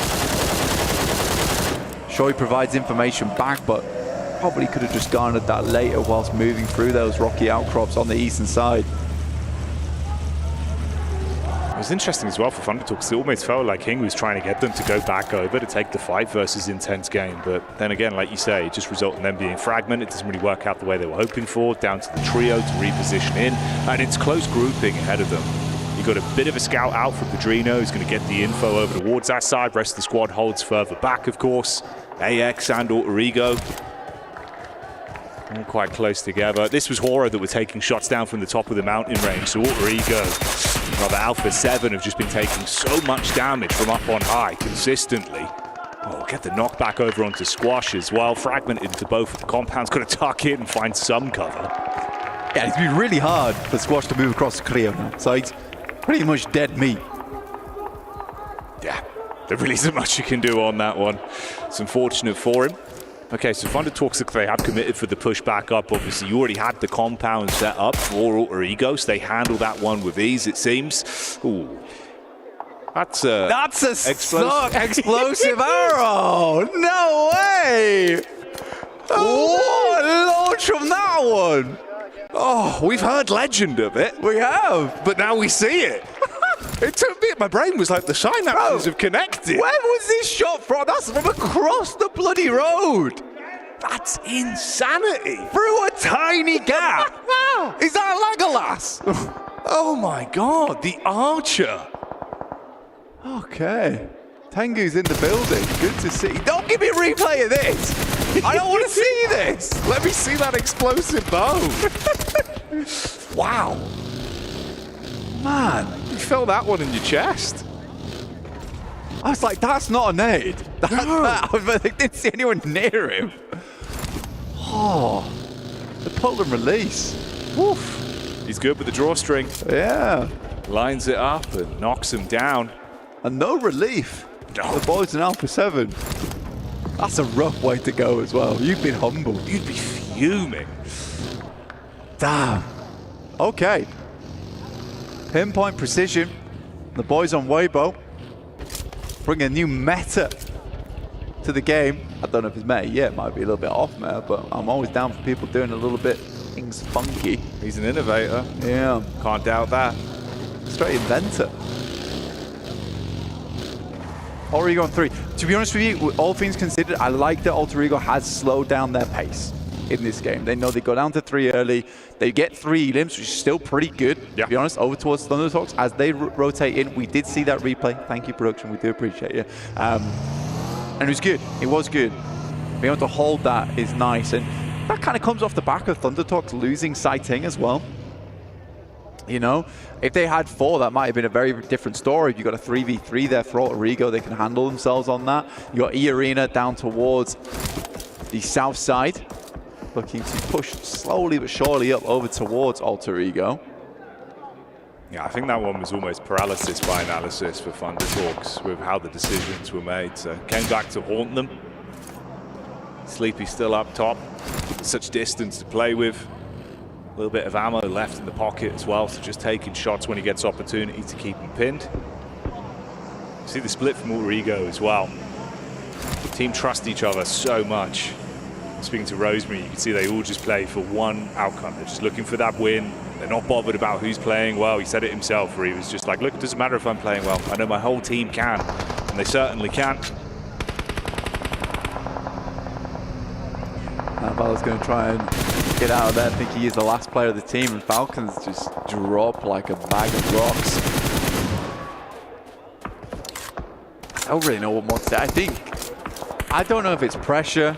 I don't know what's happened, because technically they're not always the most entertaining team to watch that way. But they are consistent. Consistency is good. When they pop off, it's just very, very cool. But most of the time, you know, it's just slow but steady. All right, they're the turtle to Origo's rabbit right now. But at the moment, the rabbit is very firmly winning this race. Yeah, quite a bit. Quite a bit. Turtle's got lost. Rabbit's focused. He's on. There's an 80 grand carrot at the end of the race here.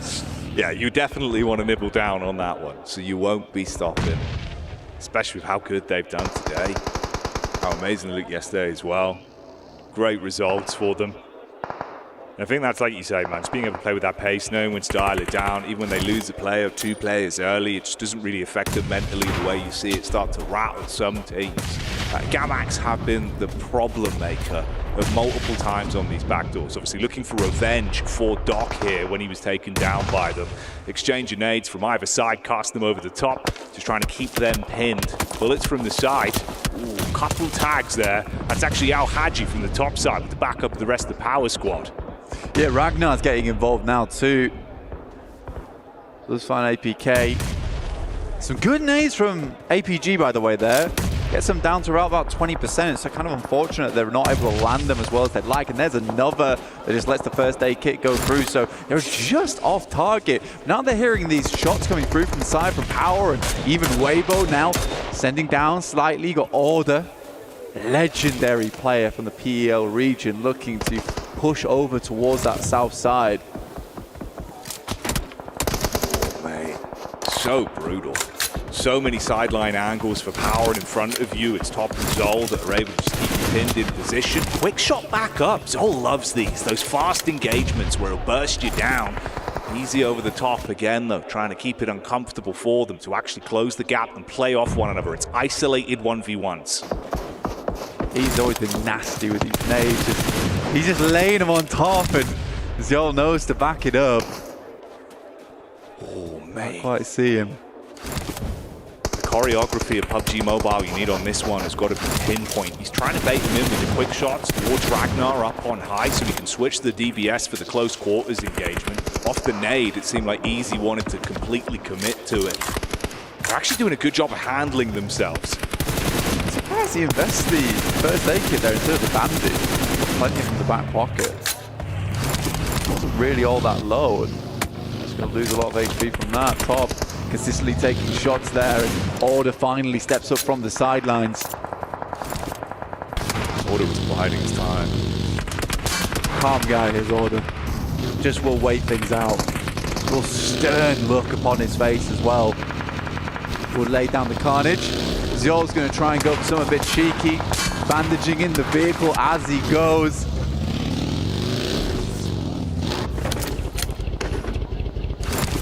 Gets himself at least into some safety for now. High ground round the ridges of the rock face. I guess that's why you don't want to use the bandages, so he can continue to use them in the vehicle. That would make sense to me. It's a fair point. Saves his life. It does. Multitasking. Unfortunately for him, I mean, the rest of the team gone. So looking for the back-to-back momentum carrier towards the end of today. That's not going to be there. We haven't seen Alter Ego for a little bit, but when they show up in style. Goodbye, Ida. That's how they go down. They've been able to play a relatively passive game on this one. I mean, only 2 elims as well, so Rosemary snatching that away pretty good. And you look at the difference there. 5 elims alone on him, 6 for the team overall. It's compounding, Blank. I mean, Alva sets him up on the tee, and like Happy Gilmore, it's Rosemary to take the shot. For Alter Ego, they've done enough, though. 107 points. They are really not far off that first place spot in this game now. They just need to go a little bit further. They've just got themselves into placement point range, but it is just 2 players out on this north side versus a full 4-man squad of Horror. Rosemary will step out, get slapped back by the M249, and Alva immediately dropping smokes, but it's not enough. That will be Alter Ego going out. It's a short run to go for Alter Ego, but there is that chance of the last match. They don't make it, Jackie, and they won't pick up that 80 grand. That'd be gut-wrenching as well. So close yet so far. You do not want to leave that fate up to another team. Take destiny into their own hands right now, though, to dive in onto AX up close with the DBS, showing us they can wield these shots with showmanship. But unfortunately for them, it's E Arena that step foot and, like gladiators, walk out with their heads held high. Backline from Easy, sees the target and seizes the opportunity. For a little bit more there, I mean, Aryan was able to get a nasty double nade over the top there in the midst of that fight, which took down the backline coming through from E Arena. That's why Tiny K actually had to move towards the front there. Tiny K, the budget Tony K from Oh, dear me. Strong branding. It's strong branding. Really you know, play to your strengths. That's funny. Tell you what though, man. I can't make fun of it. I feel bad about that. Tiny K. You issue in the apology on that one. Oh God, sorry. Fair enough. We'll let you off. You get one. You get one. I can't say it. Compose yourself, Blank. Ooh. We're back in the room. But for Sleepy, I don't know if it will be for too long, realistically. I mean, he was trying to go for the heads-up play in, causing a bit of chaos for the rest of the team from the side. It's not worked out as well as he would have wanted. The rest of the squad have to bail on it as well. They're pinned in between E Arena to now make their move down with the Intense game setting up inside of the zone. Intense game, yeah, actually not a bad position, but just not a lot of players to work with, just the two here. It's a lot of angles, be going off. I'd love to see a Weibo win. After that lovely shot, bullseye from Sook. Yeah.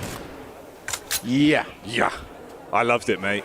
It was impressive. And what a day it would be for them as well if they can keep that momentum going. Sook shows up. Hell, the cinematics on it if he gets another one.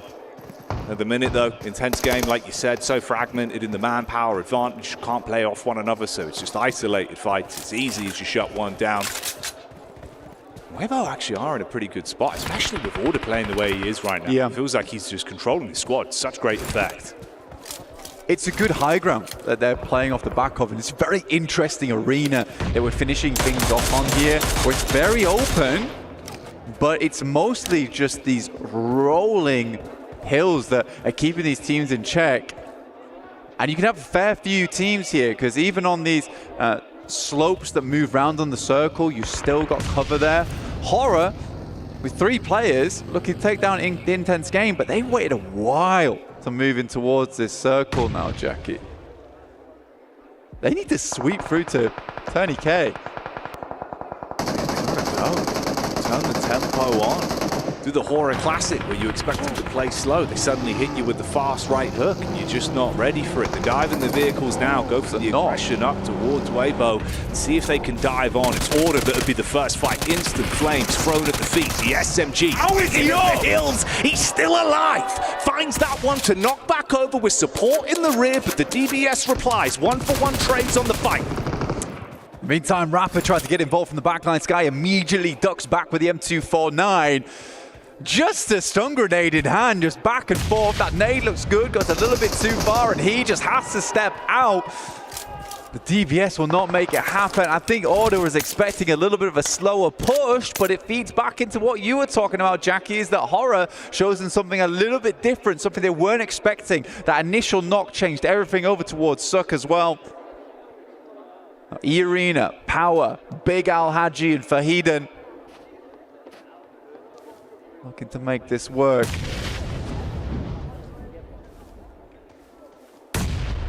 Slower pace rolling over the battlefield now. That is until Power Gaming start to bring it back into their camp. Peek up from Easy. He's had some good shots. The damage distribution between all 4 players has been on point for the team. And they go for the opportunity to push up now, knowing they're fragmented. Close the gap. Easy with the scout protection in the back. See Arena losing out on so much here. Just trapped in with Mormon. No fear on the side.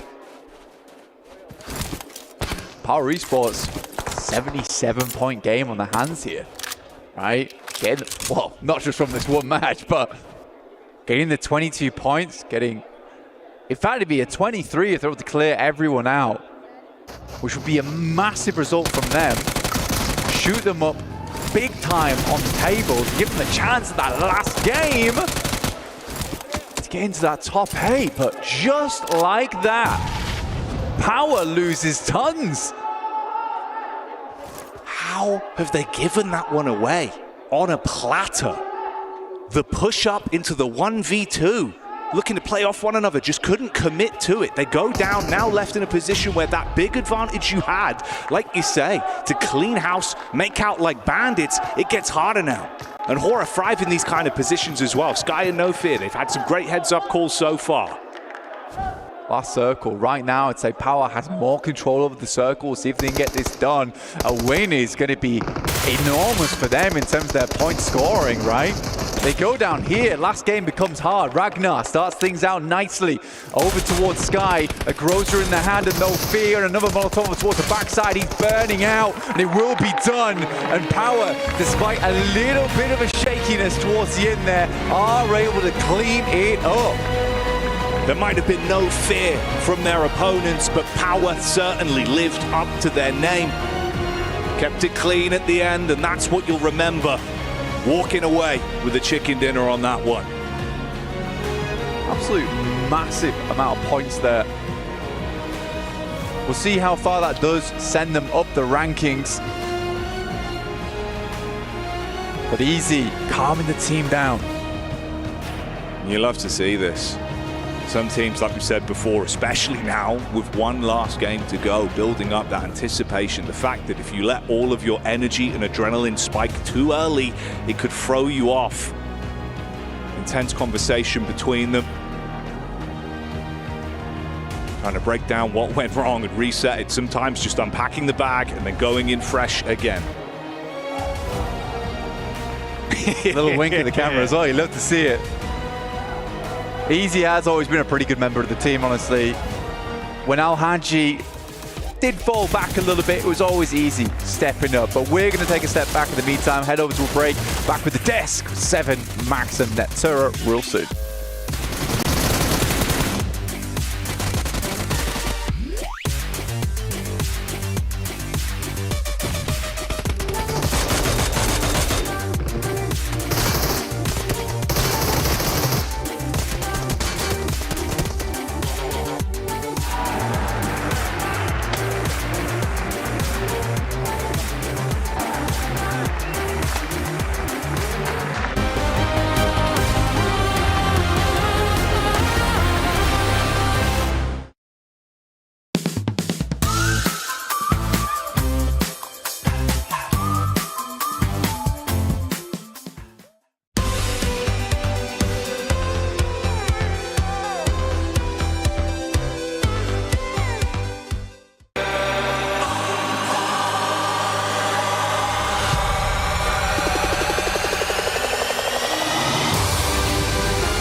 Dear PUBG Mobile fans, we are delighted to invite you to the 2025 PUBG Mobile World Cup at the ESPORTS WORLD CUP in Riyadh, KSA. This exciting event will take place from July 25th to August 3rd at the Boulevard City. We've prepared tons of event perks, such as the PMWC avatar frame, eSports Passion set, eSports Passion parachute, and tons more items. Let's check out how you can get all these rewards. During the tournament, go to the Pandora event page via Lobby, Event Center, eSports to join the event. Mormon from SEA, Top from CSA, Pedrinho from the Americas, Silas from the EU, and Prestige from MENA will guide you through the 5 major parts of the event. They consist of tournament celebration, prediction rewards, eSports shop, themed outfit, and champion challenge. Join these activities to earn rewards and collect esports tokens to redeem even more gifts in the esports shop. The more esports tokens you collect, the better rewards you'll get. You can get up to 2,870 esports tokens from the prediction event. It takes place from July 23rd to August 5th and consists of 3 stages that coincide with the tournament: group stage, survival stage, and grand finals. During the group stage, get 20 esports tokens by predicting the 8 teams you think will advance directly to the grand finals. Each correct prediction will grant you an additional 60 tokens. Make a total of 3, 6, and 8 correct predictions to get 300, 680, and 720 tokens, respectively. You'll get another chance during the survival stage to guess the other 8 teams that will make it to the grand finals. The rewards are the same as the group stage. During the grand finals, you must try and predict the ultimate champion. Just predicting will grant 30 tokens, and a correct prediction will grant 400 tokens. If you're unsure about your predictions, you can let your friends' predictions guide you. Find someone reliable, copy their predictions, and wait to be rewarded. The 3 prediction rounds take place on July 27th, July 30th, and August 3rd at 10:45 UTC 0. Rewards are issued the second day after each stage ends at 4 AM UTC 0. You'll receive esports tokens based on your prediction results. Note, esports tokens don't expire and can be used in future esports events. Who do you think will be the ultimate champion? Join the 2025 PMWC event and share your predictions. Invite your friends to join the predictions and watch the tournament unfold.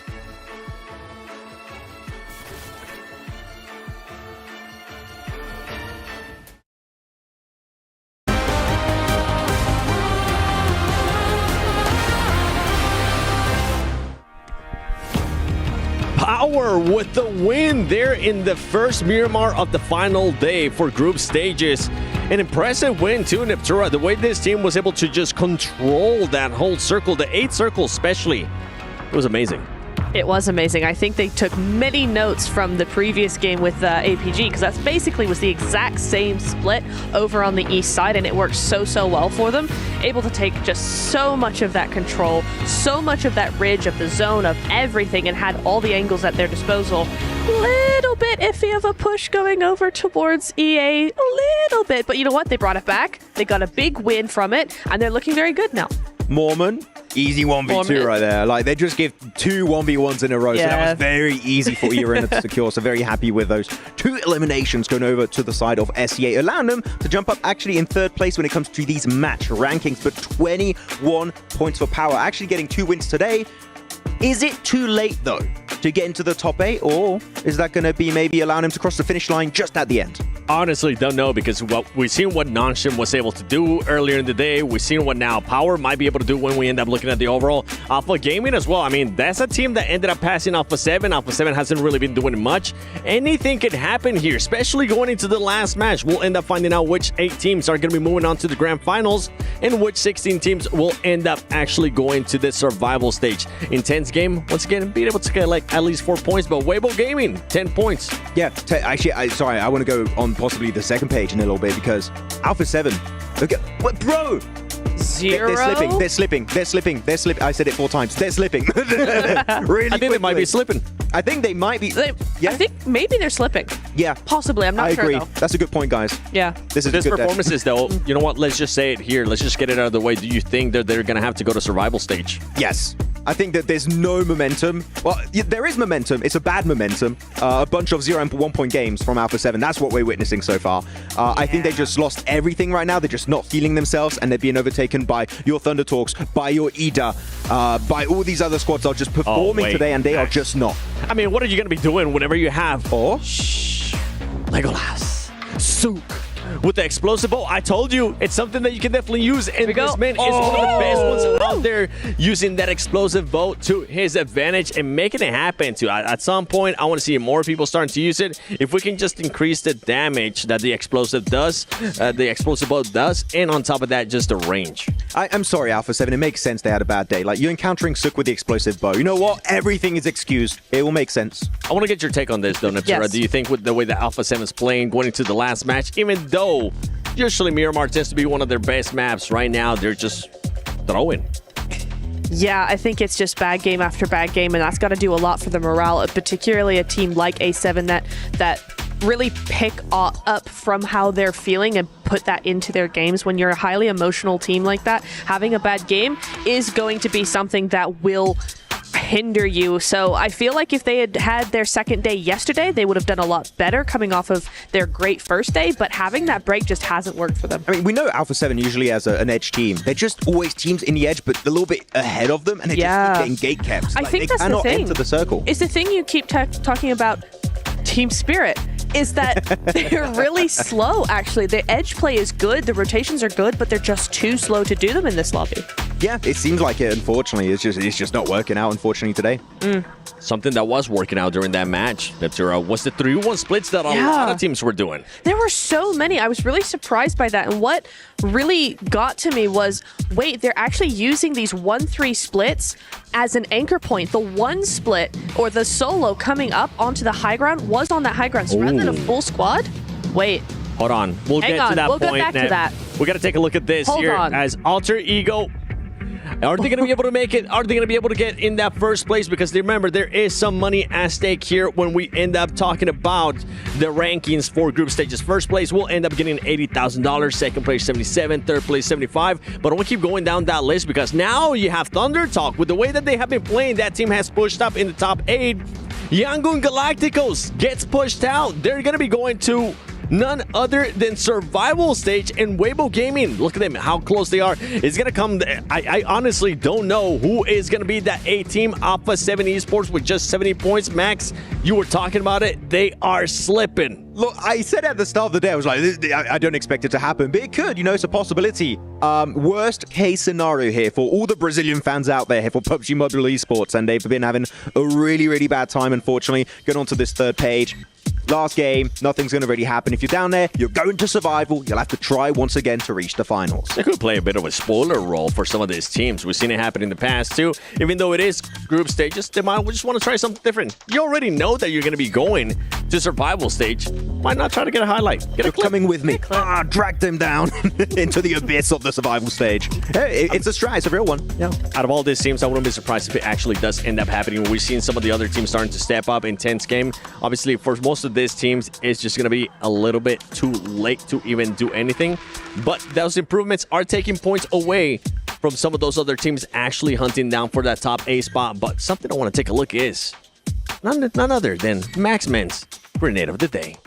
Maxman's Grenade of the Day.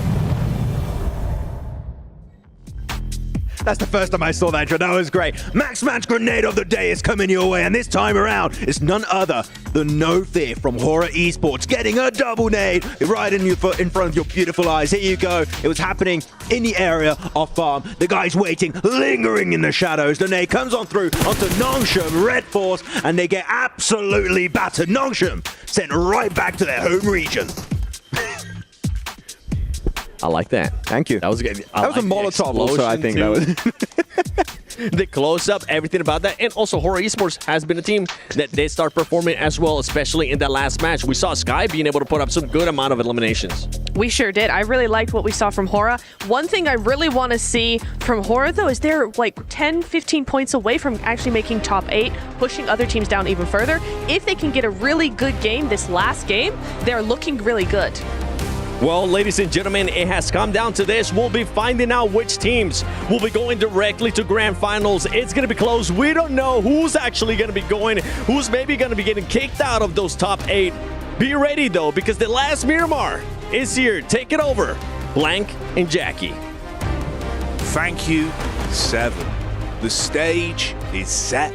Our team's in position to get that sweet, sweet first place prize, Blank. That lion's share, the $80,000 on the line, and one team that's only a few points away. If they can deliver an incredible performance here, the chance that you could see 4 thrives lapped by Alter Ego, the opportunity, the narrative, the intensity is building. The group stage is coming towards its close. Dial yourselves in, turn up the stream, and get ready for the last game. We are gassed to be here. The final match of the day, match number 6 of day 3. It's Miramar. It's coming your way right now. Alter Ego on the precipice. Teams battling it out, just mere points away from one another on the leaderboards. So getting into that top 8. Weibo Gaming 76, APG 77, EDA Esports a 78, and guess what? It's Thunder Talks a 79. It's all to play for here at the final match of groups. The shift could be ginormous. The opportunity for so many lies at their fingertips. All you've got to do is seize the opportunity when it is presented on the battleground. A tight lobby blank, it's exciting. It's exactly what we'd want for this environment. For Alter Ego, a little bit worrisome.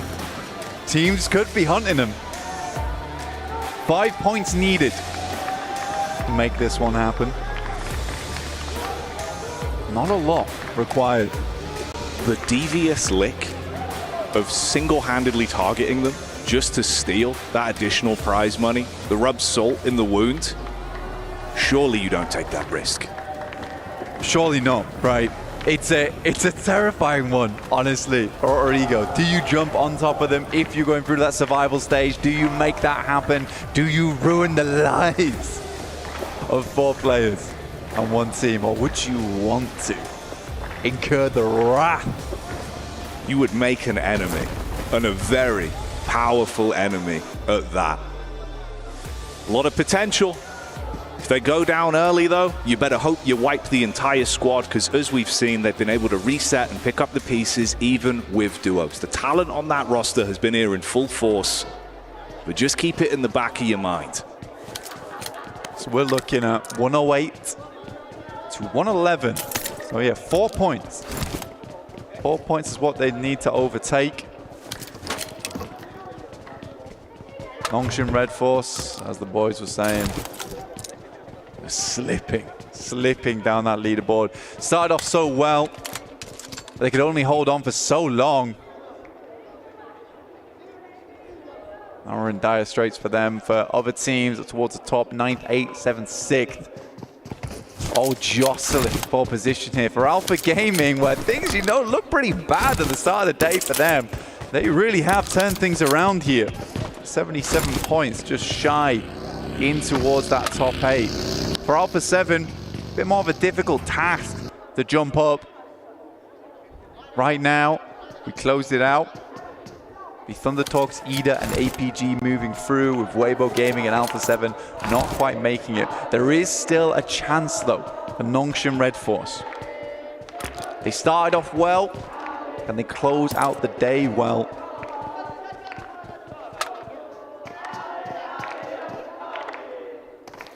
Sam and R8 that are close together, but more than enough space to play around, so not instantly thrown into a bit of a hell in the cell matchup between the both of them.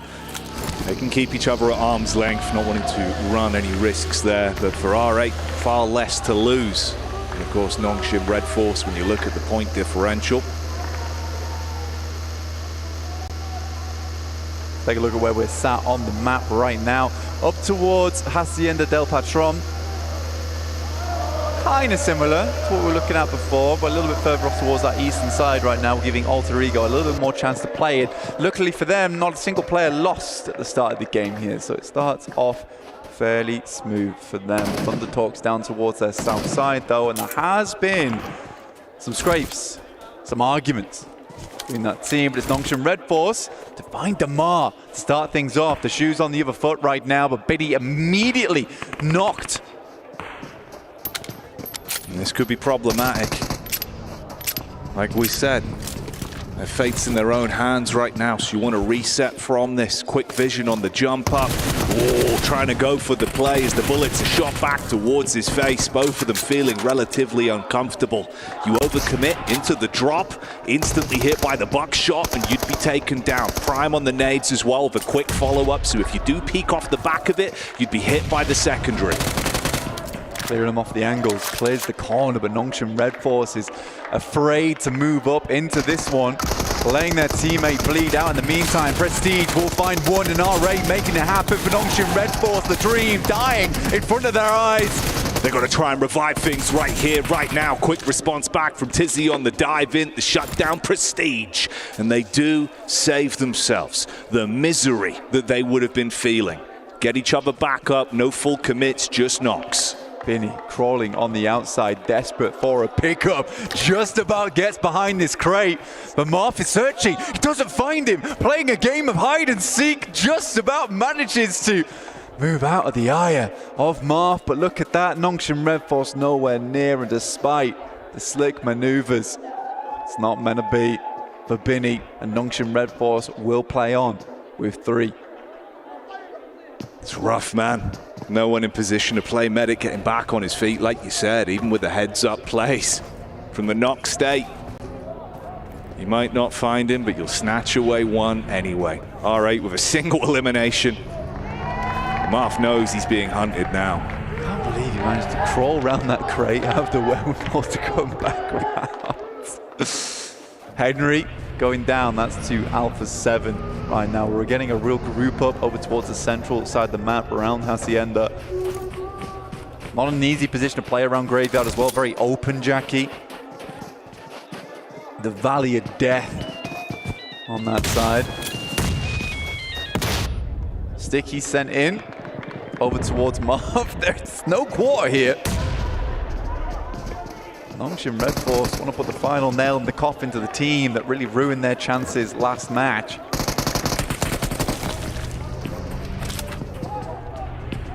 And for Marth, it's just more of a question of how can he handle himself under the pressure.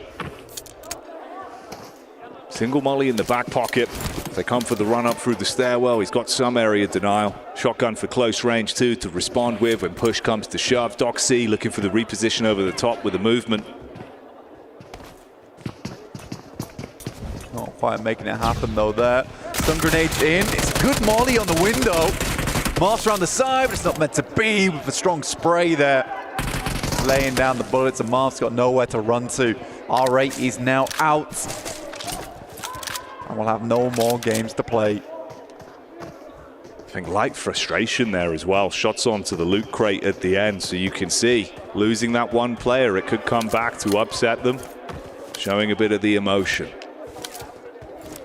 Marth looked relatively amped in the spot as well though, man. So there's always a chance it could have been even worse. The fact they at least put a lid on it, reset from that for now. They're going to have to play a very clean game from this point forward and hope that the other squads above begin to struggle. Alter Ego right now in the front of Thunder Talks. Mormon up against Silence from Intense Game. The vehicles run away from them, but the point does not. It's back in the vehicle. For Alter Ego, they're in front of Thunder Talks right now. Again, it's 4 elims. We talked about it. It's 4 players on Thunder Talks, Jackie. They can clean it out right here, right now. And unless there's one of the biggest games we've seen on Miramar, they're not likely to get overlapped. But with that circle, there's a chance for Alter Ego to wrap back and just have a bigger game. A nice and easy approach to it. Gamax down towards the southeast side, one of the only teams in position to make that happen. Power coming in from the west, but a big migration from tons of teams. Intense Game looking for a little bit more over towards Kinotrope. Ozzy Sands decide to get out of there, but it's Alpha 7 taking damage. Rosemary picking up Mafioso. He's able to get himself back into cover as well. Took a hit from the sideline with Carrillo trying to assist the squad. Frustrated off the back of losing his brother in arms. Oh, you don't want to be up against this man though. Alpha's been on point. What a wrap round. Leo knows that he can't sit around here for too long. In comes the sprays, tries to get away. No wheel getting taken out just yet. Leo remains unpopped here. That could have been one extra point. Pull them up to 110. Here's the thing, pushback from Alter Ego, but potentially thrown in to Aura. Get the slight reposition from them. Really just trying to create space, get away from that. And like you say, that's one of those points already found. It was the sandwich between Thunder Talks in the back line, Alpha 7 coming in from the forefront, heads-up engagement from Rosemary. All 4 players still remain. 10 minutes in now, still 15 teams, 57 alive. It's a lot of players to be working with. Most teams did have awkward starts to the game in terms of the positions they were playing, so we got some slight variations on the rotates coming through. We're heading over towards Truck Stop. Kind of a similar terrain to what we saw last time around. Just a lot of defilades, little ditches, rocky outcrops to play around. There's still that potential heads over towards that western side, down towards Levandita as well as that open field. You do not want to be playing down there eventually. That's where we're currently watching APG on that southeast side, continuing to have a little bit of a rotate, just keeping it calm, collected, smooth in the vehicles, staying hidden, our side.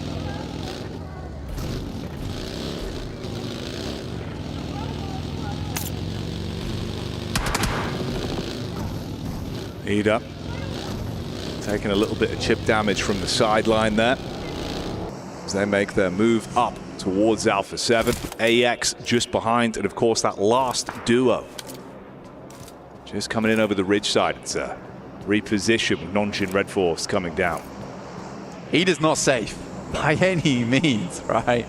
Look where they are on the map as well. Alpha 7 to their right, Nongqin Red Force off towards their left. They got AX in front of them, so Ida's got to make a quick wraparound. They could head over towards Graveyard quite comfortably, especially with this circle heading over towards the west, the east, and then coming back over towards that western side.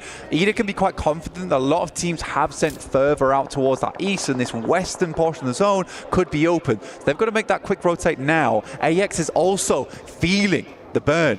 Right, the time is ticking down, and they're heading over towards a similar compound. This is a big moment now for Ida. Gotta make the most of this when push comes to shove. See how that develops.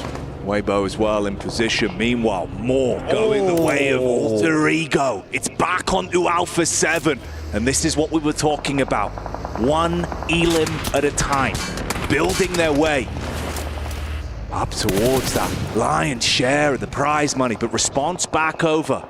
It's not entirely free. Damage onto Alba. One player fragmented from the squad as well. Krypton up on high, trying to assist Moana further back. And Krypton actually went down there. And it's not a good play to have go down in this situation. I think for Krypton, maybe a little bit overzealous. You need to provide that information back for the team, and going down up on that hilltop, it's hard to get your buddy back up again. In the meantime, Horror starts to move over the top, senses the nade, sees it go through. Rosemary now have another look to put it on target. This one looks fairly decent. Does half damage. Gonna look to do the rest of the work with the DBS. And that's it. 3 elims. Tucks himself back in. Looks to stay alive. Rosemary surviving for now. A critical position. They know how big this could be. They've almost completed the task they set out for inside of this lobby in the final game, Blank. See if they can finish the mission. Come home victorious. It might be a little bit of a lackluster game from them, but they've done what they needed to do. Yesterday was an absolute banger. Alva's finally going to try and rock up over towards Krypton, but he's finding it fairly difficult.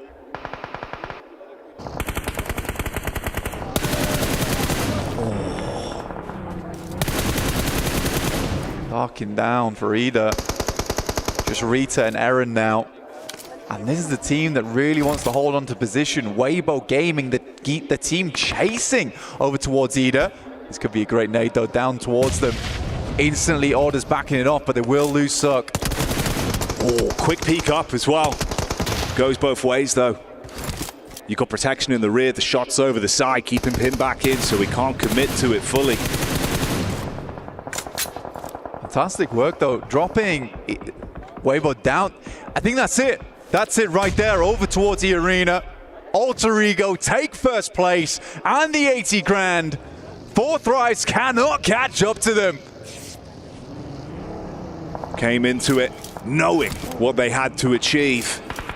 And with those 4 eliminations being found within the first 15 minutes, they guaranteed themselves that. It's just a matter of how far can they go now.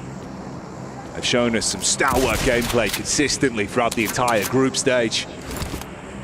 But they know their heads can lie easy, at least from this point.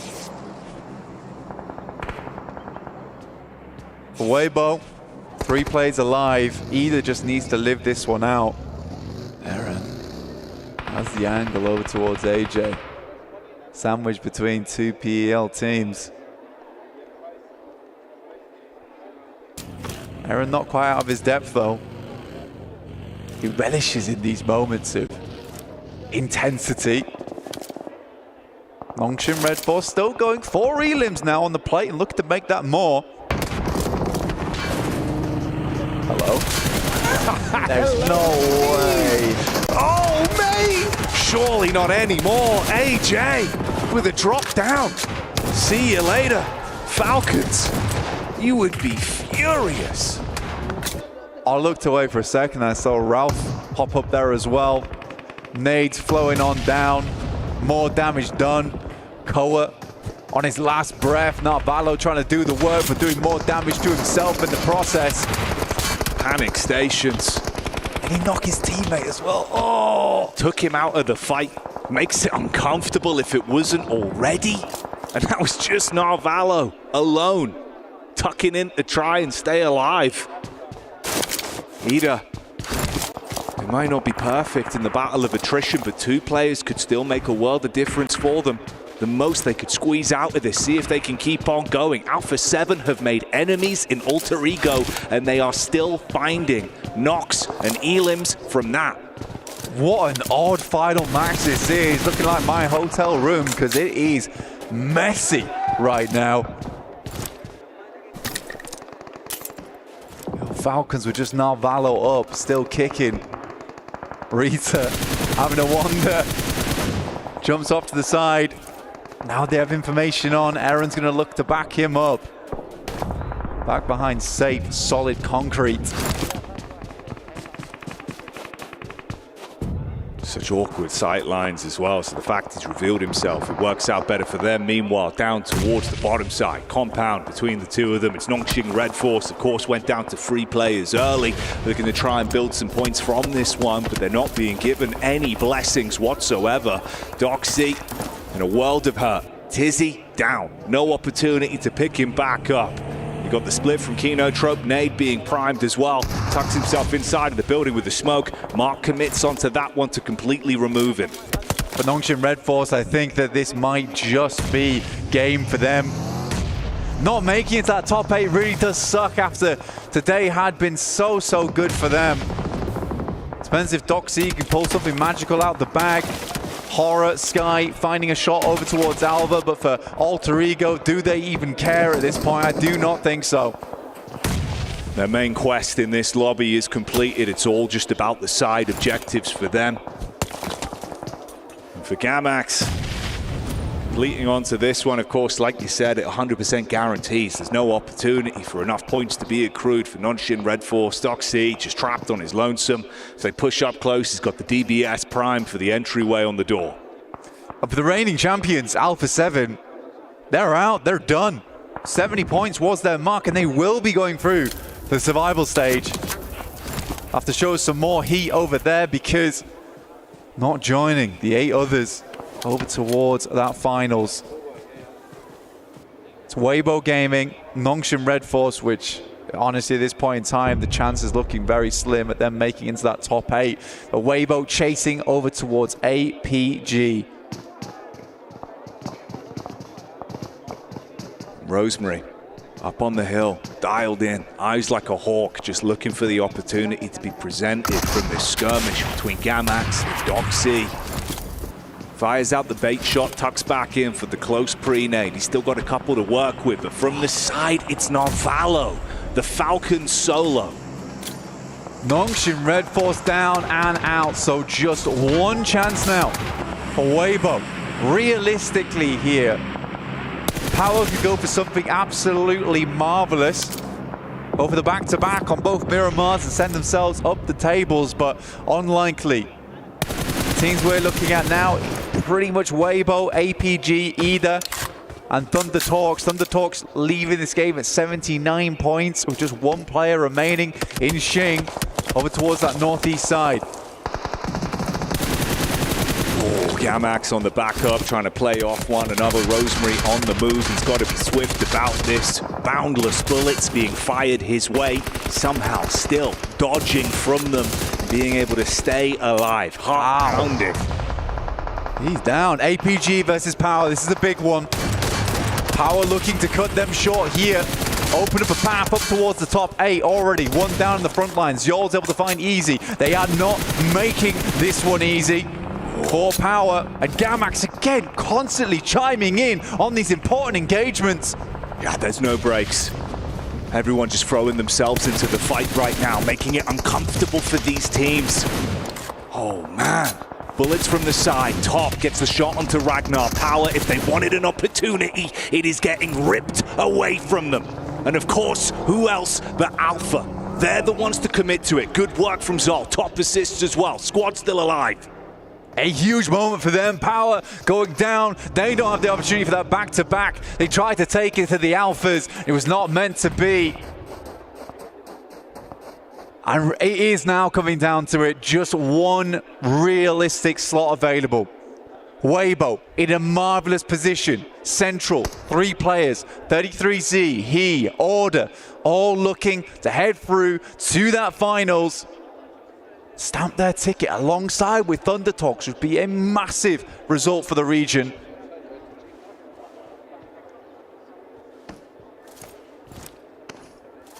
They can play passive from it. Great cover, good position to be in. Information from either side as well from the rotation in. Alpha Gaming give it a wide berth with the 2-2 split. Doc breaks off from the squad. We're back up this time. Zol and Top make their move in slowly as well. Scouting out on this one. APG continue to move up. The journey's not done yet, and they know it. Either might be behind them in the rankings, but those 2 players, they're cemented in. I don't want to leave this game too early. Alva, Moana, still pushing through. They lost Rosemary in the midst of it all. Now Valo steps up for nade. It's a long one, but it is Order. Finish the business, and that's more points accrued for them. Gamax, Chudo making the long run. Orders pretty much on target, but bullets zipping past his head. They're able to get in towards the ditch there. Very nadeable. Devotees close to it. Into the shallows. Here you go. This is why they split up. As soon as they catch whiff of potential for the elims, they start to dive in. Wave goodbye to Thunder Talks, and Alpha look to claim more from this. You are trapped in position. The nade is enough, blows them up. One goes down. Moana from the side falls as well. Alter Ego lose a player. Horror with opportunity to strike back and slow down Alpha. Zol with the response. Losing Top though does feel rough here for them, but they will finish off Horror. Alpha Gaming just looking to put more points up on the board. It's been a big run for them today. A lot of expectations on this team. Quite literally a mythical roster, this one.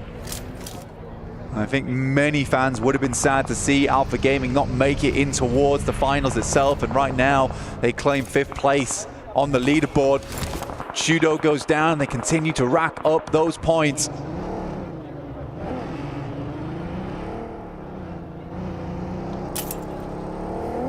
For Weibo, they continue to sit pretty. Happy in their positioning. Order with the shot into the back line on Narvalo. He was harassing towards Alter Ego as well, so Ida got the information from that, and they're so close together. They know about these angles.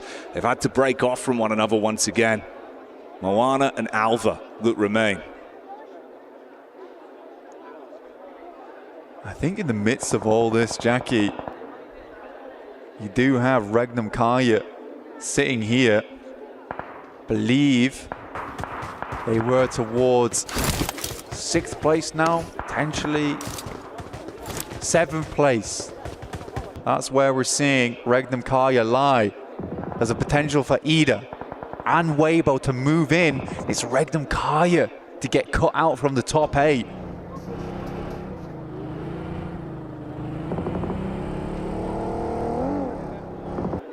For Gamax, of course, hunkered down for so long, no real room to move. It's the split from AX that would find them on the push-up. Everyone taking their time, knowing the points are pivotal. It's 2 points for Ida. That's all they need. They need 2 more points here. Eren standing up versus Alter Ego, has the nade in hand. They can just get over Regnum Kaya. It would secure them in their position. Moana goes down. Rita will find him. They're up to 3 now. They just want to hit that 7th place. And then even if Weibo does get this massive game, Ida is still in. An up-and-coming Turkish team taking out one of the Turkish Titans will be a storyline and a half. They're looking good for it right now. Smart plays, but look at this. The dive in, intense game. Looking to turn up the heat, but the response back is critically clean. Instantly engages with the shotgun from the side down 2. You got the nades running in from the top. 1. He just needs to get it on target, and that's enough. That should push them over into 7th. There it is.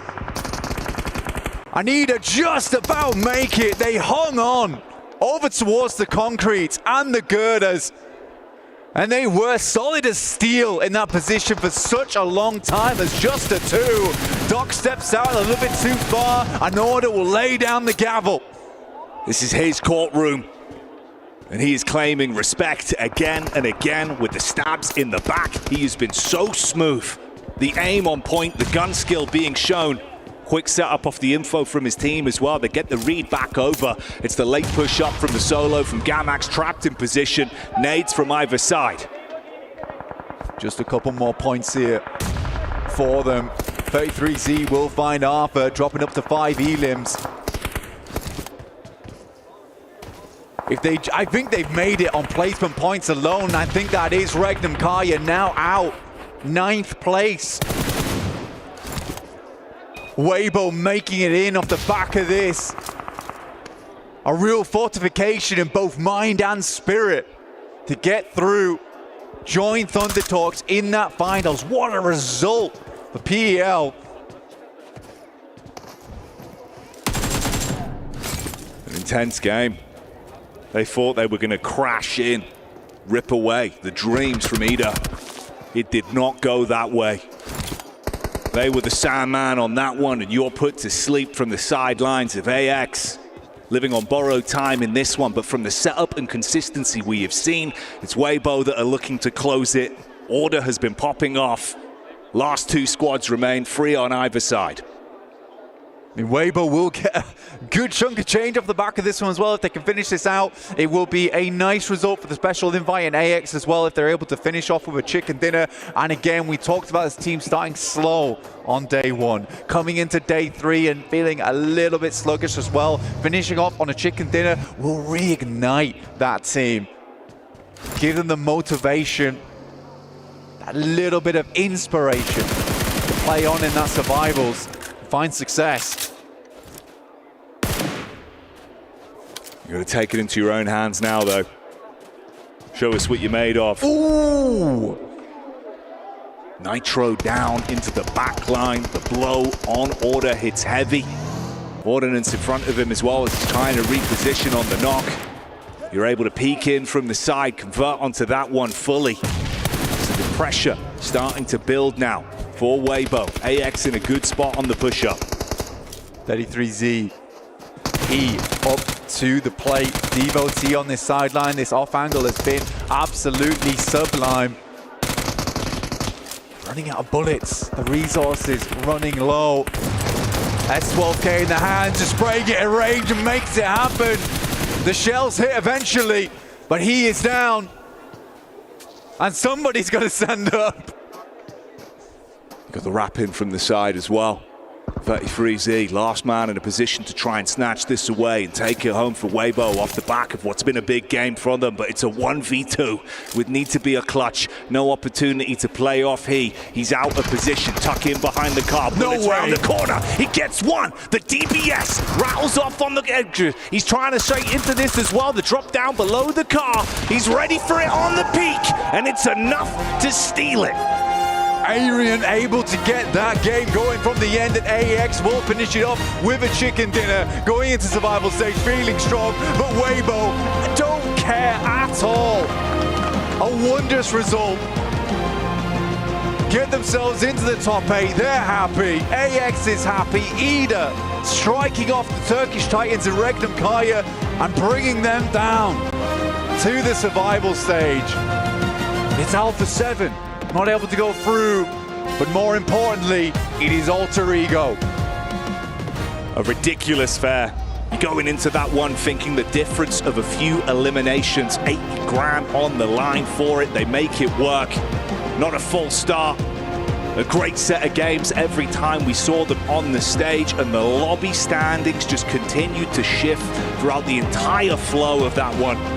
So close in the groupings going into it, but as the dust settles, we know how things are looking. The squad's going to survival, and the teams that get a watch on, waiting, knowing they've achieved victory for themselves. Join us for the breakdown after this.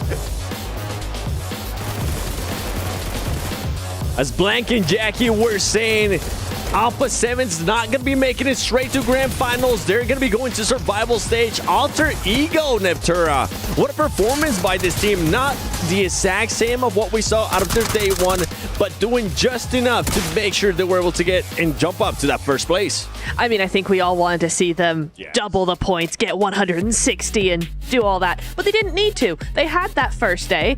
Now they were able to just keep it consistent, keep it quieter, but keep that consistency going, get enough points on the board, and they still top the leaderboard. Maybe, probably, right? So it looks like they've done very well for themselves. They're going straight to finals.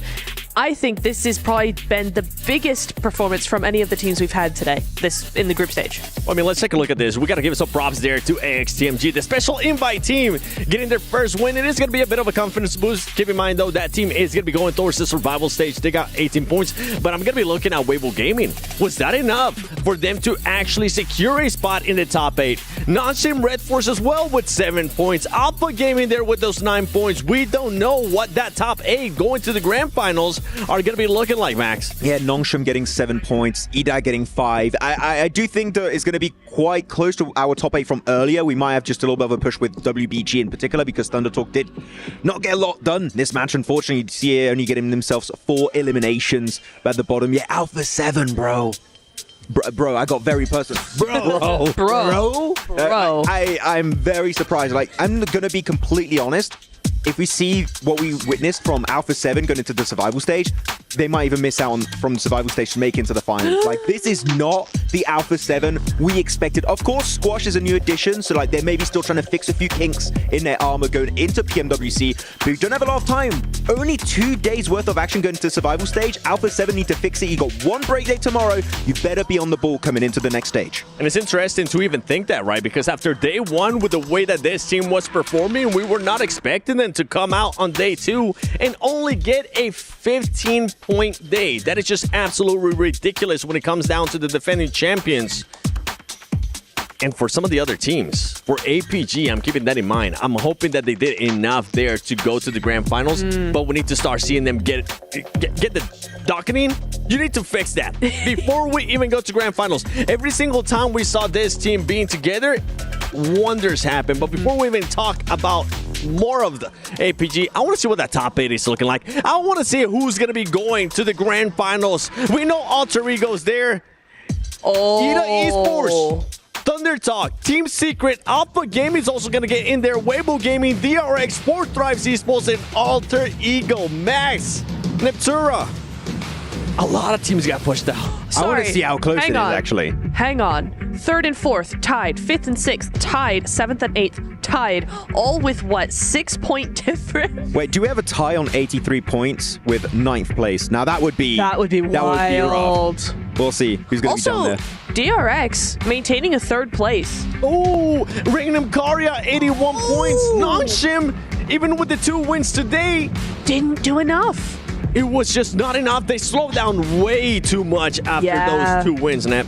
they did. Those last 2 games just weren't really in the cards for them. I saw them playing well. They were trying to play the exact same way, but I think maybe they were trying to play an Erangel on a Miramar where all the other teams had a specific Miramar strategy. That's kind of what it felt like to me. So yeah, you definitely had that thing where they just kind of slowed down. Max, another team that was able to get 2 wins today, Power Esports. You were wondering earlier, is that going to be enough? Is it a little bit too late? That turns out to be the case. Yeah, they didn't make it. Quite unfortunate for them. I mean, very good step up. I especially like their 3-1 splits they were doing on Miramar and their 1 chicken dinner a little bit earlier on in the day. That was very well executed for them, so hopefully they can maintain that kind of composure in the matches going into the survival stage. So the last page here. Now, these are the teams we need to see a big step up going into survival, and one team we just need to highlight. It has to be Team Falcons. What has happened with this team? Like, I'm sure that PMSL Europe is a different caliber of play, but they played so much better over there, and here the synergy just looks null and void. I just don't see them playing together. They're split. They get picked off 1 by 1 by 1. The pushes 2 by 2 are 2. Team Falcons, this is the lowest I think I could have ever expected to see them, and even then I am shocked beyond belief that they're that low. I mean, I think I had them squarely in my predictions for top 8, so it does make sense. They've had such a good year so far, but to see them not do that and like, okay, they're like, well, we wouldn't mind playing survival, this, that, the other. And I'm like, okay, well, it's good that you don't because you're now going to be playing it. But yeah, I think it was a shock. I just don't know. It kind of felt like something happened that broke kind of the momentum, the mindset that they had, and it kind of fell apart from there, playing very split. The synergies kind of cracked in some way that is easily repairable, but just maybe not so close to, you know, the next game. What do you think that was, though? If we were to speculate. I know. Oh, they wanted to play survival stage. Again, I hate that comment the team made. No. But like, I hope they can take some teachings out of the group stage and actually try and improve upon it going into survival. But Falcons, after especially the meteoric rise of this team throughout 2024, the start of this year, PMGC, to get 3rd place with Nigma Galaxy, 2nd place going into PMGO. Like, they have had so much hype behind them, especially since they won PMSL EU versus 15 Turkish teams, one of the best teams out there, and unfortunately was not close enough for them to qualify in the top 8. And once again, just if you're tuning in, if you missed out when we were looking at those overalls, these are going to be the top 8 teams that are going to be advancing to the grand finals. They're just going to be sitting pretty, watching what's going to be happening in survival stage, taking up all those notes. What is it, Max? I do want to say one very big surprise out of the Turkish teams. No Regnum Karya, no Fireflux. We get Ida, the underdog team out of Turkey. That is a big surprise. I do have to give big props to Eren in particular. This guy played with Zeus back in PMGC. No, maybe not too experienced on the global stage, but Ida able to eclipse the 2 other teams of his home region. Now that is a massive surprise for me, set up to go into the finals. And for Ida as well, one thing that we saw out of them today was just so much more aggressiveness out of this team. And now for the teams that are going to be advancing to the survival stage, absolute shockers, to be completely honest. Regnum Karya, you on top of that have the defending champions Alpha 7. Team Falcons, like you were saying, Max. And to be honest, I'm really surprised to see teams like Influence Rage in there, the champions out of PMSL America's Intense Game, not even putting up a good performance. Maybe today we saw some flashes here and there, but besides that, nothing. I'm really surprised that Intense Game were not placed higher than they were, because they have been very consistent today. You saw some really nice splits, some really nice control on the side, you know, one side of zone, something like that. And they're constantly in that top 8, top 7 position. But to only get 45 points, it does show you that you need to be consistent on both days, because one day just is not going to cut it. It came down to the first day. They were just non-existent whatsoever. Kind of along the lines there of what was happening with Power. We saw those teams going to survival stage, Max. We saw the teams also going to grand finals. Out of everything that we've seen, I know you gave me some already that surprised you and whatnot. The team secret surprised you at all, being in the top 8, moving on to grand finals, because they were actually, they were such a secretive team. They were so quiet. It was enough to make it to the finals. Like, big props. They played using the rule sets and turning them into their favor, which is a very smart strat. You know, you secure your spot early on. GG, well played. Now, I'm going to be completely blunt. That is not going to cut it if you want to be champions at PMWC. If you want to be podium, on the podium, it's not going to be enough, right? We need to see this team be more than silent. We need to see this team reach the late game, having 3, 4 players alive, holding strong positions, looking to defend, looking to breach. I want to see more proactiveness out of Team Secret, because, again, it was enough. but for the finals, it will definitely not be enough for the next stage. Yeah, for the finals, there's going to be a massive step up when we talk about just gameplay overall, strategies, rotations, even the gunfights. I'm hoping that we get to see some maybe of Sook explosive bow. As we take a look here at the Kirilla top plays for the final day of group stages, we started off with Nanshim. I mean, Nanshim just gave us so much hope there in Neptura throughout the day and then just fell down slow.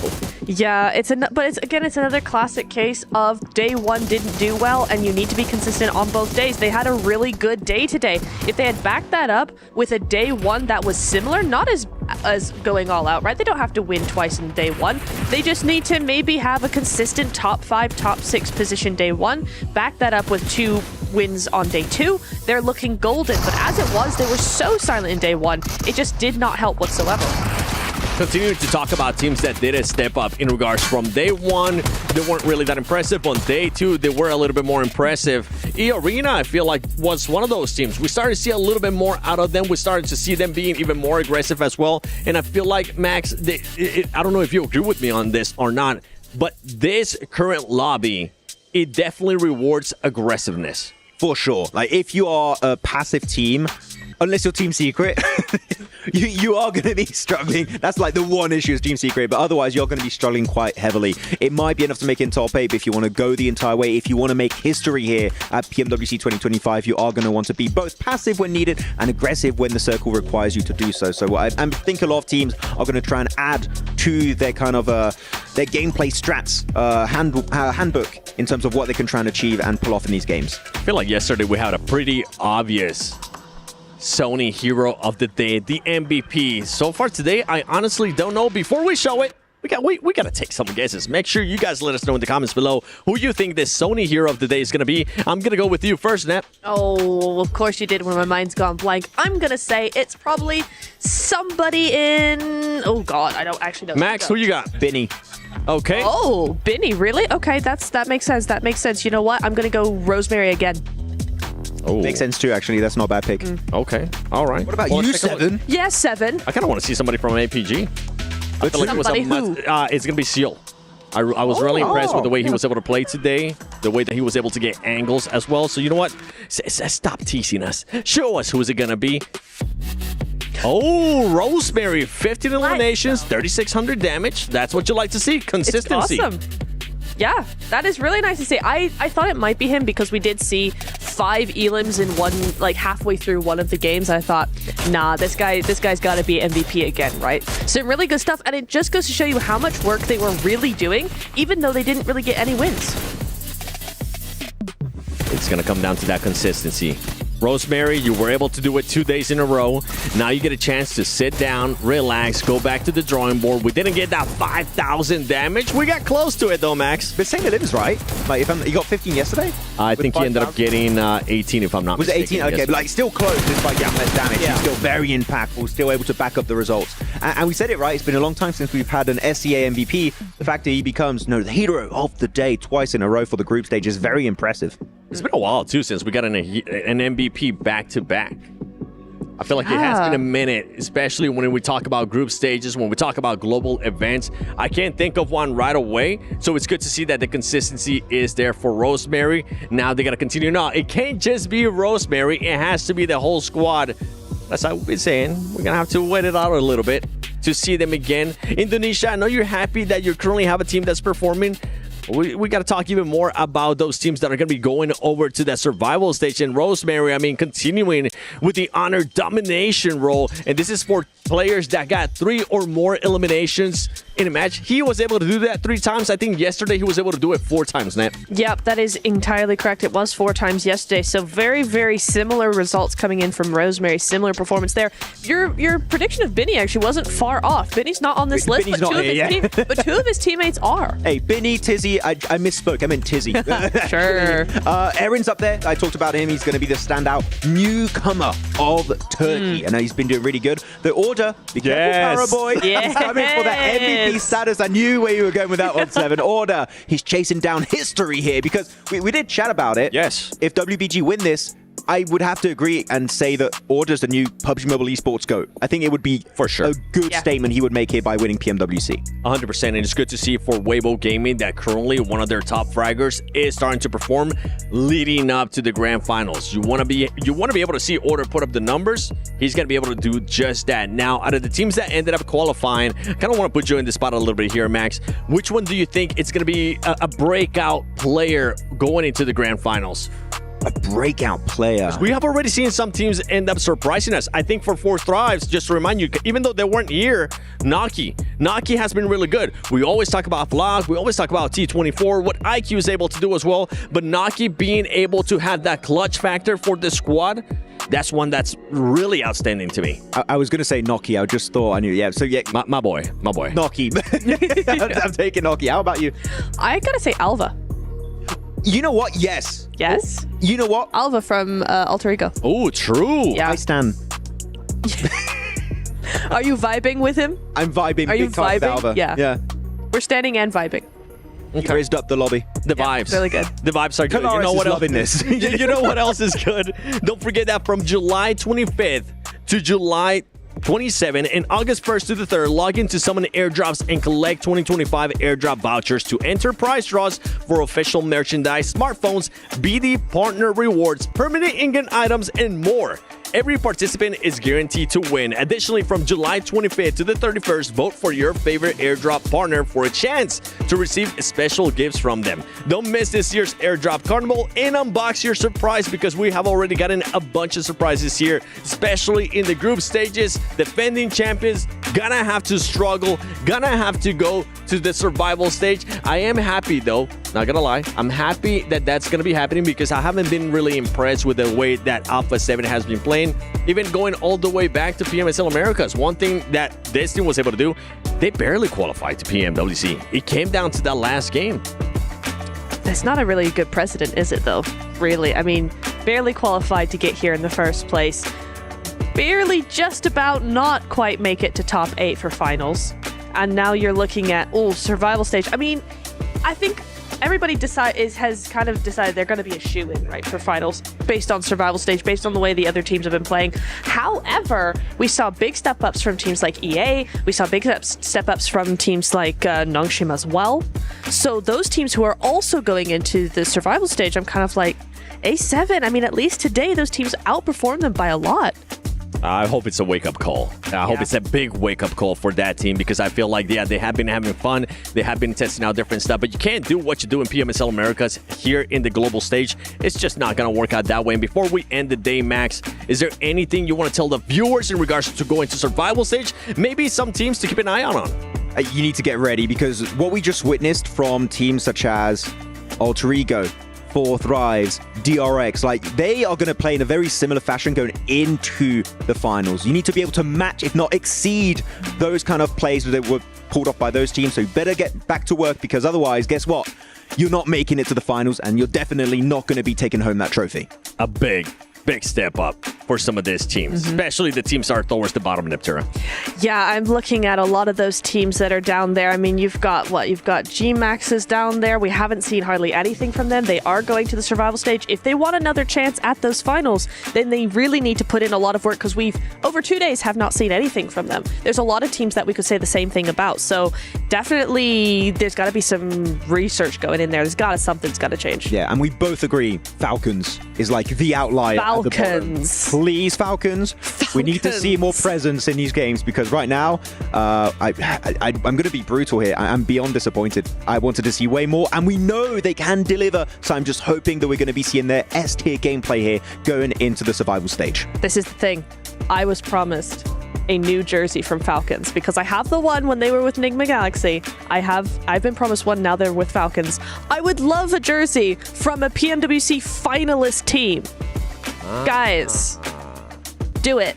Come on now. I was trying to see believe where in you you. were going there with that one. I was like, makes sense. Is she just pitching the idea for them to just give her a free jersey? You know what? Also, While you're there's at it, that. make sure you give all of us a jersey. But I'm excited. I'm excited to see what's going to be happening in survival stage. I'm excited to see how these teams are going to be progressing. They're going to have a day off, luckily. They're going to be able to go back to the drawing board, do that VOD review, talk to their coaches, talk to their analysts, do everything that they can to set themselves up perfectly to not just succeed in survival stage, to also improve when they go to the grand finals. My name is the 7WG, joined by Natura and Maxman. I do hear, though, that we have an interview with none other than Barney in order from Weibo Gaming. Welcome back to the main stage. You might all recognize this man on my left. It is, of course, Order from Weibo Gaming. What a final match for you guys. I kind of want to dive into how you felt during that final game. Did you guys know that you had secured a place in the grand finals directly? And what were the comms like? Were you guys nervous? 首先就是很精彩的最后一局，就想问你，当时最后一把的时候，你们是已经知道你们成功的晋级了这个总决赛了呢，还是当时可能队内还是可能比较紧张一点的，以及你们当时最后一把的队内的沟通是什么样的？当时就想着先我一个人拉右边去嘛，但是不知道他们是一个买迷队。我们当时场上情况是因为我们签了个独狼，我们没有记清楚就场上的情况，然后以为是个3打2打1，然后就是出一点失误嘛。然后分数的话，我们都一直是不担心的，我觉得我们都是稳进。I would say that generally we were pretty self-assured in the sense that we knew that we were definitely gonna go into the grand finals early on. But for the final matchup when we were up against the final remaining team, there was a bit of miscommunication. We saw that there were like 3 players alive. We thought that it was us 3 against 2 teams of like 2 players and a single lone wolf. However, it turned out that it was like a full team, so we had a bit of miscalculation there, and we made some misplays. I think that if we were in a calmer or more focused state of mind, it could have gone the other way. Well, nevertheless, you guys made it into the grand finals, so congratulations. You've got 4 days now between here and the grand finals. What's the plan? Are you guys going to, relax and reset, or is it straight back into practice and creating strategies for the grand finals? 那现在你们成功晋级到这个总决赛，你们有4天的休息时间。你准备这4天功夫大概做些什么事情呢？你们战队是可能更偏向于休息调整，还是可能更加刻苦的训练呢？因为我们版本还是不是很适应嘛，所以我们需要花更多的时间去练习。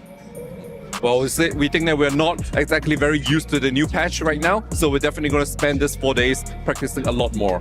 I like that. We look forward to seeing you guys in the grand finals. Congratulations once again. Thank you so much for joining me in this interview, Order. And with that, the group stage is now over. The survival stage will be beginning on Tuesday, and it is going to get spicy, I can assure you. Thank you so much to all of the players, production and talent. You guys have been fantastic over the last 3 days. But of course, thank you so much, mostly to you guys, the fans, for watching and supporting all of your favorite teams throughout this. We've got more games to play. The survival stage starts on Tuesday, and we'll see you then.